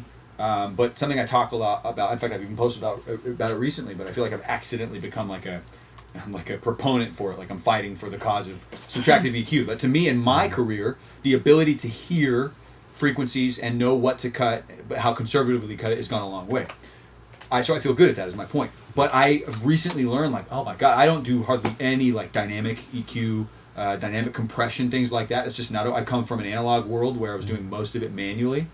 Sometimes even automating EQs throughout, which is not that abnormal except for the fact that plugins do that for you now. So what I'm admitting is those are areas, like I'm literally, as we stand here and you're asking, I'm like, I probably should take some time and learn them. And I haven't though, but I will. Like I need to probably spend a day at the studio at my house and just like watch a handful of videos, buy a couple new plugins that I see people who I trust, who I think are better, or at least doing something I'm not doing, find out what they're using, buy it and learn it and then put it to practice. So, yeah. Anyone else? Anyone have any wisdom for me on dynamic compression and EQ? I'm kidding. No, go ahead. Quick question. Yeah. This is a simple answer. DNA from YouTube says, do you use any software to flatten the sound of your speakers? Absolutely. We talked about this, or no, it was me and Lou before. Yeah, I use SonarWorks, and full discretion, they paid like a year or two ago, like I did a big campaign with them. So initially I was paid to just like use the software, and if I liked it, I had the choice to post it. So that's just being honest that it was a paid thing at first. Now I swear by it, and there are other softwares. You want to use a different one, use a different one. So it's beyond promo. I would not. This is relative. I'll answer the other side of this because there are other thoughts about like just doing it organically and you'll be just fine. But I wouldn't mix in my room currently without my tuning software on and activated. Again, it's funny because I can't see you back there, but I realize I'm talking to the internet. Yeah, so I use SonarWorks. If you guys don't know it, I've done some videos on it. I'll probably do some more soon, but it's brilliant. It is far beyond an ad for a thing. And in fact, this is like legitimately the truth. People ask me all the time, Desert Island plugin, like you can only, you're on a desert island, or gun to your head, you can only buy one plugin. I used to say Melodyne. And still, that's pretty true creatively. I could mix with stock plugins. You'd be surprised when I'll finally pull something up before in the last 5 minutes. And you'll see I use a lot of stock plugins. No shame. But Melodyne, I would pay for. The answer has developed now where like I wouldn't avoid, or I have to have SonarWorks. You have to be flattening your room. So yeah, if you don't use it and you've got your own mixing space, I strongly suggest it. For years, I can give you a practical application of this. For years, I was like way over gutting. I actually I did a video about this, but I recently pulled up an EQ from a song from like 2012, I think. It was ridiculous. If I showed you the EQ curve, it would look idiotic because it was. I thought I was doing the song a favor by gutting all these frequencies from the vocal, and come to find out, because the room wasn't flattened, of course, in this room there was just so much low mid buildup that I was hearing more than I needed to. So if you understand EQ, you know what I'm saying. Like it was overcompensating, so I was overcompensating. Yeah, it's so important. I don't know who, some YouTube person asked that, but yeah, you should absolutely tune your room. Yes? Yeah, I recently did that too because I have a larger room that I work in. And when I saw my frequency response, I was like, okay, this makes so much sense. Dude, yeah, it's like a light bulb, yeah. I had a 12 dB buildup at like 110. Wow. It was a big room, and yeah. I can't afford that much, acoustic treatment. Yeah. So it is a really viable option. It's like Yeah. something dollars for like Yeah. the full thing. But With the like, microphone and stuff, oh yeah. my god, honestly, like if you have that thing on, your mix pretty much sounds like how it should right after. Totally. Like you are not Yeah. really playing with much afterwards. It's true, yeah. It's pretty accurate. Yep. The one caveat I'll give, which doesn't change that, and I completely agree, is that familiarity is more important than anything. So if you don't have SonarWorks, but you are familiar, or some tuning software, but you are familiar with your room, you'll be just fine. I mean, it just goes a long way. You may not be hearing the purest frequency, presentation, all that stuff, but familiarity is most important. And conversely, you could tune your room to SonarWorks, but if you don't take time to make sure you really know what you're hearing, it also won't matter. It's not going to save your life or instantly make your mixes sound better. In fact, if you aren't fully understanding what I'm talking about, this is going to blow your mind, but it will make your mixes sound worse. I'm assuming everyone knows that. But that's kind of that's kind of the weird thing about it, is you'll flip it on, you'll be like, oh my god, that's what my mix really sounds like, because I'm not hearing what I should be hearing. So, yep. Cool. What else you got? Anything else? I do have a question. So Yes, sir. about producing for Yeah. someone, like I know a song could take an hour to produce at times. Yeah. You know, sometimes it could take 12. Yeah. And if you're pitching that project on a price, how do you? I guess you can get a rough ballpark idea, but some things, like you say, like you could end up reproducing the whole thing. Yeah. How do you navigate that? Yeah, so you're saying when there's a big disparity between how long or short it could take? Yeah, exactly. And like Yeah. say, like what would be your time cap that you would put on yourself? Like maybe Yeah. not even verbalize, but like, like your time cap. That's a great question. I think when it's production, you're right, it is open-ended, you're not committed to hours. The upside, especially if you're coming up to hourly work, is it is what it is. You are there for an hour, you're paid for an hour. So it's a good way to come up and stay. Not that you have to grow out of that, but it's more concise.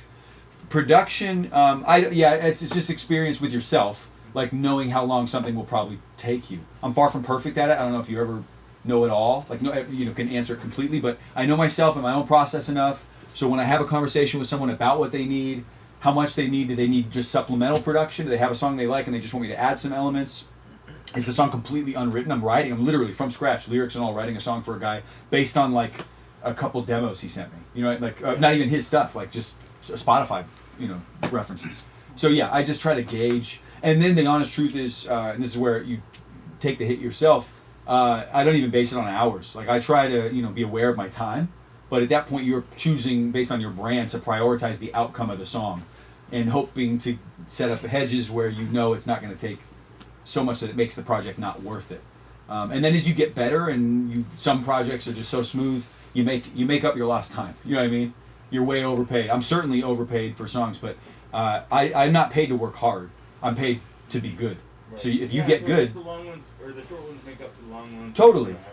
Yeah, yep. And so get good. I didn't mean for that to be a quote, but really, that's like the truth. I mean, there's a reason people can charge what you can charge, and for the most part, you can.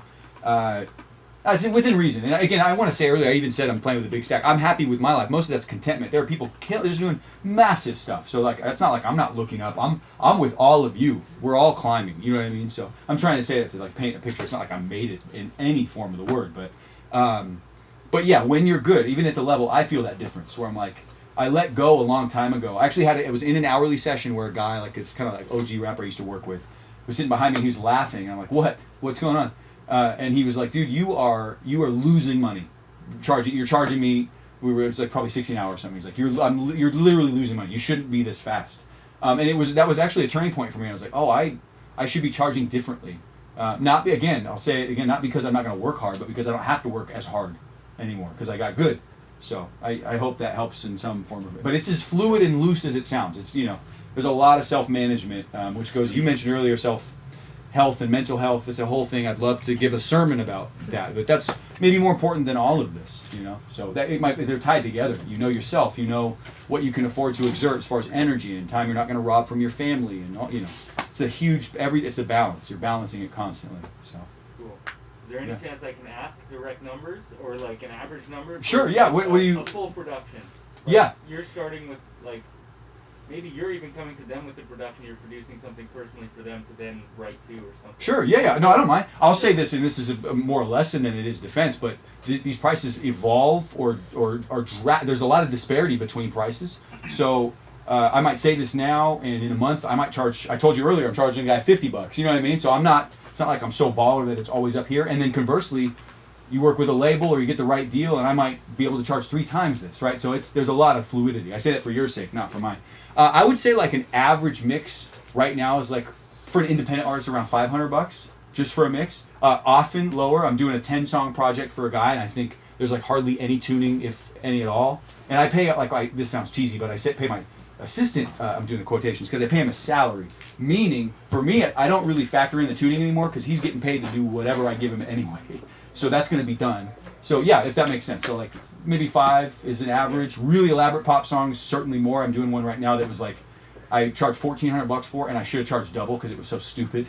Like so big is my point. So and then production, man, the song I'm writing, I can tell you literally, the song I'm writing for scratch, I'll be getting credit too, which it's a whole other world. You might write it for no money up front, but it would be worth a ton for you later. So that's. But for some credit, I'm writing that one for scratch. I think for like $1,750, and then we'll approach the mix and stuff after. And it might sound like a lot, but if you know that world, you also know that's like I'm writing. I actually sent him. This is a side note. I don't think he's watching, so it doesn't matter anyway. I was bummed that he liked the song. I sent it to him, and when I sent I didn't mean for this to be a pat on the back, but maybe as writers you'll understand. It's so good. And I was like, damn it, I should have kept that song. As soon as I hit send, I was like, I told my wife, I was like, I really hope he chooses, like he tells me this isn't quite right. Unfortunately, he likes it. So, which is good, because I'll be paid for it, or I'm paid for it, but I wish I could keep it, so. I don't even remember the original question, but does that help? Oh, it's numbers. Yeah. That was it. It was, yeah. Yeah, like you said. Yeah. Dude, though, I know I've already said this, and it's not like you guys need to be humble. I'm humble with you. I'm telling you, there's value in both. There's value in knowing your value and demanding it. When it's time, charge what I'm doing label stuff. I might do like 10-song record for $3,000 pop just because the label was prepped to pay $5,000, and that's just how we negotiated. Like that's the ambiguity of prices. I'm open to that. And then on the flip side, I'm no better than I got my buddy. His name's Mike. $50. I'm just killing a song for $50. And so I'm not above it. You got to know yourself and not take too much, and all that. But I'm not above anything for sure. So yeah, of course. Dope. I'm happy to. What I'd like to do, but I want to answer. This is the funnest, like most important thing. But we can pull up a song. I think at this point, like with the time we have, I'll pull up a song for fun. We'll listen. It's unmastered. It's actually unfinished, but it's just a cool song that I don't even know that I should show. It's not the song I plan to show, but you can leave the live on, and I just won't say who it is. But it's just a cool song. We can talk, and you guys can just ask me questions. I don't even know. Like it's mixed. There's not even time now to really mix a song, but I would love to answer some specific questions. Pull up whatever I need to, like show you what's on the session. Does that sound like a good practical approach at this point? Okay, cool. And then interrupt me with questions if you've got them. Like unrelated to the mix. I'm happy to keep answering stuff.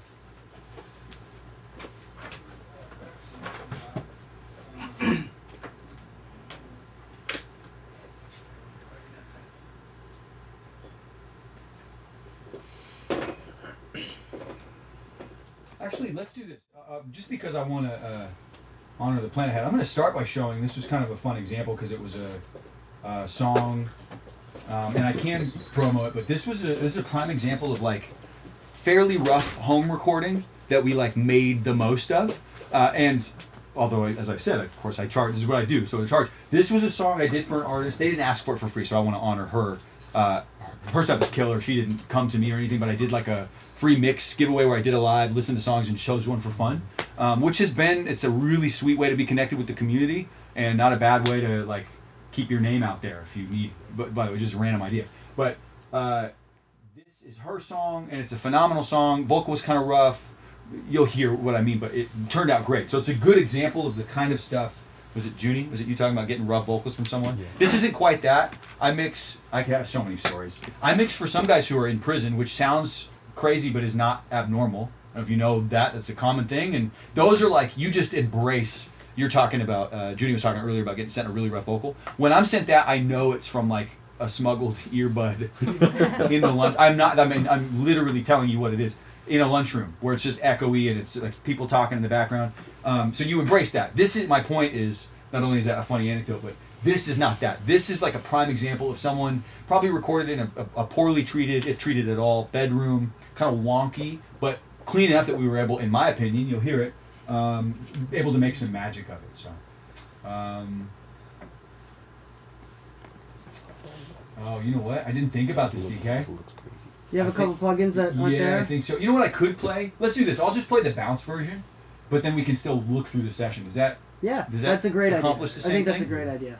Yeah, I'm sorry we didn't talk. I didn't even think about No worries. the practicality of. I should have mentioned. No, it's not on you. I just didn't think through that you wouldn't maybe have everything that I have. You guys have a ridiculous amount though. So. Sorry, I've never been on a computer before, so.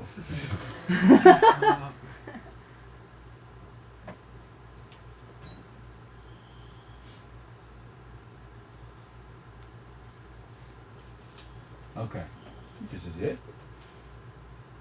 It's been a little bit since I've been on it, so. If this doesn't play, Quick. Oh, what's that? Just a quick question. I Yeah. seen you had the acapella, the instrumental, and everything like that. Uh-huh. Do you send that every single time with every mix? If they want it. Okay. But yeah, I will, as far as pricing, I would factor that Right, in. right. If someone wants edits or we don't talk about it up front, they hit me months later. Yeah. As I say that, I will be honest. Actually, even then, if it's an ongoing client, I'm going to do, that feels right to me. Okay. And I'm just going to take care of it because it's good for business. Right. And good for relationship. Right. But if it's a one-time artist, or just, I might, like if it's months later, I think you have the right to say, can you cover Yeah. a little bit of time? It's going to take me time.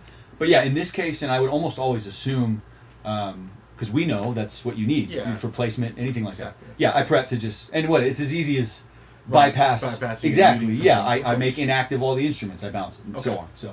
Okay. Yes. Gotcha. DK, what do I do to get output here? Just press play. That should be it. Actually, hold on. Or does it need to be within Pro Tools? Hold on, yeah. Is it playing right now? Here we go. Okay.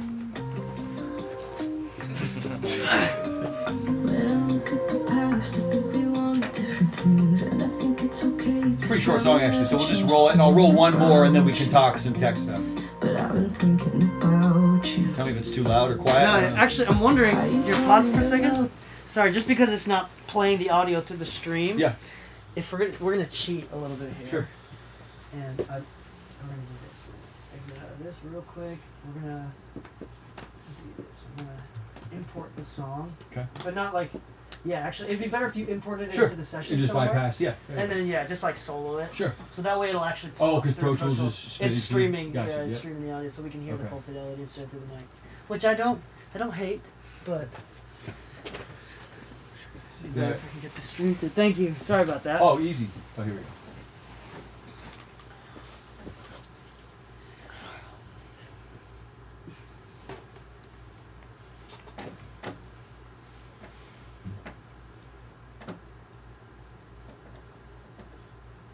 We won't have the conversation now, but DK, I feel like you and I can host a podcast on mouse choice alone.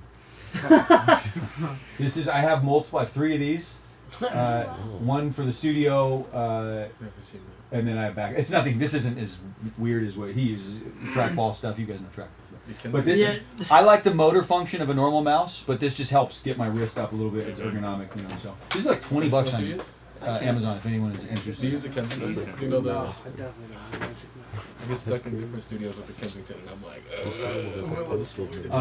I do not do the rollerball. Yeah. He uses the trackball as well. 'Cause he uses- Yeah, I like the. I wanted to keep the normal function. Luz uses the trackball. Okay, but yeah. I use a mouse. Okay. I'm not that old, but I've done it long enough. I mean, think about. We all have desk jobs essentially. You know what I mean? Right. I might as well be in a cubicle.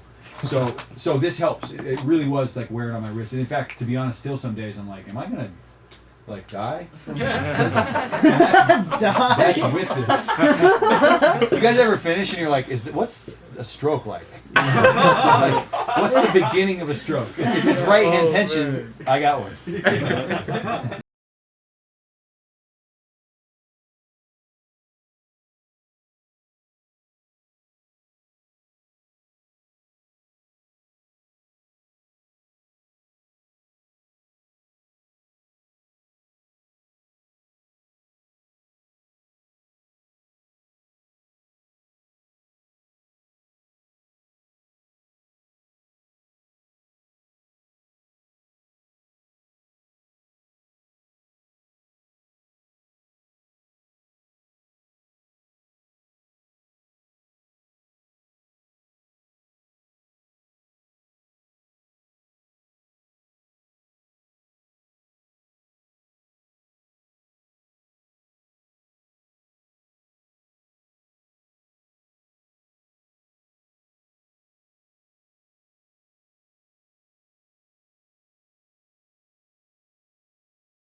hammer. That was great. So, I'll play one more real quick. I'm not gonna say.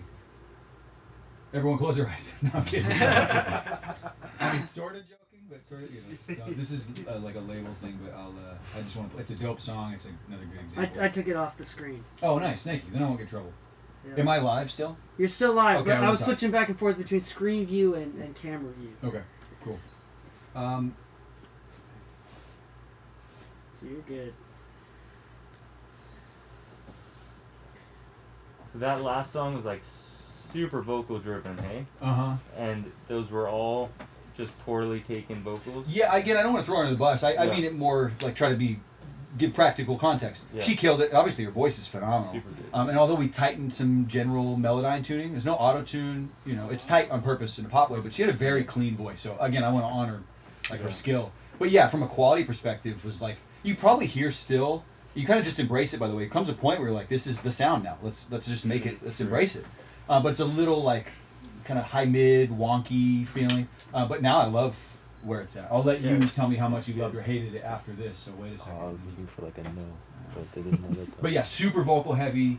I mean, it's pretty that's a pretty modern pop mix in my mind. Mm-hmm. This one's pretty present too, but I'll play one more and then we can just chat.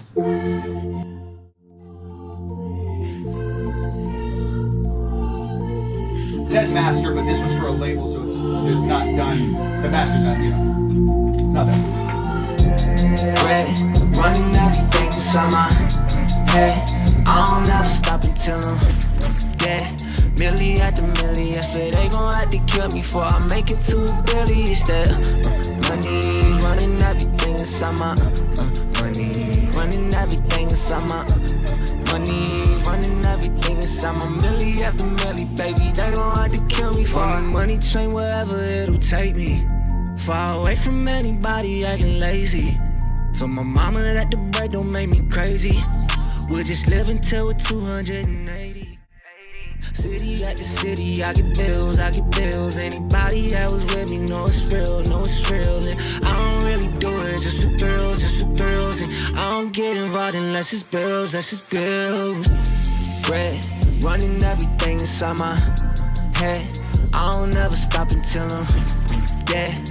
Milli after milli, I swear they gon' have to kill me before I make it to a billy. It's that money running everything inside my money running everything inside my money running everything inside my milli after milli, baby. They gon' have to kill me for it. Yeah, man, make some money, shit's different. Wake up and the tool is in the kitchen. That shit is way too heavy. That shit you know already. Break it out and I know that every city that I'm in, know it's real. Everybody that I'm with, they know the deal. And I don't get involved in that shit thrills for you. For the pitch that you want me cause I'm ignorant. Red, running everything inside my head. I don't ever stop until I'm dead. Milli after milli, I swear they gon' have to kill me before I make it to a belly. It's that money running everything inside my money running everything inside my money running everything inside my milli after milli, baby. They gon' have to kill me for it. Dope. I don't even know where to go from here. So tell me questions, thoughts, concerns, complaints. It's great. I love the sound on these. I don't get a lot of. It's new, brand new for me too. I've never heard anything It's been a while here. since I've been in an actual analog, full-on studio that's treated and everything. But I love the sound, and I was wondering if Shane, you can talk about it, and maybe other mixers in here too. Like I think for me, he's like a big, new mixing engineer. Yeah. I struggle with taking the mid-range. I know the mid-range is like the hated frequency. Everyone sucks the low mids and all this stuff. But I feel like what my ears are hearing is I struggle with taking or subtracting mids. Sometimes I've heard everyone, we hate the 300 and we hate those because they are boxy and they're muddy.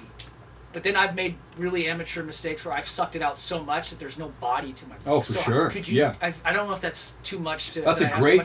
But with regard to your question. mixing, Shane, how do you deal with I guess taking mid ranges out and making everything just sound clean? Yeah. I mean, the first, and I'll answer technically, but you just know over time, right? You just know what you're listening for, and that's the part I can't maybe communicate, but that's over the years, I feel like I've had the exact same question. I still ask myself that every time I sit down, right, for that right balance. Yeah. And you just over time know, you just hear it. In this case, and in fact, I'll pull up the EQ not for that song, but for the we're in the session of the girl song, and I'm interrupting myself with another thought. In this case, I'm carving quite a bit because it was so wonky. So you'll see it's really aggressive. I will say over the years, and add to this a well-treated room and hopefully using SonarWorks or some kind of tuning software, I have found myself cutting less and less and less and less. When a vocal is tracked well, you really shouldn't have to do a ton. I mean, sometimes I sit and I'm mixing and I'm like, it sounds funny, and again, it's not trying to be self-congratulatory, but practically. Sometimes I sit and I'm like, wow, they really are just paying me to be a fan of music right now. Because I'm not doing a ton. But they're just asking someone who knows what music's supposed to sound like to say, yes, that sounds like good music. And so I do that, and it involves a little bit of EQ here and there. Yeah. You know what I mean? I'm oversimplifying, but sometimes it feels that easy. I'll finish a mix, I'm like, that does sound great, but like, I was paid mostly just to, like give a thumbs up because it sounds great. Sure. And then in this case, I'll show you, but I'm carving a ton. What I feel like I found, because I'm in the same boat. In fact, this song here you just heard. Although I hear things in this room I didn't hear in my room, but it's it's carved out very little in the low mids. He's got kind of not a low voice, but kind of this box in the low mid, and we wanted to keep most of that. It's a thick voice, and I wanted to keep it thick, so carved out a little bit, and then we ended up carving out. Maybe isn't specific to your question, but I will say this like trick has worked for me recently to get a really bright, like a vocal that's still warm but really bright. We ended up carving out a ton. In the like high mids, which I think people use a lot, like Soothe, things like that, and then reboosting. If you saw the API I use this API EQ obsessively. This is not for this session. Well, I'm doing it here too, just cranking 16K. Just like I've already gutted all the like the shitty stuff, and I just re-crank 16K, and it like brings the air back into it. Yeah. There are other plugins people use for that, different things. They're automated, again, Soothe, things like that, or doing a lot of that. But in my kind of analog, like stuck on my thing workflow, which just works, it is often almost literally this. Shane, you said Soothe. Is that the what starts with the O? Is it O? Oak sound? Yes, they own. Yeah. Is that That's exactly the company. Yes. Is that a good one? You recommend that one, or is it? I don't use. So the short answer is yes. The people I know who swear by it swear by it. Okay. I bought it and have it, but I've not made it a part of my normal workflow. I did for a little while. Like I got way into it, thinking I'm doing it. I'm a Soothe guy now. Yeah. And then like the honest truth is, like a month later, I don't know that I figured it out the right way. The people who I know who say they love it, I trust them. So it must be doing something, but it wasn't doing much for me. So I gave up. I might circle back though. It's one of those things. I was being honest with Junie. Like I really do like being transparent with you guys. I want to grow in the area of like automated, dynamic EQ, dynamic compression. Those are areas. A lot of that I'm doing manually. Which, to paint another lesson, on the flip side, maybe that's okay. Like part of my process, that's just how I do it. I shouldn't feel a need to change. But I do think I'm missing out on some magic by not learning a little bit more in the dynamic genre. You know what I mean? Sure. Dynamic EQ and dynamic compression. So Soothe is in that category where it's like, it's reading it's reading in real time. So can we see this EQ? Sure. Yeah. I'm interested. Yep. See what you. Hers is gutted. I'll show the vocal. Let's see here. So this lead vocal. That is substantial in my book. Okay. This especially, it was just messy room. Okay, this is where I want to know. Yep. What did you put the high pass or the low cut up to? Man, it's up to over 200. It's funny, actually, as I say that out loud, it looks high. That's not, if you think of the human voice, it's really not that high, actually. Yeah. But these days, I'm honestly, maybe it's because I'm dealing with cleaner takes, I don't know. I'm not cutting that Okay, much. because that's interesting. Thank you for sharing. Because some people I hear that the most common one I'm sure we've all heard is like at least to 100 for vocals, right? Yeah. But then I've seen guys like this. I don't know if you guys know Help Me Davon on there. I love watching his stuff. He's like, I cut up to 300. Yeah. And I said, I don't believe you at first. And then he's like, no, because when you master, yeah, it sounds like he took the body out. So I always wrestle between 100 and 300. So I always want to thank you Yeah. for sharing. Use your ear. I can't say, he's not wrong, for sure. In my book these days, and maybe I'm growing, I do things, I cannot overemphasize this, I do things differently today than I would have done a month ago. Yeah. Like just small, I'm talking minute things, but that's why we keep getting good, right? So my point is, it's not, don't let me be the end all be all, but in my book these days, that's quite a bit. Like I'm rolling quite a bit, and you can see those low mid cuts just above it are really specific. It's actually unnecessary. I could have just done it with one, but I was like, finding a couple notches. Sorry, I'm being selfish, everybody. You just go through and sweep through, right? Sort of, yes, and that's I've done videos about that. I've seen a lot of like some people say I stopped. I stopped doing a subtractive EQ. You don't ever get to stop doing subtractive EQ. You literally have to if you're, especially with wonky rooms. The only people who are allowed to say that would maybe be like a Chris Lord-Alge or some high-end guy who's like always recording in a great setup, you know, on a Neve, in an old Sony mic, like just perfect setup. Otherwise, you're gonna have to hunt stuff down. But yeah, I used to. That's how I suggest people practice. Is, you know, boost, tighten the belt, you know, and then sweep.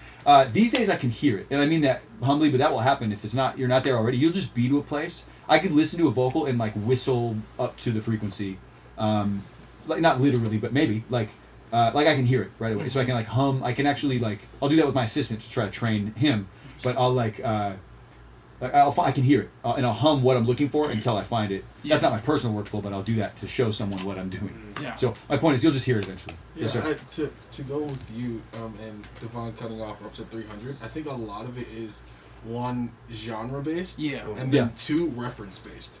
True. And For sure. Referencing like, okay, like I'm listening to a Tory Lanez track, he almost cuts all of his. Oh, it's so thin. Yep, So it's for like, sure. okay, Yeah. so now I know that this is the reference that they kind of want. Yeah. So I'm gonna have to cut up. It's a good point. And Absolutely. I think Yeah. that's a good thing to keep in mind. Yeah. It's like your references and your genre. Yeah. Reference mixing is like key. So true. Yep. Absolutely true. Yep. And in this case, not her song, although I thought her voice sounded pretty full for how much I'm cutting. Honestly, that's evidence of how wonky it was in the low mids. And there's more, by the way. I can show you others, but there's a couple other EQs going on here. In his, we left quite a bit of that. It's not as much low. I probably rolled it out similarly, but I definitely touch the low mids like this. His, if I were to hear, like if I close my eyes and imagine an analyzer on his voice, it's pretty full in the low mids. And that was just intentional. So to like your point, there are vocals where you wouldn't want that, and then on his voice, I want it to be kind of beefy, have a drop in the high like brittle stuff, and then again on his, I might have literally almost completely cranked 16K just to pull back some air. Okay, so maybe that. Oh, I'm sorry. No, go for it. No, because I was just saying maybe that's where I'm making a mistake because Yeah. like maybe what I think what you, if I'm hearing you right, Shane, you said like, I guess where I need to work on is like, I can't just do the same for everybody. Like, and then you were saying like I have to specifically listen. Okay, he's got more, he's got more like in his chest voice or something like that. So okay, maybe that's. I know there are presets, and then I'll get you. There are presets that work. And in fact, like I said about that guy who I'm looking at because I think I told you, but the Steven Slate mix. I was answering someone's question. It sounded phenomenal. Like so that's working for somebody. So maybe there are things I don't know, and if there are presets out there, like I want to know more about them. That said, it's still really human. It has to be, and that's why there are jobs like this job, because as soon as an algorithm or robot, and this sounds so boomer of me, I'm not a boomer, by the way, but I am the oldest person in the room apparently. But as soon as an algorithm can do it, I will be the first to be all about it, and I'll pay the algorithm to do it. But it's still got to be human. And so my point is, I'm not using any presets. I mix this loop. Well, I miss this artist. I mix his stuff often, and I start from scratch every time. I might know like what I like, and artist to artist, I use a lot of the same compressors, reverb, just because that's my sound and I like it. But I'm starting literally from scratch. I wouldn't think of even importing an EQ unless it happened to be the same day, same key. It has to be the same key, but otherwise I wouldn't even consider it. So, you were asking first. Yeah, actually, you were talking about the whistling thing. I think one of the best things that I've learned being here, spending time with. Well, this one was specifically DK. Was I've heard him on multiple occasions when I would go over to his apartment and watch him mix, and he literally whistles the frequency. That I'm not hearing. And then he's like, just listen though. I didn't know that was a thing. DK, we're making each other look smart right now. But this was probably the most important thing I've learned. That he's like, just listen. Totally. And once someone shows you how to hear it, you almost can't unhear Totally. it. Yeah. But then you have to approach your mixes when you pull up an EQ. Don't think 300 to 400 is muddy. Don't think 200 is stuffy. And I do agree with that sentiment. You don't need to just ambiguously do it. Listen to what's not there, or what subtractive EQ. Listen to what needs to be taken out. Right. And those are good rules if you know, but you have to reverse engineer. Those are good rules if your mix is sounding muddy. Well, then maybe you should try. Maybe this area is a problem, and so it's good to know. But don't just like, I'm going to cut this, I'm going to cut that. It just would never be. It's so, dependent on the vocal, the room, the mic, the preamp, all of it. And the big thing was like, boosting, sweeping, or like really paying attention to sweeping, or like just boosting certain areas, and like this is what this is doing to this vocal. This Yeah. is what this is doing to this vocal. Does it need to be taken out? Yeah. Yes or no? Right? Yeah, totally. I think you. No. Okay. Easy. Yeah. Would you mind rolling back the low cut filter so we can Sure. hear how wonky Yep. it sounds? We won't hear. This is missing a few plugins. Okay. But I'll solo the vocal. Like what we listened to was the bounce version. Right. But you'll hear it for the most part. I'm not really worried about this. So this would be raw with nothing on the master.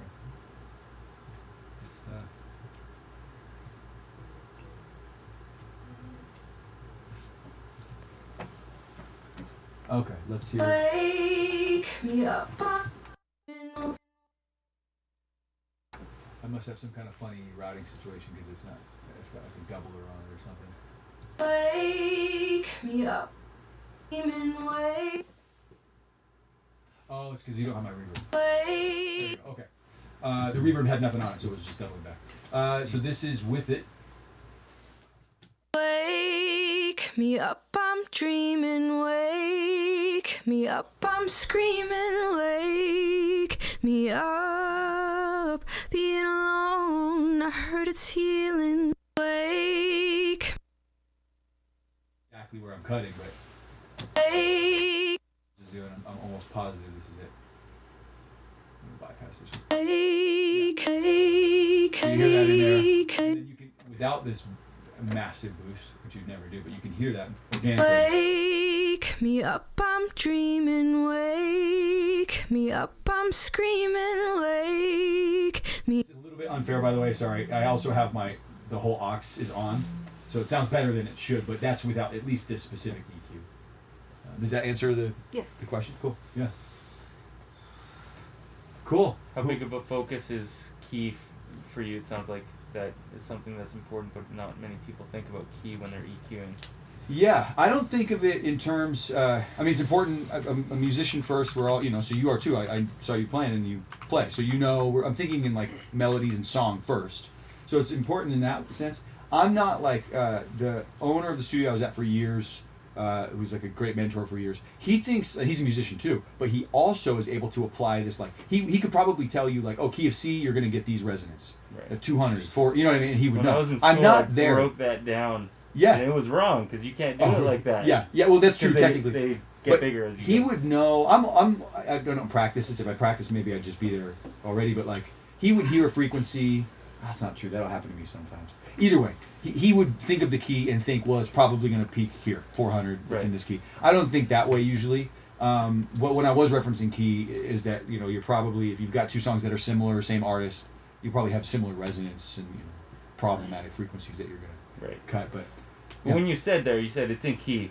Yeah. I was thinking maybe you were alluding to like it's okay to leave resonances if they're in key. Oh yeah, sure. I But- mean, in some cases you absolutely want to because that's where your body is. But it's going to be in key necessarily as long as they're Yeah, it's pitch, it's a their balance. pitch is on. It's going to be in key. The resonances are going to Yeah, be in key. the thing right? there, like you can hear that. To me, I hear this is less like sometimes I'll get something from an artist and I hear the way the key resonated with like their linoleum. You know what I mean? And like that's a problem. Yeah. So that's what I'm carving out, but I'm certainly not trying to carve the body out.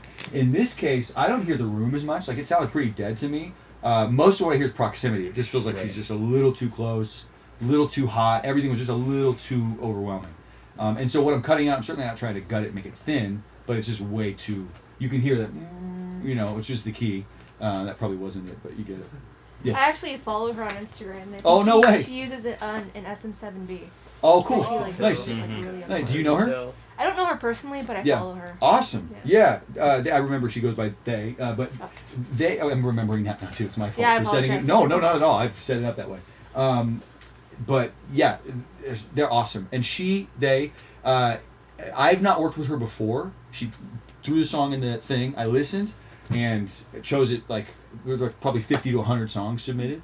So I'm trying to hype them up. It's like a killer song, clearly. And I think they're releasing this month, like within a few days. Yeah. So I chose it because it's a good one to show off, but also why not give her some free promo, cool stuff. So, what else we got? Yes, sir. I had one question, kind of around like levels and gain staging and things Yeah. like that.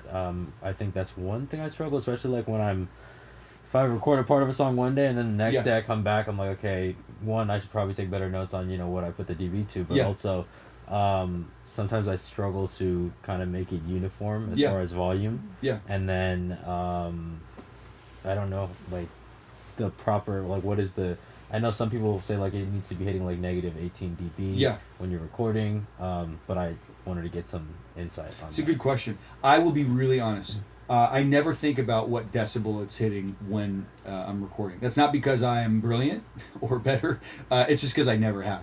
It's never been a part of my process. If it sounds good, of course I'm looking at levels technically, but as far as the literal digital output, I've never really given it thought.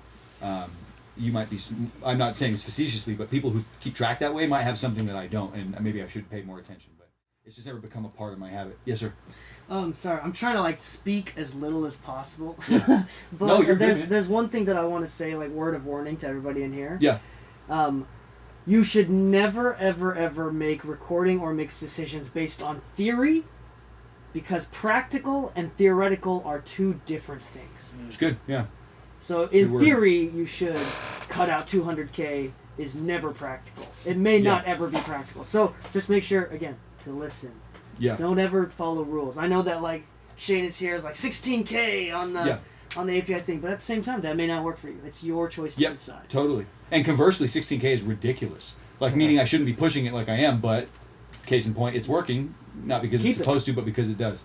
Yep, exactly. Sorry, that was No, just- that's I a just great wanted to say that's a that. great Sorry, I thought. apologize. Gain staging is a whole thing. I'm sure you know that. It's less, and you know this, but to people like I get asked often, like how, like what do you use to gain stage? Like it's a, like you just I have the, I've got the SonarWorks gain staging plugin, and it takes care of all my gain staging. It's not. I know you. Everyone's laughing, so you must know this. Gain staging isn't. It's a concept. It's not something you do necessarily. It's something you are ever aware of. Does that? I hope that makes sense. If it doesn't, you read about it. But so it's not like there's a gain stage plugin that's going to solve all your gain staging problems. But to that, I will say, so I'm not super aware technically from a DB perspective, from recording all the way to the end. But I do have a template I work from when my assistant set sessions up. It's always in this template, and like my process for gain staging that works for me to keep my stuff consistent is like, and I won't even show it right now, but is essentially like, for example, if I'm mixing stems, whether it's a real live band or a beat, it might be split, drums might be on their own aux, different things, but ultimately those instruments are headed out through a compressor, and I know where that's usually set, and I know how I want it to hit. That's kind of my first thing. If on my go-to setting it is slamming, I'm not going to adjust the compressor initially. I'm going to adjust the input into the compressor, because I know it means there's no way it should be slamming right now. It means the instruments are way too loud. So does that make sense? So I adjust down there, and then from there I know how the vocals should sit on top of that, and how the beat and vocals should be hitting, maybe not mastering in real time, but it's generally how they should be hitting a basic compressor that I have on the master output. And that helps me keep things, sometimes I'll adjust if I need to. It's not like it's a harsh rule, but if I keep that relative thing in mind, like my beat on this setting, I know that it shouldn't be absolutely slamming, then it keeps me within those boundaries.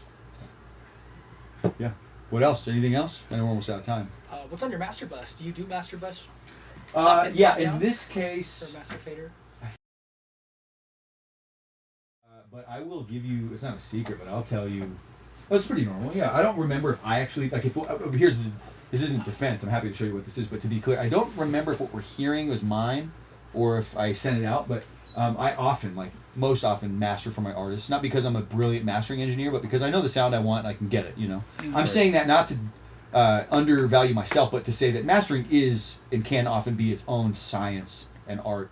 And there are reason there are guys like, I've had stuff mastered, actually my own personal music I've had done by Greg Calby, which is he's a massive. And so there's a reason Greg Calby is Greg Calby. So I'm not Greg Calby. So everyone, mastering is its own thing is my point. So this SSL is the G comp. You can't see it because I don't, or maybe you do have it. You have it? Yeah, you have it. So I use that often. This is probably just a basic route because again, I think I sent this one out. Basic L3 limiter. This is the one thing I'll show here. That, you don't have it. Never mind. The ML4000. Anyone use the ML stuff? It is cheating. It is, and it's too much. If it's too much, it's too much. Meaning it's gonna like crush a song. You can adjust it, but like it will say, even adjusted in pretty open air. Something about the limiters, the way they're made, it will crush. But when you need that crispy, fat but crispy master, it is unfair. there's a contemporary master preset that if I'm like throwing a quick master on something, and this is why I was defending. Even for me, it's more meticulous than this. But say I'm sending a quick it's a mix and we just need a quick master. We're gonna reference it. I'm not really mastering it, but let's hear it what it could sound like. I'll slam that on real quick. I think the default comes in at like -15 or something crazy, so I'll lift that a bit and mess with the threshold. It sounds incredible. I almost shouldn't even tell you. I should keep it as a secret.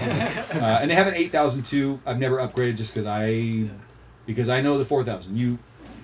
You said you use that? Yeah, amazing, yeah. Okay, yeah, nice. I feel like when it first got, I was like, no, this is like a secret weapon. Yeah, it's ridiculous. The secret I'll have for you, it's not secret, this is normal, but like I will tell you, even though I use it, don't mix through it. Mix without would be my suggestion. Mix without it, you're gonna hear it's open, it's gonna squash everything. So personally, it works really well for me to get everything balanced before with maybe just a light. You saw the SSLG comp. I'll often run that whether I'm mastering it or not. And then just consider the ML, as any master should, consider it an extra tasty treat that you just get to throw on top of a song that already sounds good. So you mix with a limiter, but then not with ML? No, usually when I'm mixing, I actually don't even know. This is the kind of thing, like, there are some things that I'm just so set in my ways I have no problem bidding. I don't even know what's normal. DK, I'd be curious what you say. I usually just, like, mix through the SSLG comp. Yeah. Really, just enough reduction that I am seeing it even. The meter, and that's it, like barely. And like, maybe if it's a fat mix and I want more, maybe up to like 3 decibels. But not much more than that. And then I'll throw those other things on after if we're doing more. So, yeah. Cool. Anyone else? I have Yeah. a question. So being an artist and a producer engineer, do you ever find your different mentalities getting in the way of each other?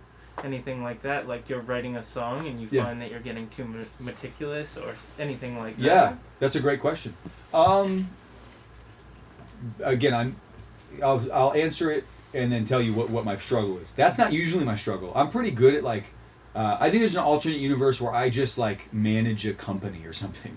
And I don't mean that as a pat on the back. I mean that like I don't feel very artistic sometimes. I have a great ear, if I do say so myself, but I am sometimes to my own detriment. So I'm trying to answer the other side of the question. I don't usually get caught up on the details. In fact, my specialty is like I'm good at just going through. And often people are grateful for that when they're working with me because I was with an artist. Like I said, I had an artist in for a few days the other day or last week who was like, "Man, I can't believe how easy this was. You didn't let me get caught up on things."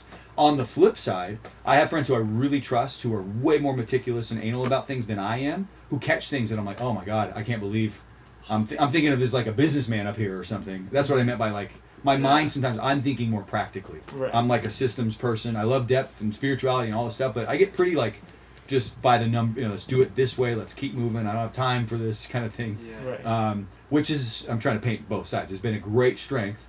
But from that end, that actually hasn't been a struggle of mine of like being maybe too artistic or too meticulous, because I often am thinking really practical.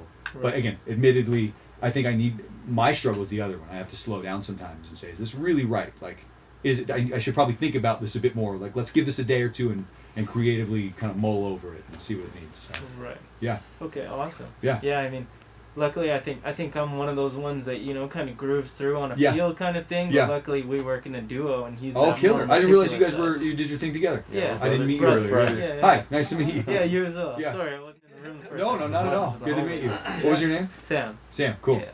Killer. Yeah, so you guys get to balance each other out. Exactly. Yeah. He's that meticulous side, that pinpoint everyone, and I'm the flow with the wind. Yep. Thing, Yeah.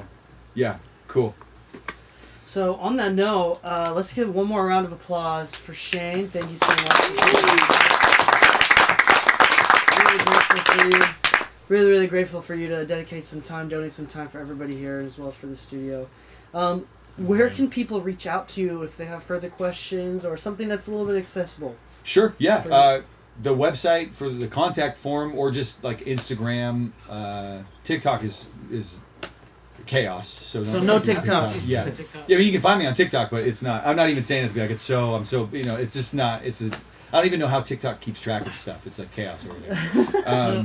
But Instagram is a good spot for sure, or the website. And then I'm not trying to throw it back at you, but let's give a round of applause to Lou and DK in the studio for hosting. Really, thank you guys. It's cool. It's a really cool thing. I know I said it early on.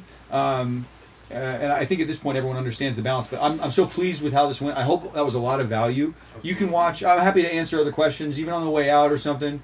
I know the technical side is valuable, but I feel like it's more Googleable. The conversations we have and had here are the kinds of conversations that only happen in these rooms at times like this.